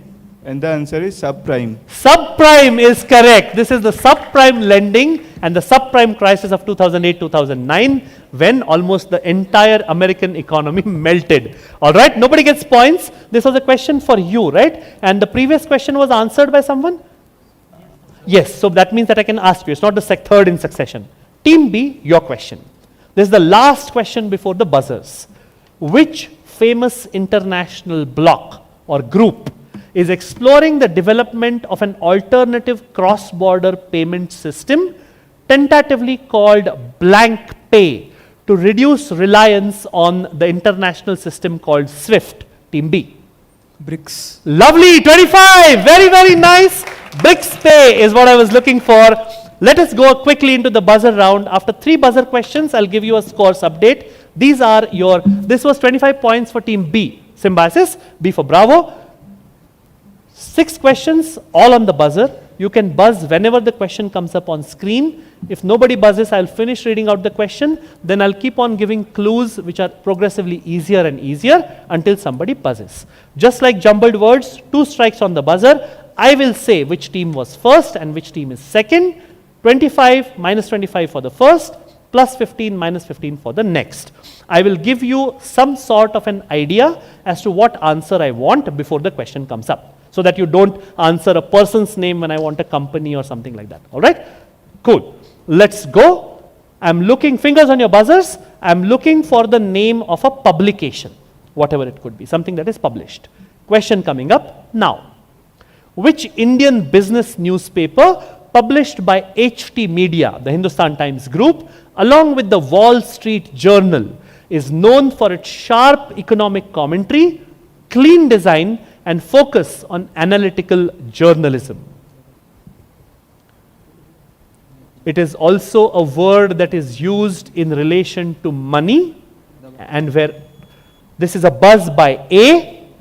The Economic Times. That's a minus 25 to A for the Economic Times. Nobody else has buzzed. I'll finish what I was saying. It is also a word that is commonly used with where money originates from. D has buzzed. Which newspaper? Quickly into the mic. The Times of India. No, that's a minus 15. Shout out, audience. The Mint is correct. Money is printed or coined in a mint. The Mint is what I was looking for. That's a minus 25 to A for alpha and a minus 15 to D for delta. Right? Moving on. And the next question is a question for which I want the name of a banking institution of some kind. All right? Question number 8. Fingers on your buzzers. Coming up now. Under a government notified scheme effective April 1, 2020, Andhra Bank and Corporation Bank were merged with which public sector bank, team F? Union Bank of India. 25. Lovely, lovely answering. Union Bank of India is what they were merged into. Union Bank's tagline is incidentally good people to bank with. Very, very nice public sector bank. Plus 25 to F for Foxtrot. And the next question is the last question before the scores update for the final time, and then we have 3 questions before that. I'm looking for a one-word answer. It's an English word, one-word answer, very famous when it comes to economies. All right? Question number 9 on your screen now. Which economic word or term describes a general slowdown? Team C, into the mic, quickly into the mic. Sir, recession. Recession will get you 25. Lovely answering. Recession, 25 to C for Charlie. And we have a scores update. No audience questions right now. All of that in the 4th semi-final. These are your scores. We have the first century of the quiz. 130 to Jaipuria with that couple of clutch answers. Second is Symbiosis with 95. Also in with a chance to go to Mumbai. 20 points behind them, 75 for Prestige. Then we have 2 30s, which is 30 to A and 30 to F. And VIT Bhopal, slight stutter, but you can still bounce back. 75 points potentially are still at stake with the 3 questions to go. Let's move on. Question number 10. I'm going to give you an acronym or a short form. You need to tell me the full form. And I need all the words correct if I have to give you points. Clear? Fingers on your buzzers. Question number 10. DTAA is an agreement typically signed by the governments of 2 countries, that's a clue, to ensure that income earned across their borders is not taxed in both places. That's another big clue. It promotes international trade, investment, and protects residents and companies from paying taxes twice. That's another clue. What does the acronym DTAA stand for? The last A is agreement. Tell me what DTA stand for. The second last A is avoidance. What does DT stand for? All right, we have a buzz from the home team. What does DT stand for? Duplicate tax. Duplicate tax, minus 25. Minus 25 to team B for saying duplicate tax. C was second. Plus 15 minus 15? Double tax avoidance agreement. Double taxation avoidance agreement will get them 15. This is not duplicate. I couldn't give you for that. Double taxation avoidance agreement. Minus 25 to B for Bravo. Plus 15 to C for Charlie. Penultimate question of the quiz. The answer that I'm looking for is a position or a post that is held by people. Question coming up on screen now. Comprising members including the RBI governor, heads of SEBI, IRDAI and the Provident Fund Regulatory Authority, as well as other key officials, which position or what person chairs something called the Financial Stability and Development Council? So if all these top people are part of the committee, what person above all of them would chair this council? Nobody buzzing? Currently it is chaired by a woman. I'm looking for a position. First buzz was A. Finance Minister Of India. Union Finance Minister is correct. The clue was of course for Mrs. Sita Raman. Plus 25 to team A for saying Finance Minister of India. That brings us to the very last question of the quiz. And let me remind you, the top two teams go through directly. If you are third or fourth, it depends on how the other 16 teams who didn't qualify directly have scored. Fingers on your buzzers. I'm looking for two keywords. Okay, I'll explain when I come to it. But two words have to be there in your answer for points. If you just say one of the words, I won't give you points. Clear? Let's go on. Fingers on your buzzers. Here's your question. NABFID was set up by the Government of India in 2021 to fund projects through long-term debt. What kind of projects, what category of projects does it serve? That's your question. I just want two words. What and what? Infrastructure development. You need to buzz. I don't see any buzz.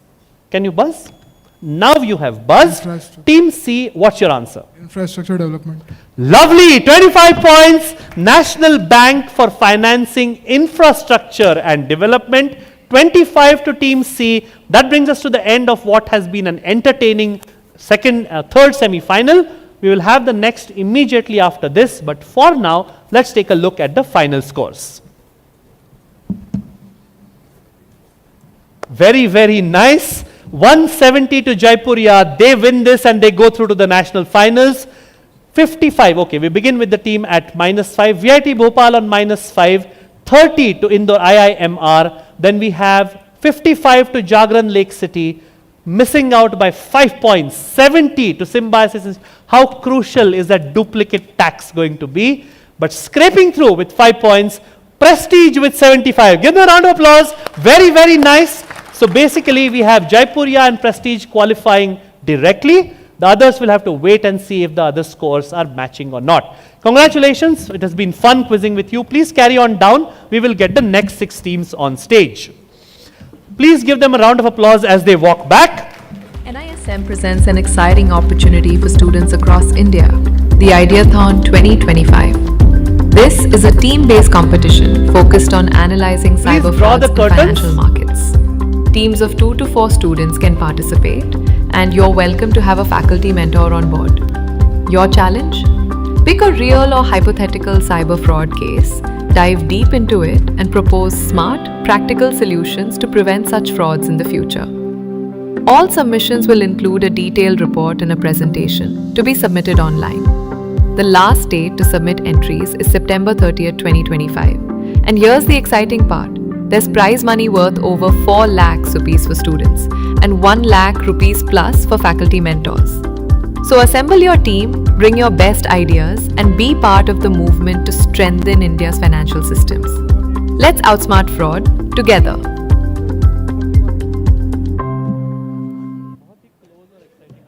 IPO issue. Apply for IPO issue offer. Check. Just check him. अरे ठीक है. I'm writing a check now. अभी last check. He tore it. Check, digga, chick. Check, digga, chick. Check, chick.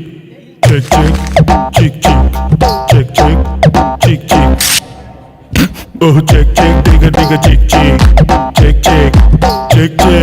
check check dega dega chick chick अरे check check dega dega chick chick Now no check hassles and no waiting for refunds because from January 2016 IPO payments can only be made through ASBA and not by check. SEBI, her investor की ताकत. They say that the zebra is the oldest animal in the world. Wow. Ask why? Why? Because it's still black and white. One more joke. Invest rupees 20,000 and get 200% appreciation in 2 months. Don't take unsolicited SMS investment tips seriously. Acting on it benefits someone else, not you. Issued in public interest by SEBI. SEBI, her investor की ताकत. Now, none of that KYC fuss. And no more margin payment. Sir, tea. And how's the missus? At her mother's, she's happy when she's there. And no more worrying about tax payments. And no one even gets to know our names. This is called Dabba trading. Yes, this is called Dabba trade. Dabba Gul. It always takes two hands to clap. That's why both organizing and doing Dabba trading are criminal offences. Only trade at a SEBI recognized stock exchange. SEBI, her investor की ताकत. एक बहुत बढ़िया plan. अभी 10,000 invest करो. 6 महीने के बाद 20,000. अच्छा. जितना डालो उतना डबल. डबल. हाँ. मिस्टर कुमार है ना. उन्होंने भी इन्वेस्ट किया था. अरे वो अपने कुमार सर है ना, उन्होंने भी इन्वेस्ट किया था. आज क्या नहीं है उनके पास? गाड़ी है, बंगला है, नौकर चाकर सब है. अपने कुमार भाई है ना, उन्होंने भी इन्वेस्ट किया है इसमें. बंगला है, गाड़ी है. जितना डाला उसका सीधा डबल. अरे वो अपना कुमार का है ना. लाइफ एकदम सेट है उनकी. अपना कुमार साहब है ना, नौकर चाकर सब कुछ है. कुमार साहब नहीं है अपने. आज की डेट में उनके पास क्या नहीं है. अरे मिस्टर कुमार कौन है? Mister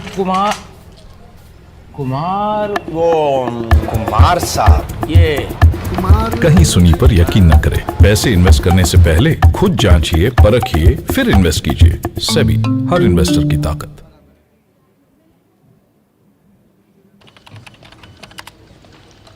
hi sir. वो मेरा डिविडेंड वारंट अभी तक नहीं आया. उसके लिए तो आपको रिटर्न एप्लीकेशन फाइल करनी पड़ेगी. आप रिटर्न एप्लीकेशन दे चुके हैं. Oh good. Ginger tea, masala tea, anything. क्या नाम बताया आपने? वसंत कुमार काबरा. बसंत कुमार. ओ काबरा बोले तो बंगाली. हरियाणवी. सर आपका एग्जैक्ट प्रॉब्लम. मेरा डिविडेंड वारंट अभी तक नहीं आया सर. Just a second. जी. सर आपका डिविडेंड वारंट ना अब तक नहीं आया sir. No response to your investment complaints? Complain to the right authority. Log on to scores.gov.in and get a response to your investment complaints. SEBI, her investor की ताकत. बकवास है. तू ये स्कीम देख. ये एक बार 50,000 रुपए डाल, 6 महीने बाद हर महीने जिंदगी भर के लिए 10,000 रुपए. सच्ची? सच में? अरे मैंने खुद इन्वेस्ट किया इसमें. तू इधर से. अरे ये देखिए. ये तेल 2 बूंद अपने सर में डालो और 1 हफ्ते में बालों की गारंटी. ये मैं ले लूं क्या? क्या बकवास है. तू साइन कर. ये सुनो, सोना बेल्ट 1 हफ्ते यूज करो, 7 किलो वजन कम. भाई ये मोटा तू ले ले. छोड़ यार, छोड़. तू साइन कर. ये बेस्ट है. तेजस्वी लॉकेट, जिंदगी भर की खुशियां पाओ. ऐसा करते हैं अपन तीनों एक ले. कैसी बातें कर रहा है यार. ऐसा कभी होता है क्या? हाँ तो ऐसा कभी होता है क्या? कम समय में ज्यादा फायदा मतलब धोखा. इसीलिए किसी भी स्कीम में इन्वेस्ट करने से पहले उसकी अच्छी तरह जांच कर ले. सेबी, हर इन्वेस्टर की ताकत. In today's fast-paced financial landscape, knowledge and expertise are the key to success. Introducing National Institute of Securities Markets, your gateway to excellence in the world of finance. NISM is a premier institution established by the Securities and Exchange Board of India. By virtue of a budget proposal to develop and professionalize the securities markets in India, NISM's new state-of-the-art campus, located along Mumbai-Pune Expressway at Patal Ganga, was inaugurated by Honorable Prime Minister of India, Shri Narendra Modi, in December 2016. NISM empowers professionals with the skills and knowledge they need to excel in the highly dynamic financial services industry. with its wide range of certification programs. Whether you are an aspiring investment advisor, a budding research analyst, or a seasoned market participant, NISM offers a bouquet of specialized courses that cater to your specific needs. Through its various training programs, faculty development programs, management development programs, and conferences, NISM brings together industry leaders, regulators, and academicians to exchange ideas, share insights, and shape the future of the securities markets. NISM also offers hands-on training through Trading Simulator with access to real-world securities drawn from Indian equity market. NISM Campus Patal Ganga is nestled in the heart of nature, empowering professionals with the cutting-edge skills who can handle the task in securities markets, enabling practicing market participants and freshers ready to accept challenges from the word go. Check. Lovely. Welcome back. Guys, can we do this later? Because we need to finish. I'll let you do all this once we finish with the prizes, okay? I'm so sorry. All right. Welcome back to this, the fourth, final, and hopefully the best of the semi-finals that we have in store today. We are, of course, at the central regional round for the PG cohort in the National Financial Literacy Quiz 2025 here in this beautiful Symbiosis auditorium in Indore. And we have been through 3 semi-finals which have given us 6 direct entrants into the national final. We, of course, are looking for 2 more direct entries, and then we will look at all the scores of the remaining 16 teams, and we will decide who are teams number 9 and 10 who will represent Central Zone at the national finals. 6 teams, the remaining 6 teams who have been here since morning, so I applaud their patience as well. They will walk up on stage, and hopefully we will see 2 of them in the national finals in Navi Mumbai in November. Let me call up on stage each team as they walk up. I want you to applaud them for their efforts. At table A, team A is SVKM's NMIMS, Astha Sharma and Keshav Goel. Round of applause for them. Bilaspur, Dhanendra Sahu and Aman Kumar Chandravanshi. Round of applause for both of them. To their left, team C will be Maharaja Agrasen International College, Raipur, represented by Adarsh Agrawal and Adarsh Jain. If I may make a very bad joke, that's a very model team, no? Adarsh team. Very good. Come up on stage, please. My age means that I'm allowed to make dad jokes, right? Your team C. Team D will be School of Economics, Devi Ahilya Vishwavidyalaya, Indore, represented by Shikhar Sharma and Mukund Yadav. Shikhar and Mukund, please come up on stage. Please keep the applause going, guys.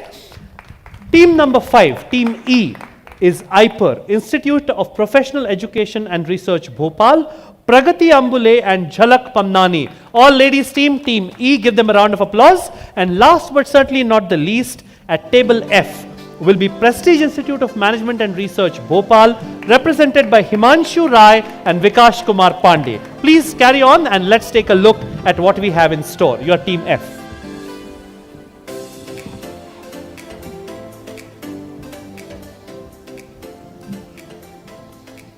Lovely. Once the photos are done, we will proceed. All good? Lovely. So these are your final 6 teams who will compete in the 4th semi-final of the PG cohort here in Indore, the central regional round of the National Financial Literacy Quiz 2025, brought to you by NISM, a capacity building initiative of the Securities and Exchange Board of India. We have been here through an entire day of really fun quizzing, and we've seen a lot of prizes given away already, which have got nothing to do with the teams on stage. I'm talking, of course, about the chocolates and the NISM mugs that have made your way to you in the audience, and I'm told we have about 6 to 8 of them still left. So that's all for you in this semi-final itself, because as much as I want to, I'm not allowed to carry anything home. So let's quickly show you the rules for your semi-final. They're the same as all the 3 that came before. 5 rounds, 42 questions. Each round rules explained before we begin the round. Points tallied and shown to you after we finish each round. Audience, like I said, a little bit of chocolates and mugs are still on offer. So your interest is to keep down, your voices down until I come to you. Put up a hand and then we will ask you for an answer. All teams, if you're ready, let's take you into the rules for round 1, which is the multiple choice questions. 12 questions, Do not pass. 20 seconds thinking time for team. 10 points if you get it right. No negatives if you get it wrong. So please feel free to guess. But when you are answering, please tell me the full answer. Don't just tell me the alphabet, so I don't miss out on an answer.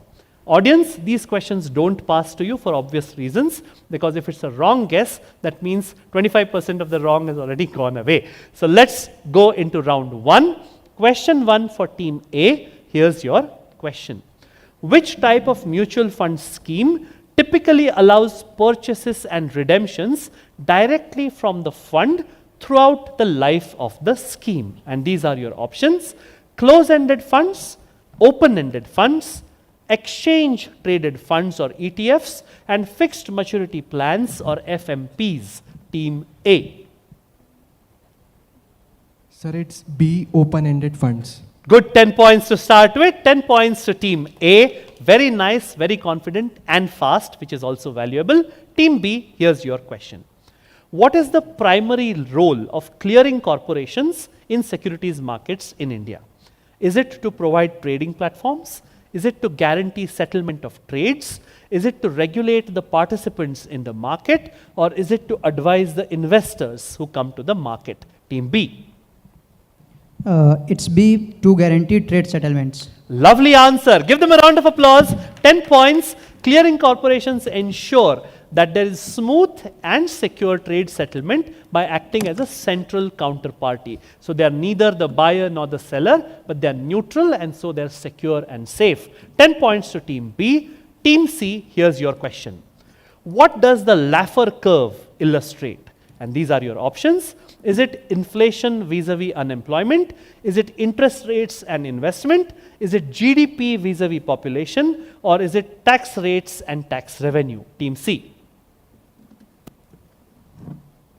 Laffer curve, named after the person who first postulated this idea. Team C.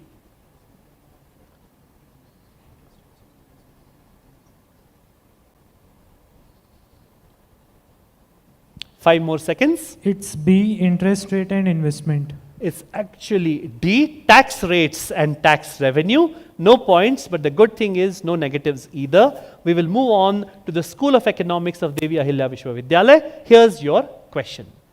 India's first international arbitration center aimed at resolving commercial disputes efficiently was set up in which city? And these are your options: Hyderabad, Bengaluru, Mumbai, or New Delhi. Other than Hyderabad, the National Financial Literacy Quiz is going to all three of these cities. Okay, team D, which city? Sir, it's Mumbai. And why do you say Mumbai? Because your partner said so. All right, Mumbai it is. 10 points, India's financial capital, and it will promote dispute resolution that is aligned with international norms, right? 10 points to team D for Delhi. Team E, let's see if you can keep the 10 pointers going. Here's your question. In the Indian government scheme, which is denoted by the acronym RSBY, what does the letter S stand for? Is it Suvidha? Is it Suraksha? Is it Swaraj? Or is it Swasthya? Team E.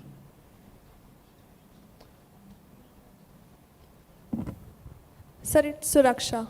Suraksha, it's actually the Rashtriya Blank Bima Yojana, and the S stands for Swasthya or health. So no points but no negatives either. It is a government-run health insurance program which is aimed at benefiting the grassroots. Team E, you don't get points, but you will get another question when we come to the next cycle. Team F, your question. In home insurance policies, while fixing something called blank blank, 2 words, and the length of the blank is indicative of the length of the word, what it should be based on the market value. What is this in home insurance policies that should be based on market value? These are your options. Is it min liability? Is it standard liability? Is it sum insured? Or is it the total premium? Team F. It's D, total premium. D, total premium? Not really. Sum insured is what should be based on the market value. No points, but no negatives for you. So the next question is question number 7, which will go to team A.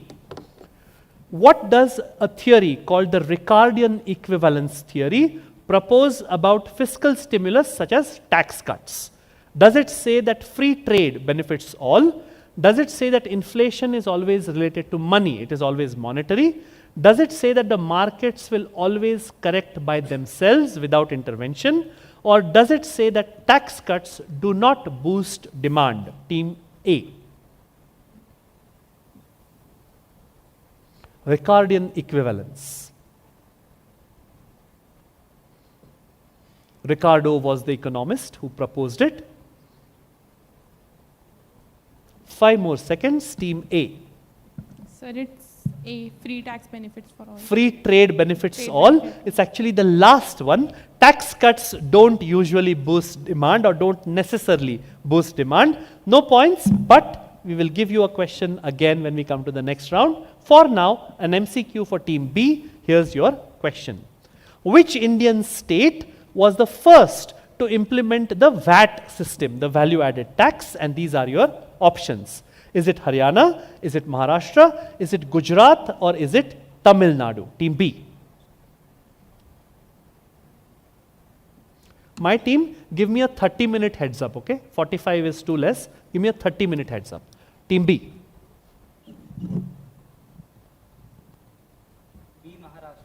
B Maharashtra. I am from there, but we didn't, kind of implement VAT first. We are looking at a very unlikely state in that sense. Haryana implemented VAT first in 2003, becoming the first Indian state. And then, of course, before GST came in, VAT was the de rigueur thing. No points, but no negatives, which is a good thing in MCQs. Team C, your question. What are short-term, high-interest loans typically offered until the next income comes in called? Payday loans, micro loans, personal loans, or bridge loans? Team C. Answer is A, payday loans. A, payday loans, because your next income is when you get paid the next time. Lovely, 10 points to you. Payday loans are small but high interest loans which are due on the next payday of the person who is taking the loan. 10 points to team C. 10 points to team C for that. Next question to team D. This is question number 10. When you look at corporate defense strategies, and when I say defense strategies, these are strategies against takeovers by other companies, hostile takeovers. When it comes to corporate defense strategies against takeovers, what does PPS, the poison pill strategy, refer to? Is it an employee bonus plan? Is it a hostile takeover deterrent? Is it a share buyback program? Or is it a corporate merger tactic? Team D. Sir, it's B, hostile takeover deterrent. So you act like you've taken something which is really bad for the company. So the person who wants to take over thinks कि ये बहुत गंदा option है, let me not take it over. 10 points to you, very, very nice. It is a strategy to discourage hostile takeovers. 10 points to team D for Delta. Team E, here's your question. In corporate finance, there is a funda called WACC, and she's happy because she knows it without options. You want me to show you the options, or you want to show off and tell me without the options? Show me the option. That's a safe thing to do. These are your options. Weighted average cost of capital, working asset cash coverage, wealth allocation and capital control, or weighted average corporate charges. Team E. Sir, it's weighted average cost of capital. Lovely. Give her a round of applause. 10 points to Team E. The moment I saw her face light up, I was tempted to say now you have to answer without options, but I would never do that. Lovely, 10 points to you. And the next question, the last in the MCQs, goes to Team F. Here's your question. Which of the following types of motor insurance, car insurance policies, is mandatory? You have to take it under the Indian Motor Vehicles Act of 1988. And these are your options. Is it the emergency assistance cover? Is it the comprehensive motor insurance policy? Is it the third party motor insurance policy? Or is it zero depreciation motor insurance? Team F.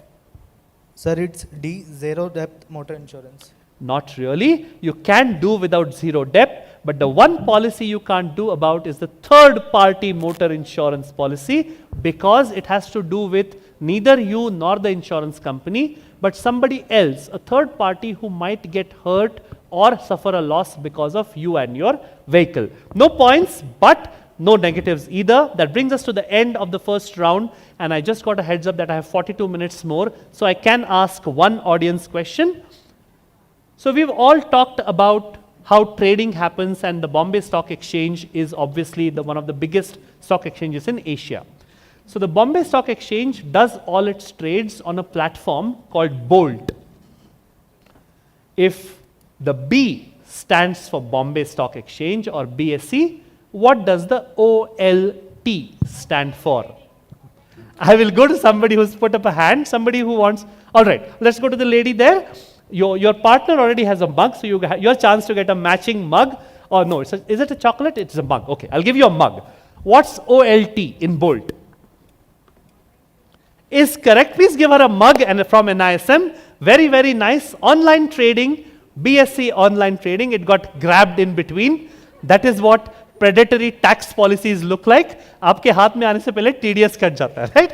Very, very bad. And doing it to a lady, no less. Chivalry is truly dead here in Indore. All right, let's take a look at the scores.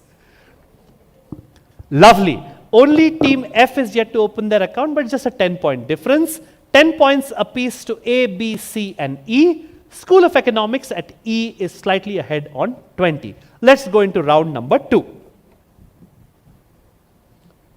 Round number 2 is all about images. We will pass this time by the laws of infinite bounds. We will begin with A, 30 seconds thinking time on the direct, absolutely no thinking time on a pass, plus 15 if you get it right, no negatives if you get it wrong. If all the teams are ready, please take a look. Team A, your question.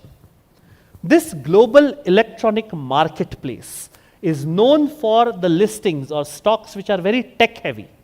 And it is home to giants like Apple, Amazon, and Microsoft. So essentially, these stocks get traded on this marketplace. Identify the exchange, stock exchange, from the partial logo which I have put, because the rest of the logo is self-explanatory. Team A. Sir, is it New York Stock Exchange? It is not the NYSE. Passes to B.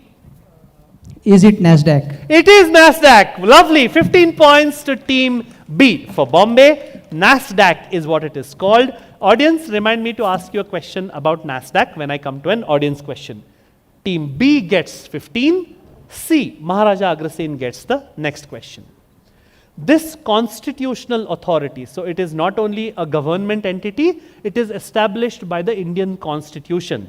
It was established under Article 148.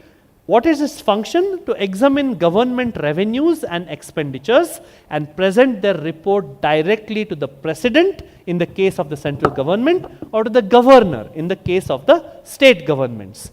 It is often called a watchdog of public finances in India. What institution is this? Team C. I have blanked out the name all around the logo. It is their logo, or their tagline is Lokahitartha Satyanishtha, dedicated to truth in public interest. Team C.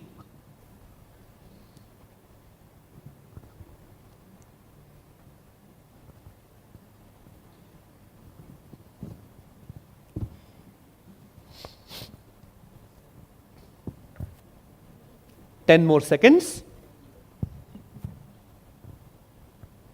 Supreme Audit Institution of India. Not the Supreme Audit Institution of India. Passes to D.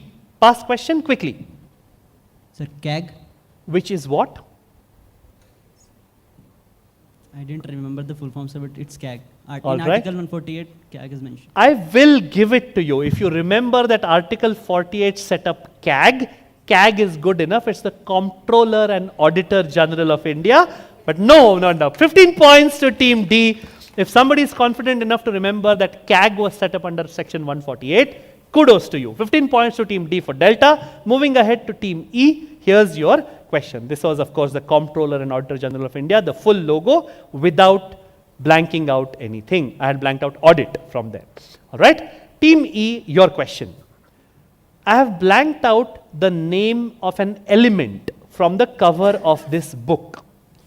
The color with which I have blanked it out is a huge clue, because there is a shade of blue which is named after this element, and it is this shade of blue.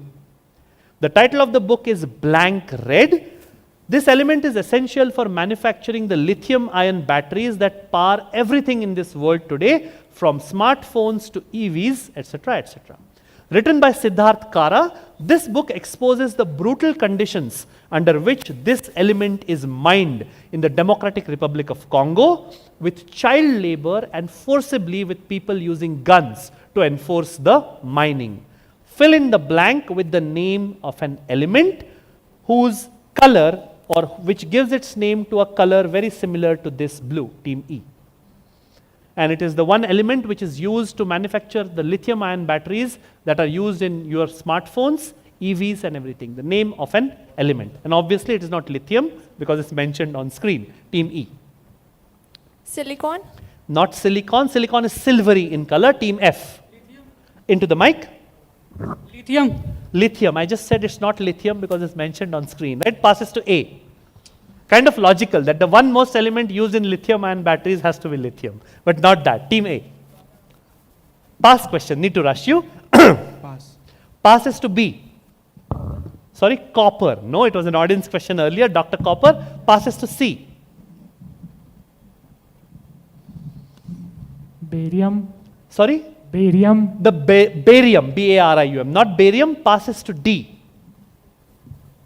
Sir, is it cesium? Not cesium either. Let's go to the gentleman with the beard who's put up a left hand, yes. And what do we have, a chocolate or a mug? We have a mug. Oh, lovely. This is worth a mug. What's your name? Where are you from? And what's the answer? Hello sir, I am Anik Jain and I am Prestige Institute of Management from Indore. And the answer is cobalt. Lovely answer. Cobalt is correct. Cobalt red is the name of the book. Cobalt lends its name to that blue shade which you also saw. It is called cobalt blue. And in addition to the cover, there's a small video which was an Al Jazeera feature on how brutal cobalt mining is. Let's take a quick look. This is actual mining in the present day and age.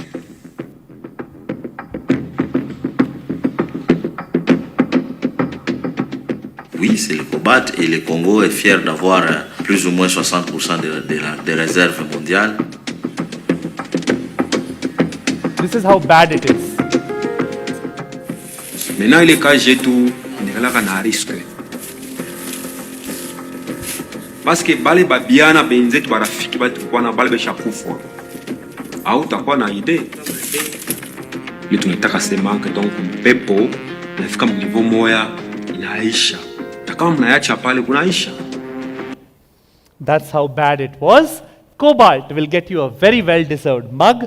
Nobody got points on this, which means that the next question goes back to team E. Your question, team E, here it comes. I'm looking for the name of a country in South America. This colorful note showcases the UNESCO World Heritage Site called Machu Picchu, the ruins of Machu Picchu, and the local flora of that region. The South American country that issued it is also where the ruins of Machu Picchu are found. Team E, which country?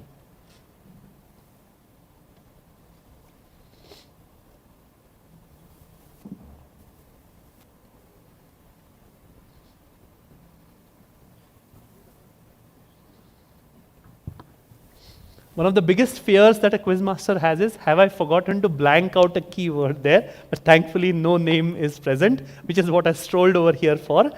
Team E, which country? And it's in South America.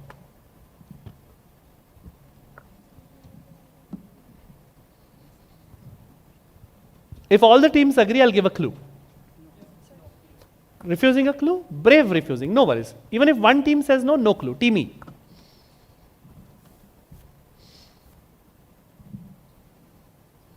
No? Passes to F.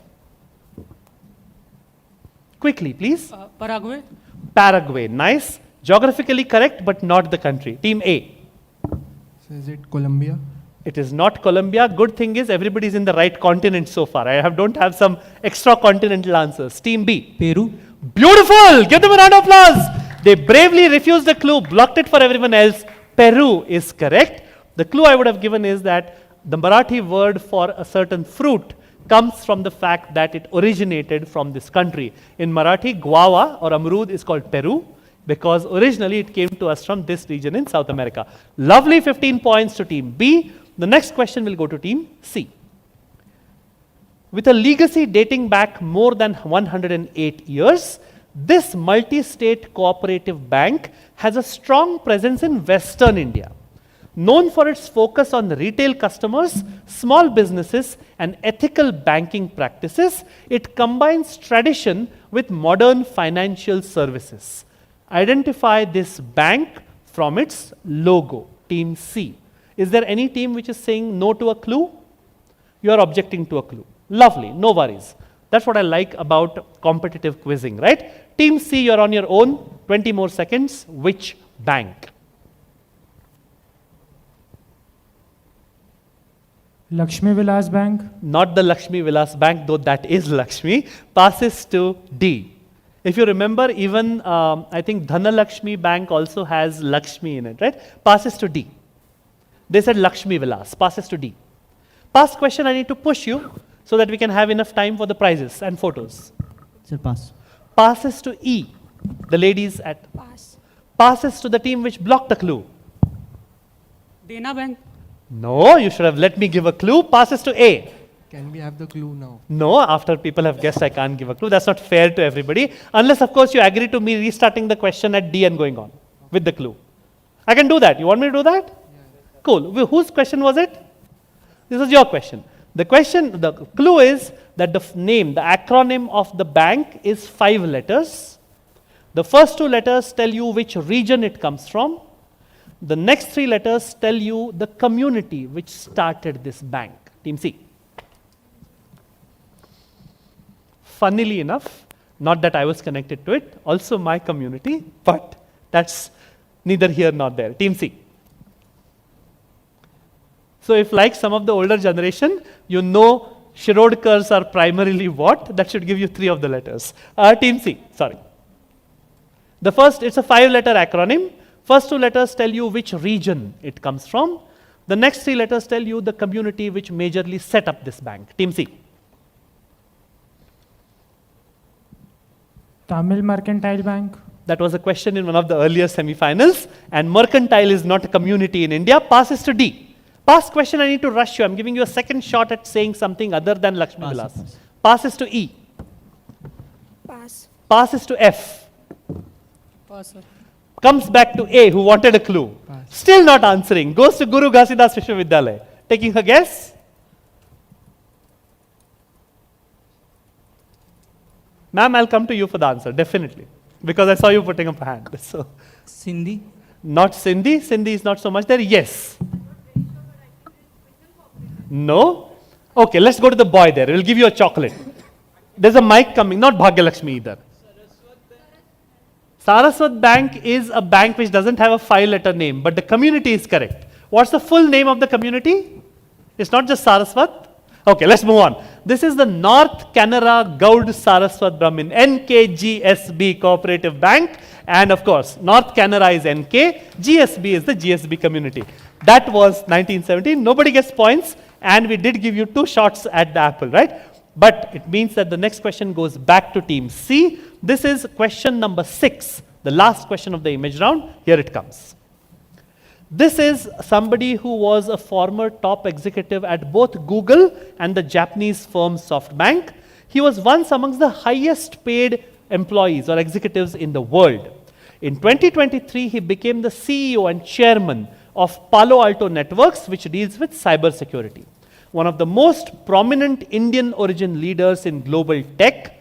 Who is this gentleman? Team C.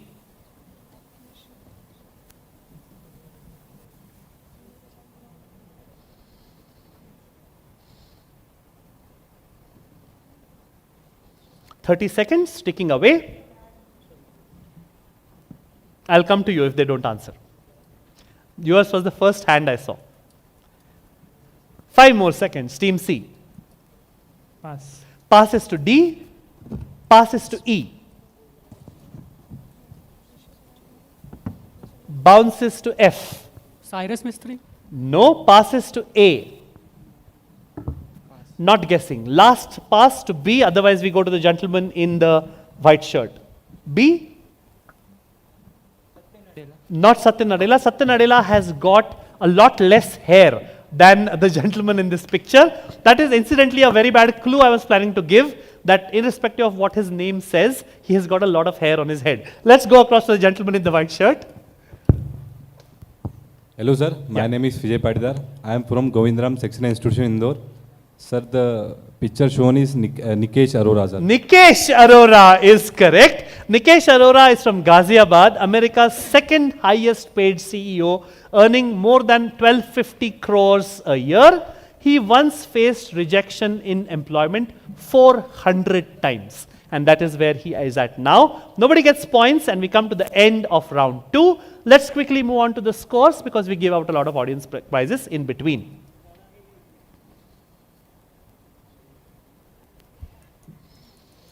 Lovely. We have one team on 40, 5 points behind them, 35. So Bilaspur is on 40, the School of Economics is on 35.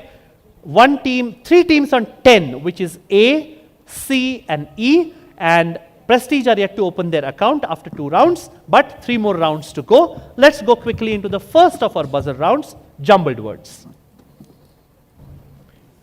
6 questions or words, each of them is a jumble. You don't have to wait for me to finish reading, you can buzz, but you have to wait for me to say which team answers first.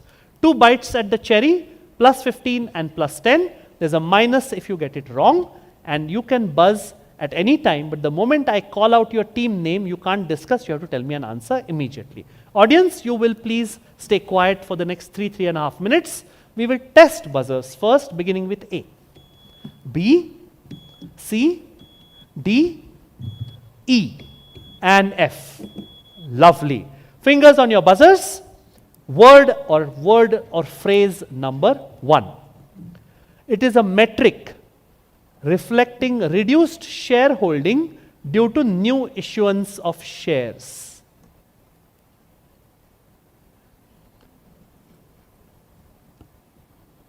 The second word begins with the letter F. The first word begins with the letter D.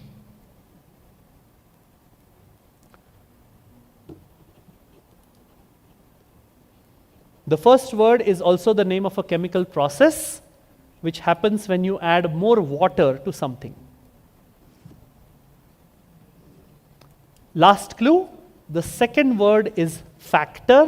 What's the first? Team A into the mic. Dilution factor. Dilution will get you plus 15. Dilution factor is what happens when shareholding gets reduced because new shares were issued. So obviously proportionately your shareholding gets less. Plus 15 to team A. I'm resetting the buzzers. Next question coming up. Fingers on your buzzers. Here it comes. Assessment of shareholders' portion of firm value E. Team E into the mic. Equity valuation. Plus 15. Lovely answering by the ladies.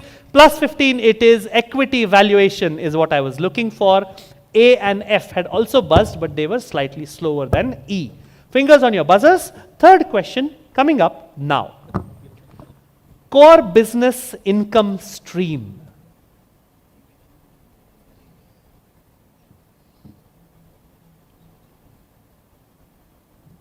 Two words. The second word is usually what we call money that comes in. Anybody buzzing?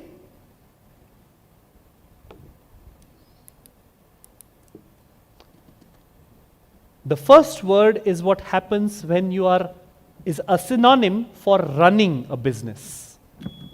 This is a buzz from C into the mic.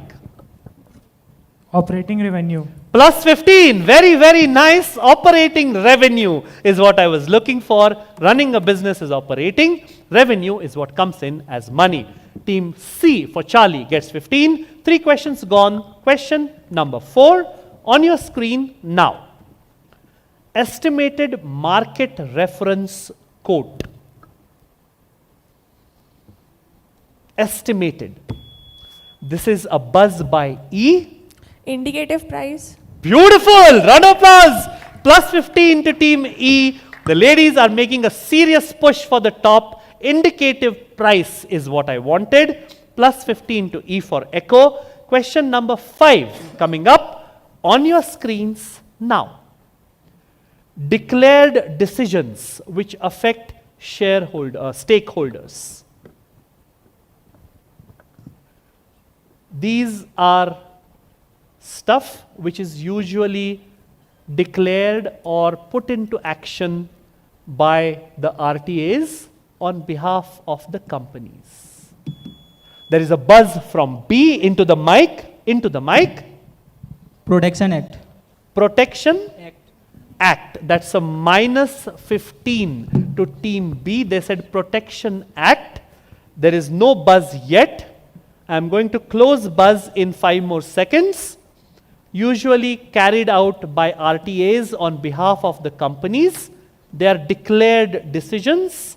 The last word, the second word is actions. Team A, 3, 2, and 1.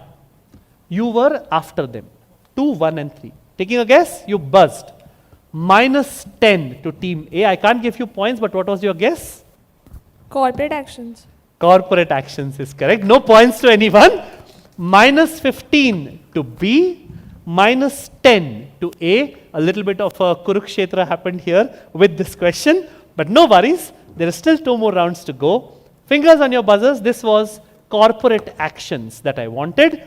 Last question in the jumbled words coming up on your screens now. Diversifying investments among different classes. The first buzz was E. Asset allocation. Asset allocation will get them 15. I counted 45 points to the ladies. I don't know if it was more. Lovely answering team E. Asset allocation is what I wanted. Let me reset the buzzers. We will quickly go on to the scores. Let's take a look at the scores. Do you need time or you're ready? You're ready. My scorer is faster. Sometimes I think he puts in the score before the answer is given out. I don't know. Some kala jadoo going on. All right, lovely. 55 to Institute of Professionals. They were the people who made a move in this. 10 to 55. They are leading now. 20 points behind them is School of Economics with 35. 2 teams on 25, which is B and C. 15 to A on the back of that unfortunate negative. They were at 30 earlier. And team F is yet to open their account, but they have 2 full rounds in which to do it. Let's move on to round number 4. Round 4 is all about slogans, taglines, and quotes. I'm going to show you either a tagline or a slogan of a company or a brand or a quotation by a famous person. You either have to guess who that person is, or you have to tell me what are the words I have blanked out, if something is blanked out.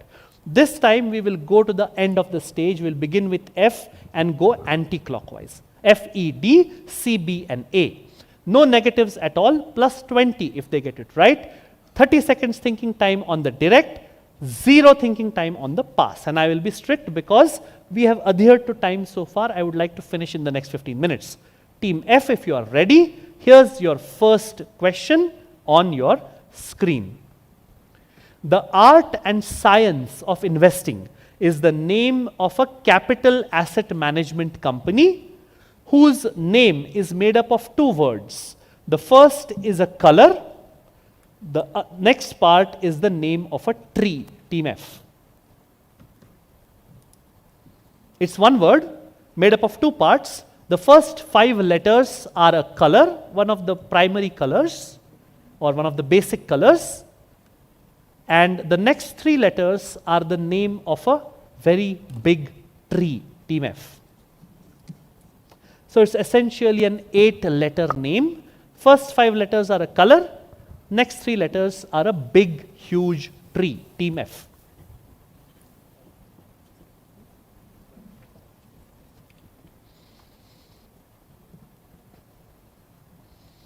Ten seconds to go.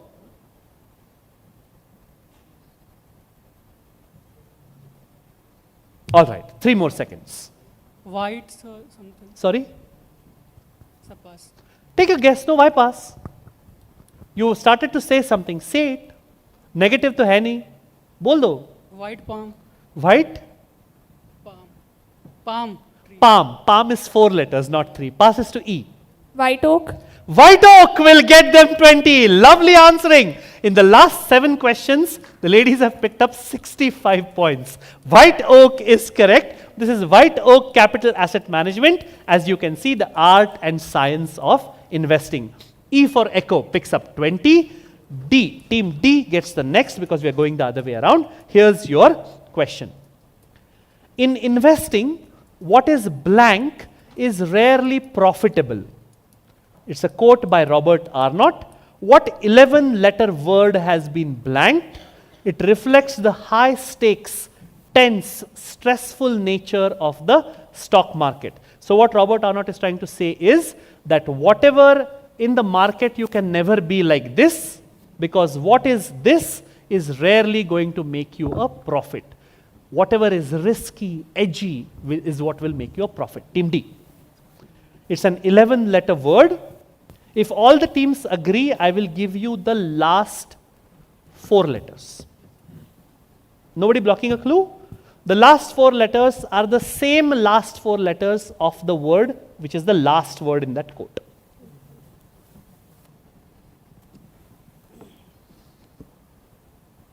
And we are at which team right now? D. Okay. The clue is that whatever 11-letter word has been blanked, the last 4 letters of that word are also the last 4 letters of the last word in that quote, which is profitable. Just in case there was a doubt. Team D. And I gave you, it's for D, okay, not E. And I gave you a big clue at the beginning itself when I said he's basically trying to say that the markets are not for the people who don't like risks, edginess, stress, tension, because that is rarely profitable. Team D. What is the opposite of risky, edgy? What doesn't make you feel at ease? I want the opposite of that. Last 5 seconds, Team D. Enough clues. And it ends with A-B-L-E. Team D. No? Predictive. Passing. Shh, don't answer, please. It's not yours. It's passing the other way around. No? Wait, no. It is passing clockwise. Yeah. Thank you so much. So this is a question which passes to you. No, it's not passing anti-clockwise. I think this will be a question for Team F, if I'm not mistaken, not Team D. So wait. Let me see what way we are passing. This is anti-clockwise. Yes, you're right. It's passing the other way around, not clockwise, anti-clockwise. I thought for a moment that I gave the direct question to the wrong team. Don't do this to me. My heart is not built to take this. Okay? Just kidding. So everything is on clue. Are you answering Team D? Okay, I need to pass you. Yes. Wait, no, you can't answer. After you, it will come to them, right? Rewardable. Rewardable. Rewardable. No, passes to C. Comfortable. Comfortable will get you 20. In investing, what is comfortable is rarely profitable. Very, very nice. 20 points to Team C for Charlie. For a moment, I got a scare of my life because I thought that instead of passing to the right team, I gave to the wrong team at the beginning itself. But we are good, anti-clockwise. Team C for Charlie gets 20. Team B gets the next. Here's your question. Actionable insights, accurate decisions, and a data-centric approach for human-centric decisions is the name of, or is the tagline of a company that ends, the name of the company, it's a long word, it ends with the letters V-I-E-W, view. That's the last 4 letters. You need to give me the first 6 letters. Team B.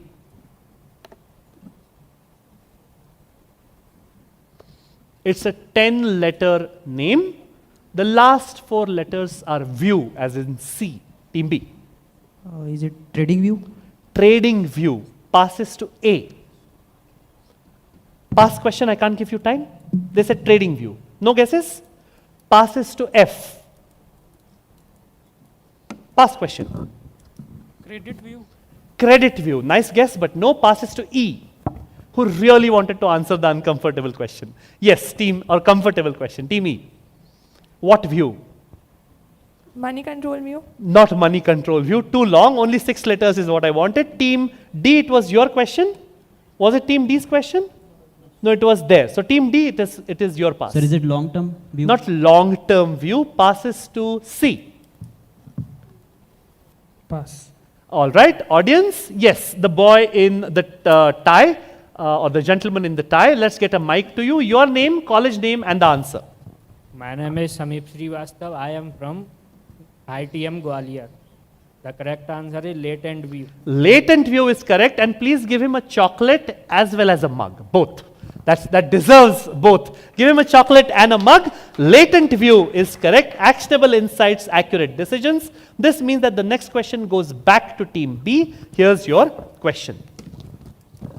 The big money is not in the buying or selling, but in the waiting, is a quote by a very, very legendary person in the field of investments, not an Indian. And we know this person, we used to know this person primarily not for being the top person in that firm, but second in order. Now, of course, it is slightly different. Team B, who am I looking for? You got my clues? Not Indian, legendary in the world of investing, and as legendary as this person is, for the longest period of time, we did not know this person as being the topmost at wherever he worked. We knew him as number 2, Team B. Now, of course, it's not the case. Team B. 10 more seconds. We have 10 minutes, if I'm not mistaken. 5 minutes, okay, cool. Then we need to rush this. No, I was talking to my colleague there. So I said that we need to rush this a little bit. Your time is up. Warren Buffett. Not Warren Buffett. Goes to A. Pass question quickly. They were also thinking Warren Buffett. I can make out from the look on their faces. Passes to F. Pass question. 5 minutes means that I don't have any time at all. Sir, Rakesh Jhunjhunwala. Sorry. I said not Indian. Passes to E. Pass. Passes to D.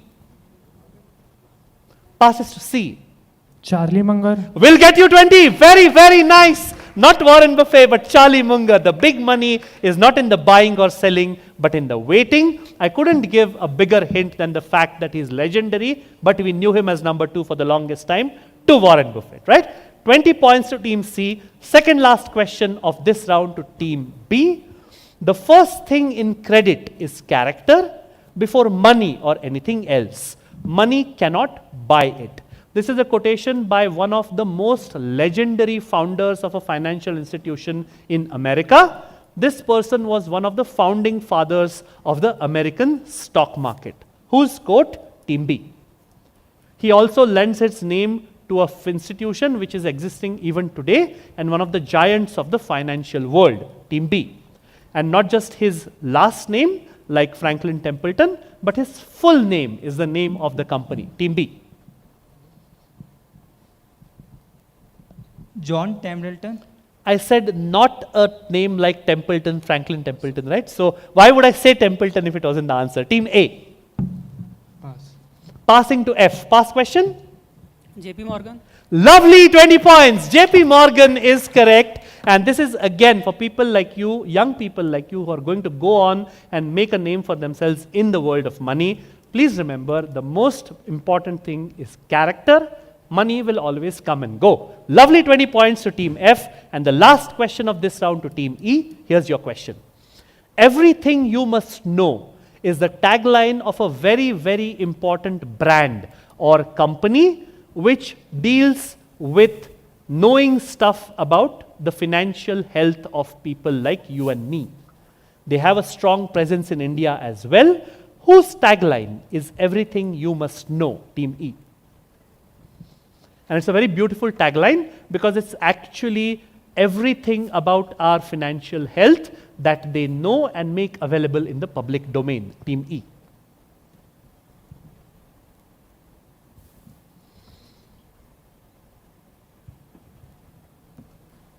We have exactly 3 minutes in which to finish 13 questions. So please push it.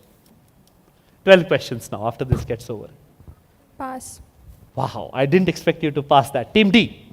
Is it Bajaj Allianz? Not Bajaj Allianz, but according to the number of spam calls that I get, they really do know everything about me. Passes to C. No clues more. After one guess, I can't give you a clue. It's a past question, so quickly. I already gave a lot of clues actually. Pass. Passes to B.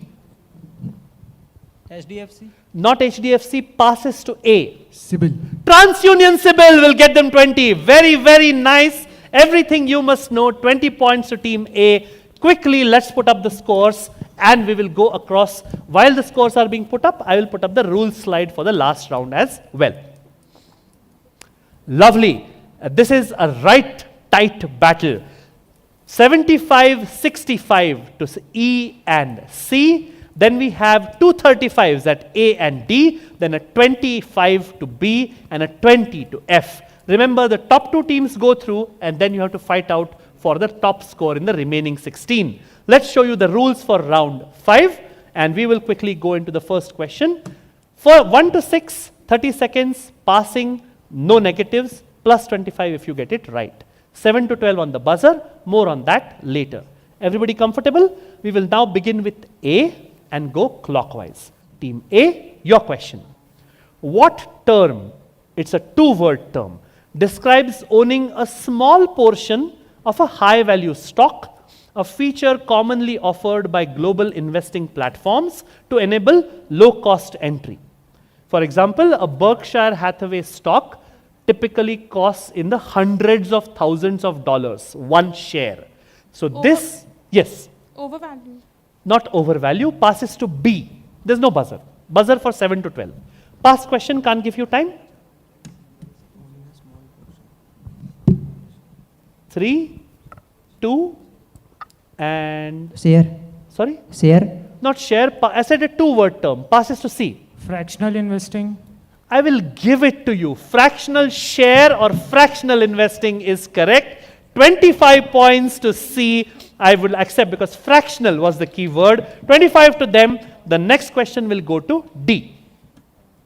What term refers to digital-first financial service providers that offer banking services through apps or websites? So they don't have a physical location, as I said, and typically they tie up with licensed banks. Like for example, Phi Money has tied up with Federal Bank.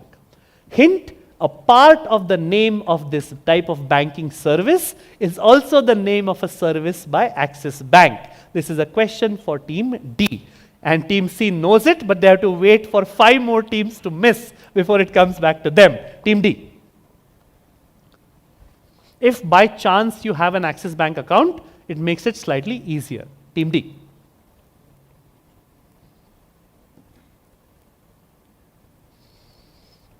I am 1 minute behind schedule now, so let's push this. Last 5 seconds, Team D.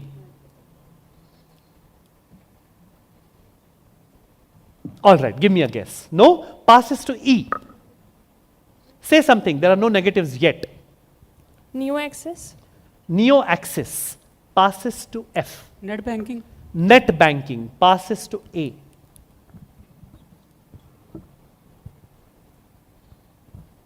Passes to, guessing, passes to B. Mobile banking. Passes to C. Neo banking. Neo banking is correct, not Neo Access. Neo banking is what I wanted. Neo banking, of course, no physical presence, online, digital, mobile first platforms. 25 again to C for Charlie. D, you're lucky because you get the next. Here's your question. Which Indian business newspaper, founded in 1975 and now owned by Kotak Mahindra Bank, is renowned for its in-depth coverage of corporate affairs, markets, and economic policy? Team D.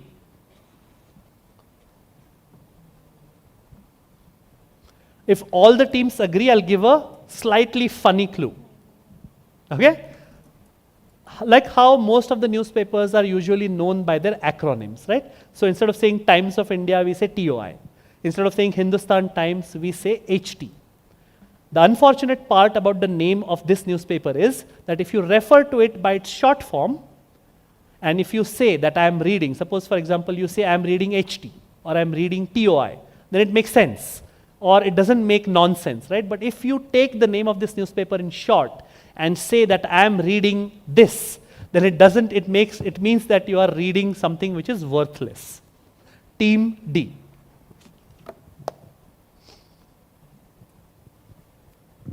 Passes to E. Pass.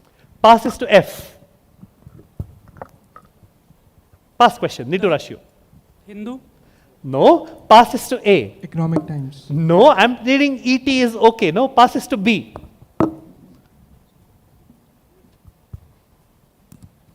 Pass question. Quickly. No. Passes to C. Financial Times. I'm reading FT is also okay. Let's go to the boy here with the lanyard because I haven't seen him answer. Yes, with the spectacles. Mike, name, college and answer. Quickly.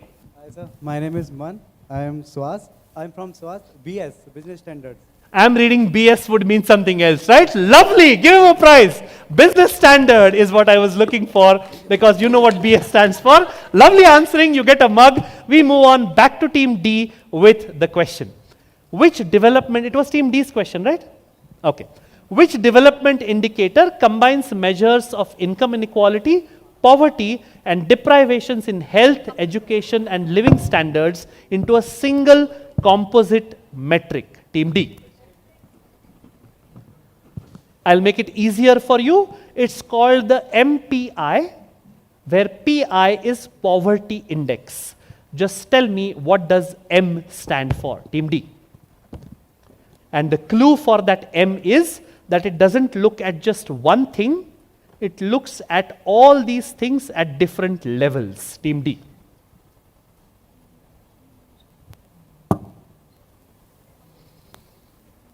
We are 5 seconds behind schedule. Quickly, please.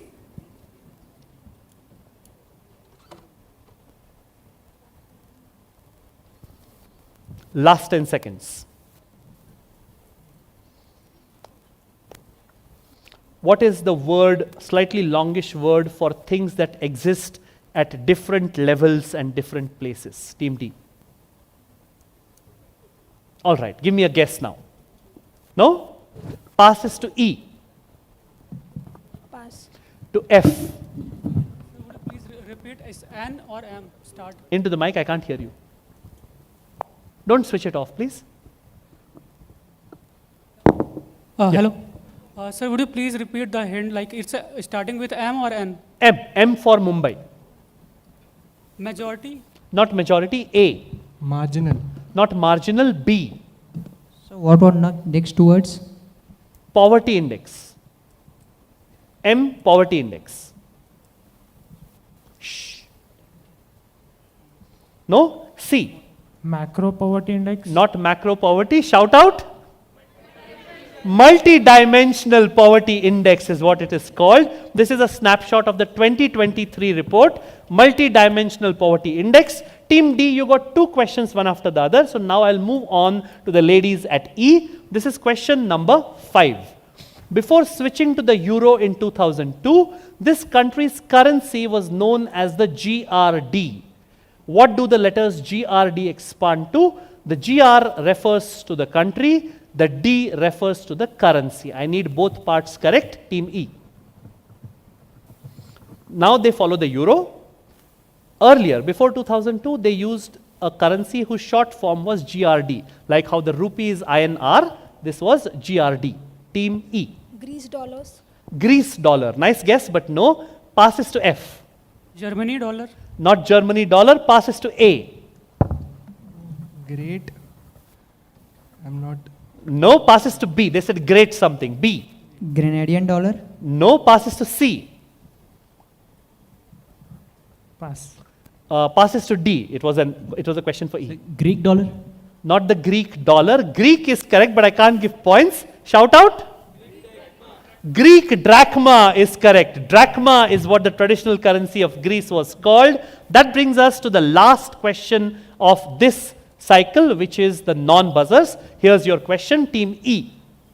Which SEBI-regulated instrument allows overseas institutional investors to invest in Indian-listed securities without directly registering with it, thus maintaining anonymity? Team E. This for E. E for echo, because it was there direct. 2-word answer needed.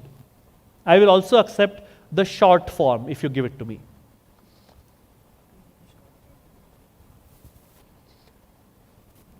It allows institutional investors to take part in investing in Indian listed securities? Team E. 10 more seconds.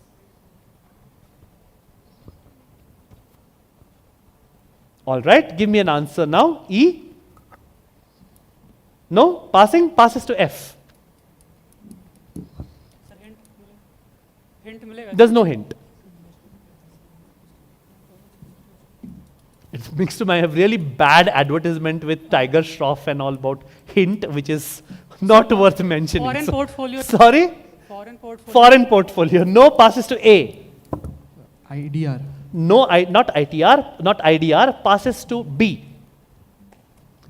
C. Maharaja Agrasen. Alternate investment fund. Not AIFs, passes to D. It was a question for team E. Commercial bill of exchange. No. Shout out, audience.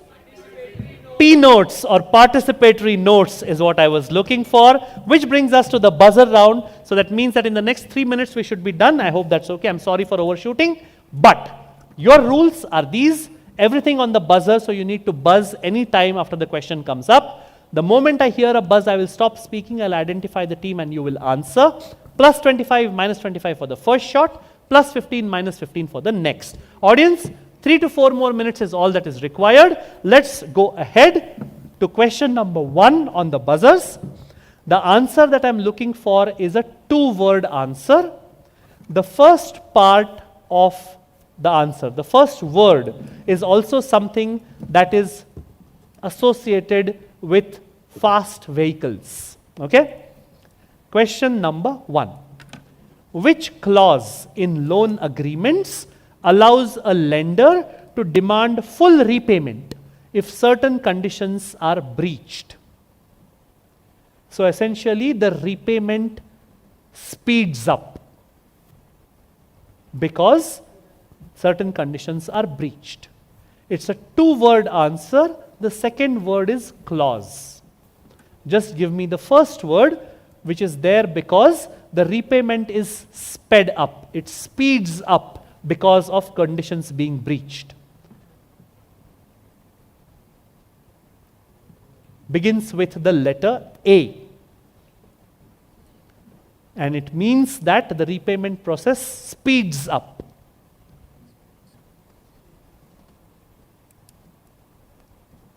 What do you call a vehicle that is increasing its speed? Beginning with the letter A.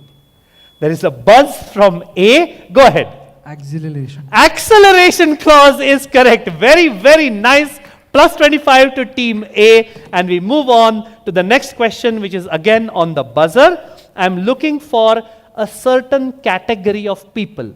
It's not a group, but it's a category. So you are either this or that. I'm looking for a certain category of people. Question coming up now. Which category of individuals is allowed to open accounts called SNRR in India to facilitate transactions without involving full currency convertibility?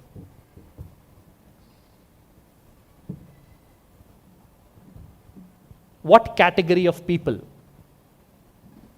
This is a category of people who, when they have holidays and they come to visit, if you have relatives like that, we are very happy that they are coming to visit for certain reasons. No buzz? I'm not really interested in either the first or the last letter of that acronym. The key part is in the middle. What category of people or individuals? Closing buzz in 3. F has gone for it. What kind of people? NRIs. Non-residents will give you 25. Very, very nice. SNRR is special non-resident rupee account. 25 to team F. Moving on quickly to the next question. I'm looking for the name of a country. Okay? So please don't tell me Africa or Oceania or Asia. Looking for the name of a country. Question coming up now. FedNow service is a government-led real-time payment initiative officially launched in July 2023 that enables round-the-clock instant transfers between bank accounts like our NEFT or IMPS, launched in which country? Fed Now. That name itself should give you a huge clue. Because, all right, there is a buzz from B into the mic. Which country? America? USA is correct. Fed is what they call their central reserve as well. 25 points to Team B. This is the logo of Fed Now. And of course, July 2023, we have had IMPS since way back, right? Noobs, really. 25 points to Team B. Next question is question number 10. Can you show them the scores quickly? A quick look at the scores. The first century of the fourth semi-final, 115 to Maharaja Agrasen, 75 to Institute of Professional Education and Research, top 2 at the moment, 60 to A, 50 to B, 45 to F and 35 to D. These are your scores, no more score updates now. Quickly, let's finish this in 2 minutes. Question number 10, let's go back to the slide. Fingers on your buzzers. I'm looking for something that has recently been established in India. By recently, I mean the last 5 or 10 years. And now it has become a very important part of fighting something that is related, fighting crime related to money. Okay? Question coming up now. Since 2004, sorry, not 5 or 10 years, 20 years. Since 2004, which organization in India is responsible for monitoring and analyzing suspicious? Team A, into the mic. Surfacia. Surfacia. Can you expand on that? What is it called? Security. No, not securities. I'm going to finish the clue which I gave. Analyzing suspicious financial transactions to help combat money laundering and terrorism financing. Anybody buzzing? Nobody buzzing? All right, then I can't give clues because somebody has picked up a minus. That's a minus 25 to Team A. Audience? Yes?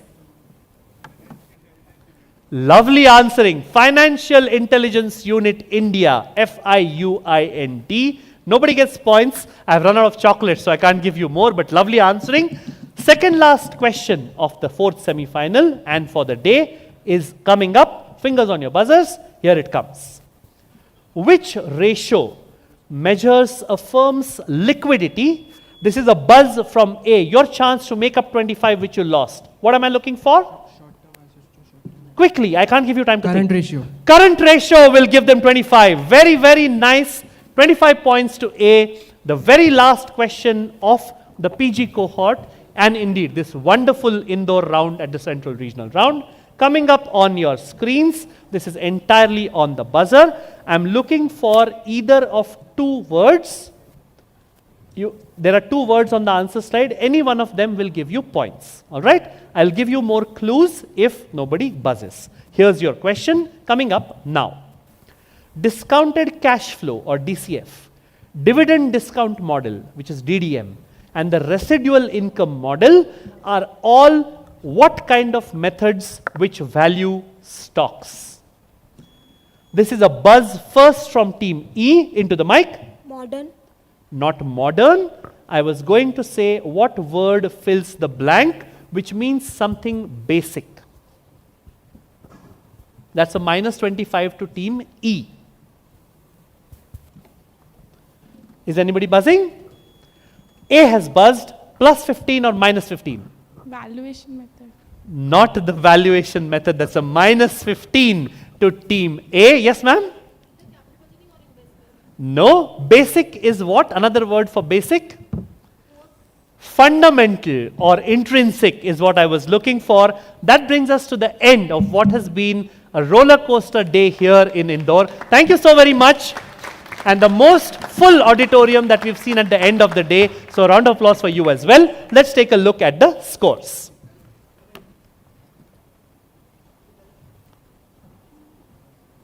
The 2 teams which make it through will be the top 2 scores on this board. Let me remind you what happens next. All the prizes get given out now, including the top 3 regional rounds. Top 3 regional winners. There was a 380 sometime in the middle. So I think who's first is clear. I just want to know who's second and third. But the top 10 teams go through. So hang around. If you're not here and you're team 9 or 10 or even 7 or 8, we might move on to the next team. So please stay put. Let's show them the scores. Beautiful. So close. Very nice. And we finish with a tie. How bad or good is that? But first, let us applaud the other teams.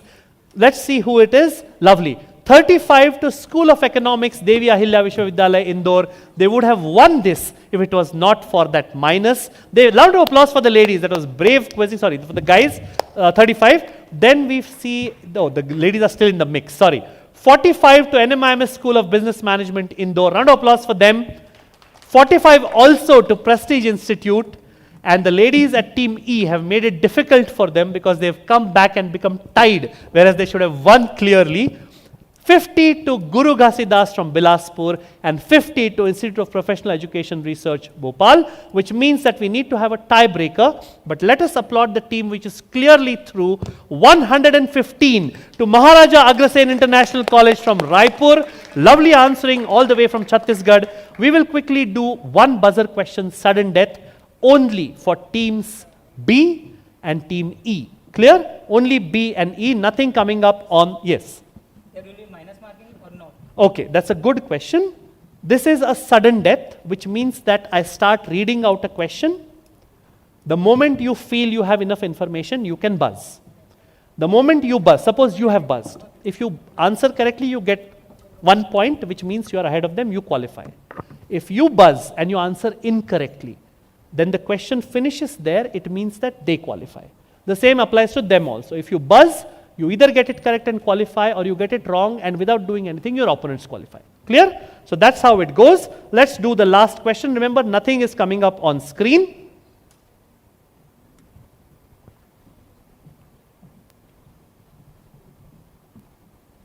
All right, this is a fun question. Ready? Fingers on your buzzers, only B and E. Released in October 2010.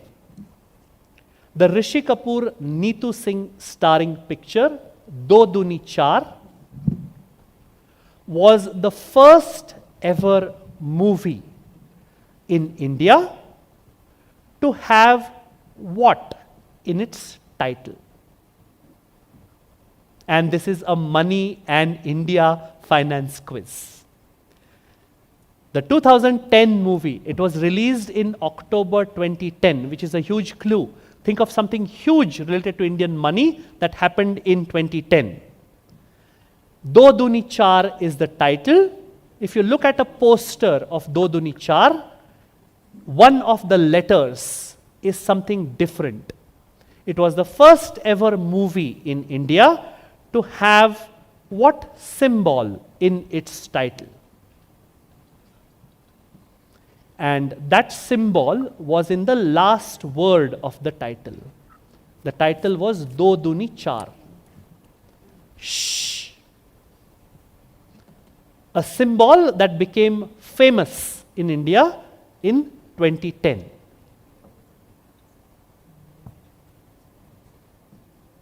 All right? That symbol was at the very end of the last word of that title. And the last word is, of course, char, right? What special symbol was there for the very first time in the title of the movie, Do Duni Char? No? How much? Okay. I'll ask you another question because nobody's buzzing. What's the answer? The rupee symbol. Instead of the letter R, they use the rupee symbol, which means that we have another question, again about currency. If you look at the Gandhi, fingers on your buzzers, E and B. If you look at the Gandhi series, new series which is there, it has a lot of security features. Gandhi series, Mahatma Gandhi, currency, Indian currency notes. It has a lot of security features. One of the features is an intaglio shape, which is present on all denominations except for the 10 rupee note. On the 20 rupee note, it's a vertical rectangle. On a 50 rupee note, it's a square, a circle on the 500, a triangle on the 100, and a diamond on what used to be the 1000 rupee note. All I want you to tell me is, what does the word intaglio mean in common English? It's a security feature. And I told you that these are shapes.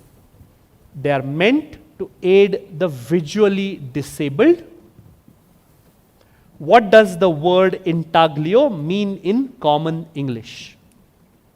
And remember, you need to buzz for this. They are meant to aid visually disabled people. Recognize which note it is. Closing buzz? Sir. You have to buzz for it. All right. B has buzzed. What does intaglio mean in common English? I'll accept a general description. So braille. Not braille, but I'll give you a chance to improve your answer. Not braille, because these are shapes, right? If not braille, then what? Think of what braille is. Just explain it to me. No, I know what braille is.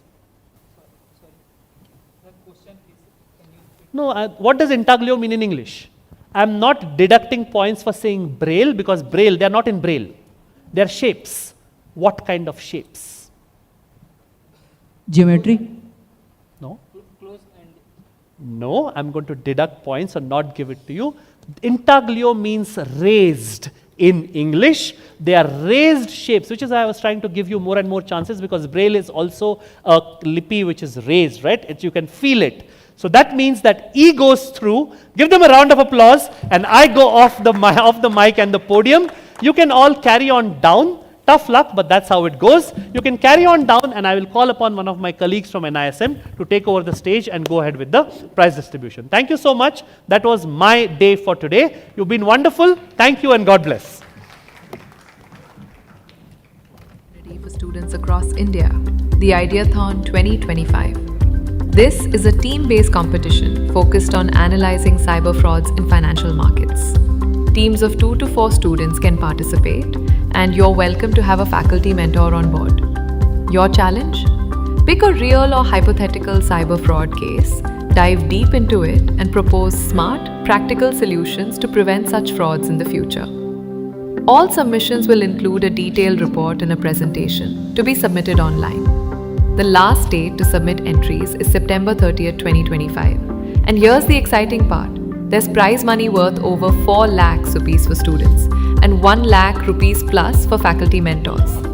So assemble your team, bring your best ideas, and be part of the movement to strengthen India's financial systems. Let's outsmart fraud together. Chick chick. Oh check check digga digga chick chick. Check check. Check check. Check check digga digga chick chick. Arre check check digga digga chick chick. Now no check hassles and no waiting for refunds, because from January 2016, IPO payments can only be made through ASPA and not by a check.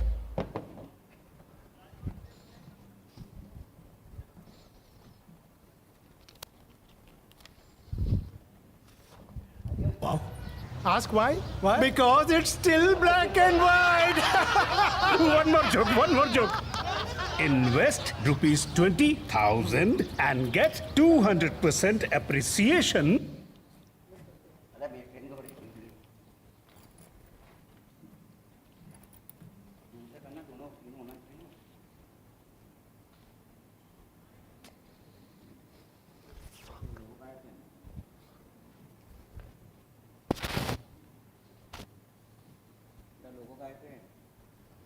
For students across India, the Ideathon 2025. This is a team-based competition focused on analyzing cyber frauds in financial markets. Teams of 2 to 4 students can participate, and you're welcome to have a faculty mentor on board. Your challenge? Pick a real or hypothetical cyber fraud case, dive deep into it, and propose smart, practical solutions to prevent such frauds in the future. All submissions will include a detailed report and a presentation to be submitted online. The last date to submit entries is September 30th, 2025. And here's the exciting part. There's prize money worth over 4 lakhs rupees for students and 1 lakh rupees plus for faculty mentors. So assemble your team, bring your best ideas, and be part of the movement to strengthen India's financial systems. Let's outsmart fraud together. NISM presents an exciting opportunity for students across India, the Ideathon 2025. This is a team-based competition focused on analyzing cyber frauds in financial markets. Teams of 2 to 4 students can participate, and you're welcome to have a faculty mentor on board. Your challenge?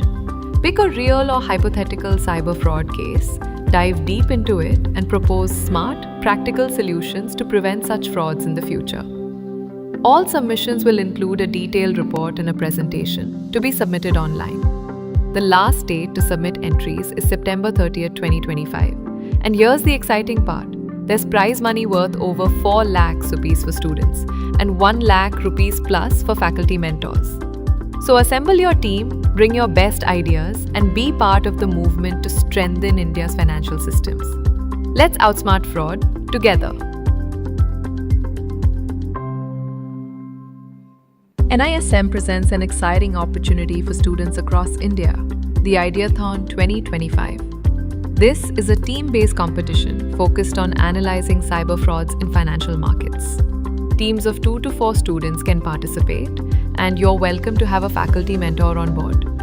Your challenge? Pick a real or hypothetical cyber fraud case, dive deep into it, and propose smart, practical solutions to prevent such frauds in the future. All submissions will include a detailed report and a presentation to be submitted online. The last date to submit entries is September 30th, 2025. And here's the exciting part. There's prize money worth over 4 lakhs rupees for students and 1 lakh rupees plus for faculty mentors. So assemble your team, bring your best ideas, and be part of the movement to strengthen India's financial systems. Let's outsmart fraud together. NISM presents an exciting opportunity for students across India, the Ideathon 2025. This is a team-based competition focused on analyzing cyber frauds in financial markets. Teams of 2 to 4 students can participate, and you're welcome to have a faculty mentor on board. Your challenge? Pick a real or hypothetical cyber fraud case, dive deep into it, and propose smart, practical solutions to prevent such frauds in the future. All submissions will include a detailed report and a presentation to be submitted online.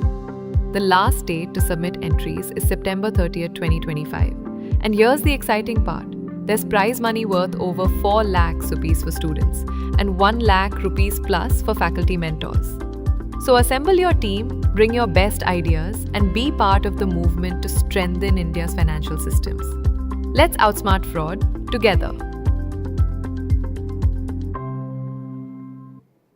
Patal Ganga was inaugurated by Honorable Prime Minister of India, Shri Narendra Modi, in December 2016. NISM empowers professionals with the skills and knowledge they need to excel in the highly dynamic financial services industry. With its wide range of certification programs, whether you are an aspiring investment advisor, a budding research analyst, or a seasoned market participant, NISM offers a bouquet of specialized courses that cater to your specific needs. Through its various training programs, faculty development programs, management development programs, and conferences, NISM brings together industry leaders, regulators, and academicians to exchange ideas, share insights, and shape the future of the securities markets. NISM also offers hands-on training through Trading Simulator with access to real-world securities drawn from Indian equity market. NISM Campus Patal Ganga is nestled in the heart of nature, empowering professionals with the cutting-edge skills who can handle the task in securities markets, enabling practicing market participants and freshers ready to accept challenges from the word go. Join the millions of professionals who have already unlocked their potential with NISM. Be at the forefront of the financial industry, equipped with the right knowledge, skills, and credibility to make a difference. Invest in your future. Choose NISM, where knowledge meets success. National Institute of Securities Markets, empowering professionals, shaping the future. IPO issue. Apply for IPO issue offer. Check, check. Check, Just check. check him. अरे check, check. I'm writing a check ना अभी last check he tore it. Check, check, digga, digga, cheek, cheek. Check, check, digga, digga, cheek, cheek. Check, check, cheek, cheek. Check, check, cheek, cheek. Oh, check, check, digga, digga, chick, chick. Check, check, check, check. Check, check, digga, digga, chick, chick. Arre, check, check, digga, digga, chick, chick. Now, no check hassles and no waiting for refunds because from January 2016, IPO payments can only be made through ASPA and not by a check. SEBI, her investor की ताकत. They say that the zebra is the oldest animal in the world. Wow. Ask why? Why? Because it's still black and white. One more joke. Invest rupees 20,000 and get 200% appreciation in 2 months. Don't take unsolicited SMS investment tips seriously. Acting on it benefits someone else, not you. Issued in public interest by SEBI. SEBI, her investor की ताकत. Now, none of that KYC first. And no more margin payment. Sir, tea. And how's the missus? At her mother's, she's happy when she's there. And no more worrying about tax payments. And no one even gets to know our names. This is called Dabba trading. Yes, this is called Dabba trade. Dabba Gul. It always takes 2 hands to clap. That's why both organizing and doing Dabba trading are criminal offenses. Only trade at a SEBI recognized stock exchange. SEBI, her investor की ताकत. एक बहुत बढ़िया plan. अभी 10,000 invest करो. 6 महीने के बाद 20,000. अच्छा. जितना डालो उतना डबल. हाँ. मिस्टर कुमार है ना. उन्होंने भी इन्वेस्ट किया था. अरे वो अपने कुमार सर है ना, उन्होंने भी इन्वेस्ट किया था. आज क्या नहीं है उनके पास? गाड़ी है, बंगला है, नौकर चाकर सब है. अपने कुमार भाई है ना, उन्होंने भी इन्वेस्ट किया है इसमें. बंगला है, गाड़ी है. जितना डाला उसका सीधा डबल. अरे वो अपना कुमार दा है ना, लाइफ एकदम सेट है उनकी. अपना कुमार साहब है ना, नौकर चाकर सब कुछ है. कुमार साहब नहीं है अपने. आज की डेट में उनके पास क्या नहीं है? अरे मिस्टर कुमार कौन है? मिस्टर कुमार साहब ये कहीं सुनी पर यकीन न करें. पैसे इन्वेस्ट करने से पहले खुद जांचिए, परखिए, फिर इन्वेस्ट कीजिए. सेबी, हर इन्वेस्टर की.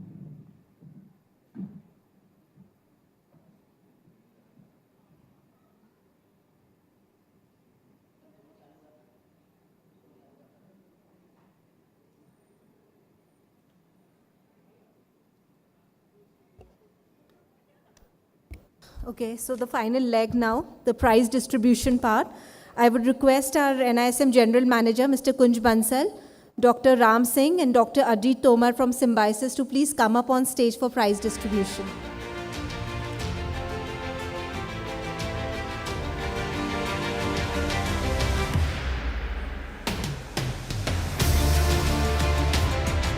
So we'll start with the second runner-up. I would request Rohit Bhatt Aditya Pathak from Pandit Jawaharlal Nehru Institute of Business Management, Ujjain to please come up on stage.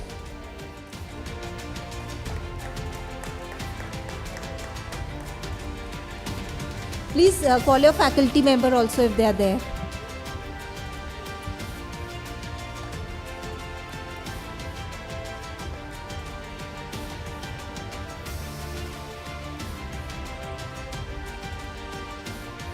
Congratulations.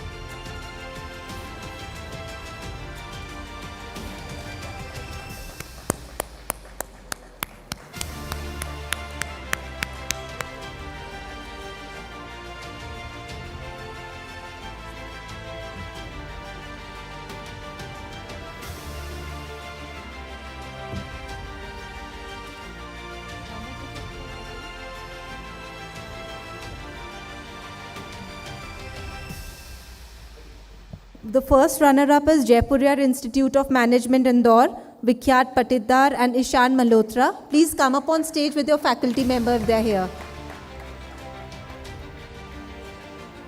The prize amount is 30,000, so 15,000 each for each of the students.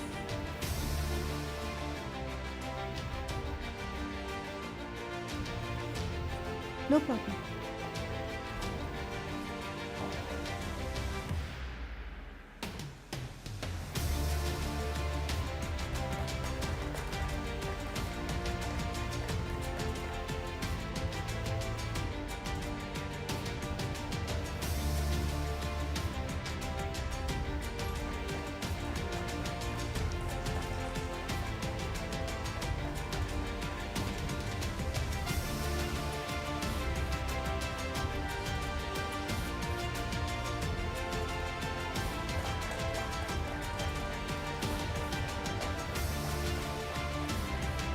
Congratulations. And now the winner, Indian Institute of Management, Indore, Mohit Rajesh Patwardhan, Sharath Rajesh Nair. Please come up on stage with your faculty member. The prize amount is 40,000 to be shared between both the candidates.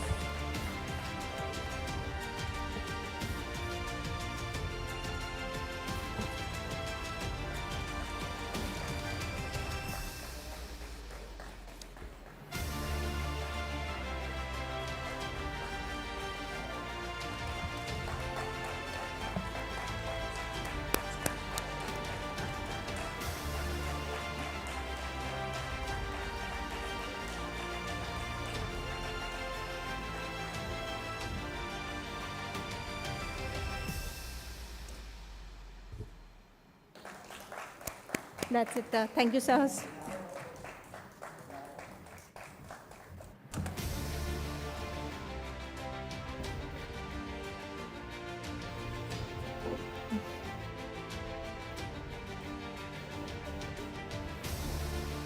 So, in addition to these top 3 colleges, other 7 qualified colleges are International Institute of Professional Studies, Devi Ahilya, Indore, Jaipuriyar Institute of Management, Indore, Prestige Institute of Management and Research, Gwalior, Maharaja Agrasen International College, Raipur, Institute of Professional Education and Research, Bhopal, ITM University, Raipur, and Symbiosis University of Applied Sciences, Indore. Congratulations, all of you. So, all of you will move for the grand finale. Okay. So now on behalf of NISM and SEBI, we would like to record vote of thanks, firstly to the students and all the faculty members who accompanied them for really being very supportive and getting their students here. Thank you so much. We also thank Symbiosis University of Applied Sciences, Indore for letting us use their beautiful campus. And thanks very much to the senior management, faculty members and other support staff of SUAS. Our quiz master, Mr. Meksham Shirodkar. Without him, the show would be incomplete, of course. And he's been steering the 2-day quiz so energetically and kept the sessions quite lively. So personally, people have been coming to us and telling us that, where is sir from? We want to speak to him. So I think they'll engage with you afterwards. Thank you, sir. We also have with us our scorer, Mr. Abhinandan Jain. Thank you so much for your meticulous and accurate scoring. The Market Infrastructure Institutions, NSC, NSDL, as well as the AMFI for student engagement stalls. Thank you so much for that. Our event management company, Recon Marketing Services, in making this event successful. And last but not the least, and the people who've been actually running around and doing everything for us, are the young enthusiasts from Symbiosis. I personally want to take their names. So it's Nandini Palewal, Khushi Singh, Aditya Dubey, you can clap for yourselves, Venkatesh Tiwari, Diya Agarwal, Apurva Gurjar, Hitesh Sharma, Man Chaurasya, Piyush Gupta, Kanika Saraf, Himanshu Kumar, Siddesh Teke, Nishika Maheshwari, Dipanshi Khandelwal, Sneha Buldela, Vishal Verma, Utkarsh Udhekar, Subhasmita Sahu. I hope I have not missed anything, otherwise they'll again come up with the list. Thank you so much, everybody. Thank you, students. You've been wonderful, and thank you very much for your support. Now, just let's, all of us, please, let's conclude with the quiz, with the national anthem. I request everybody to please stand up.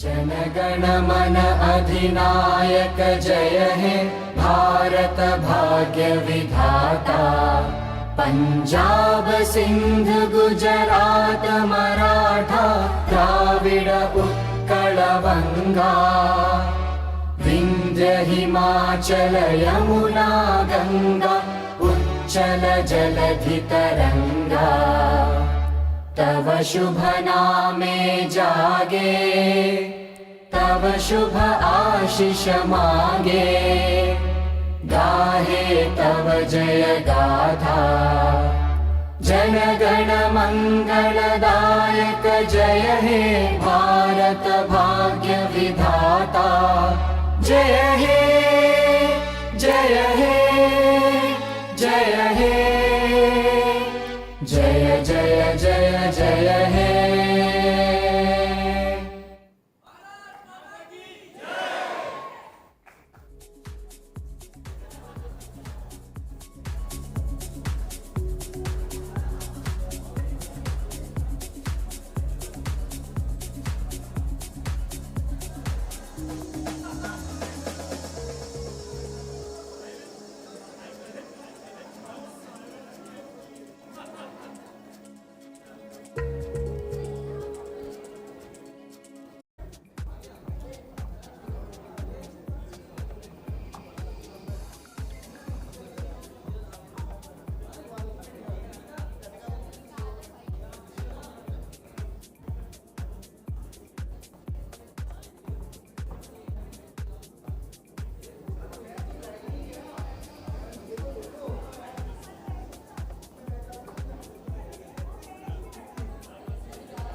Please collect your participation certificates from the registration desk. It's for all of you, so please collect it from there.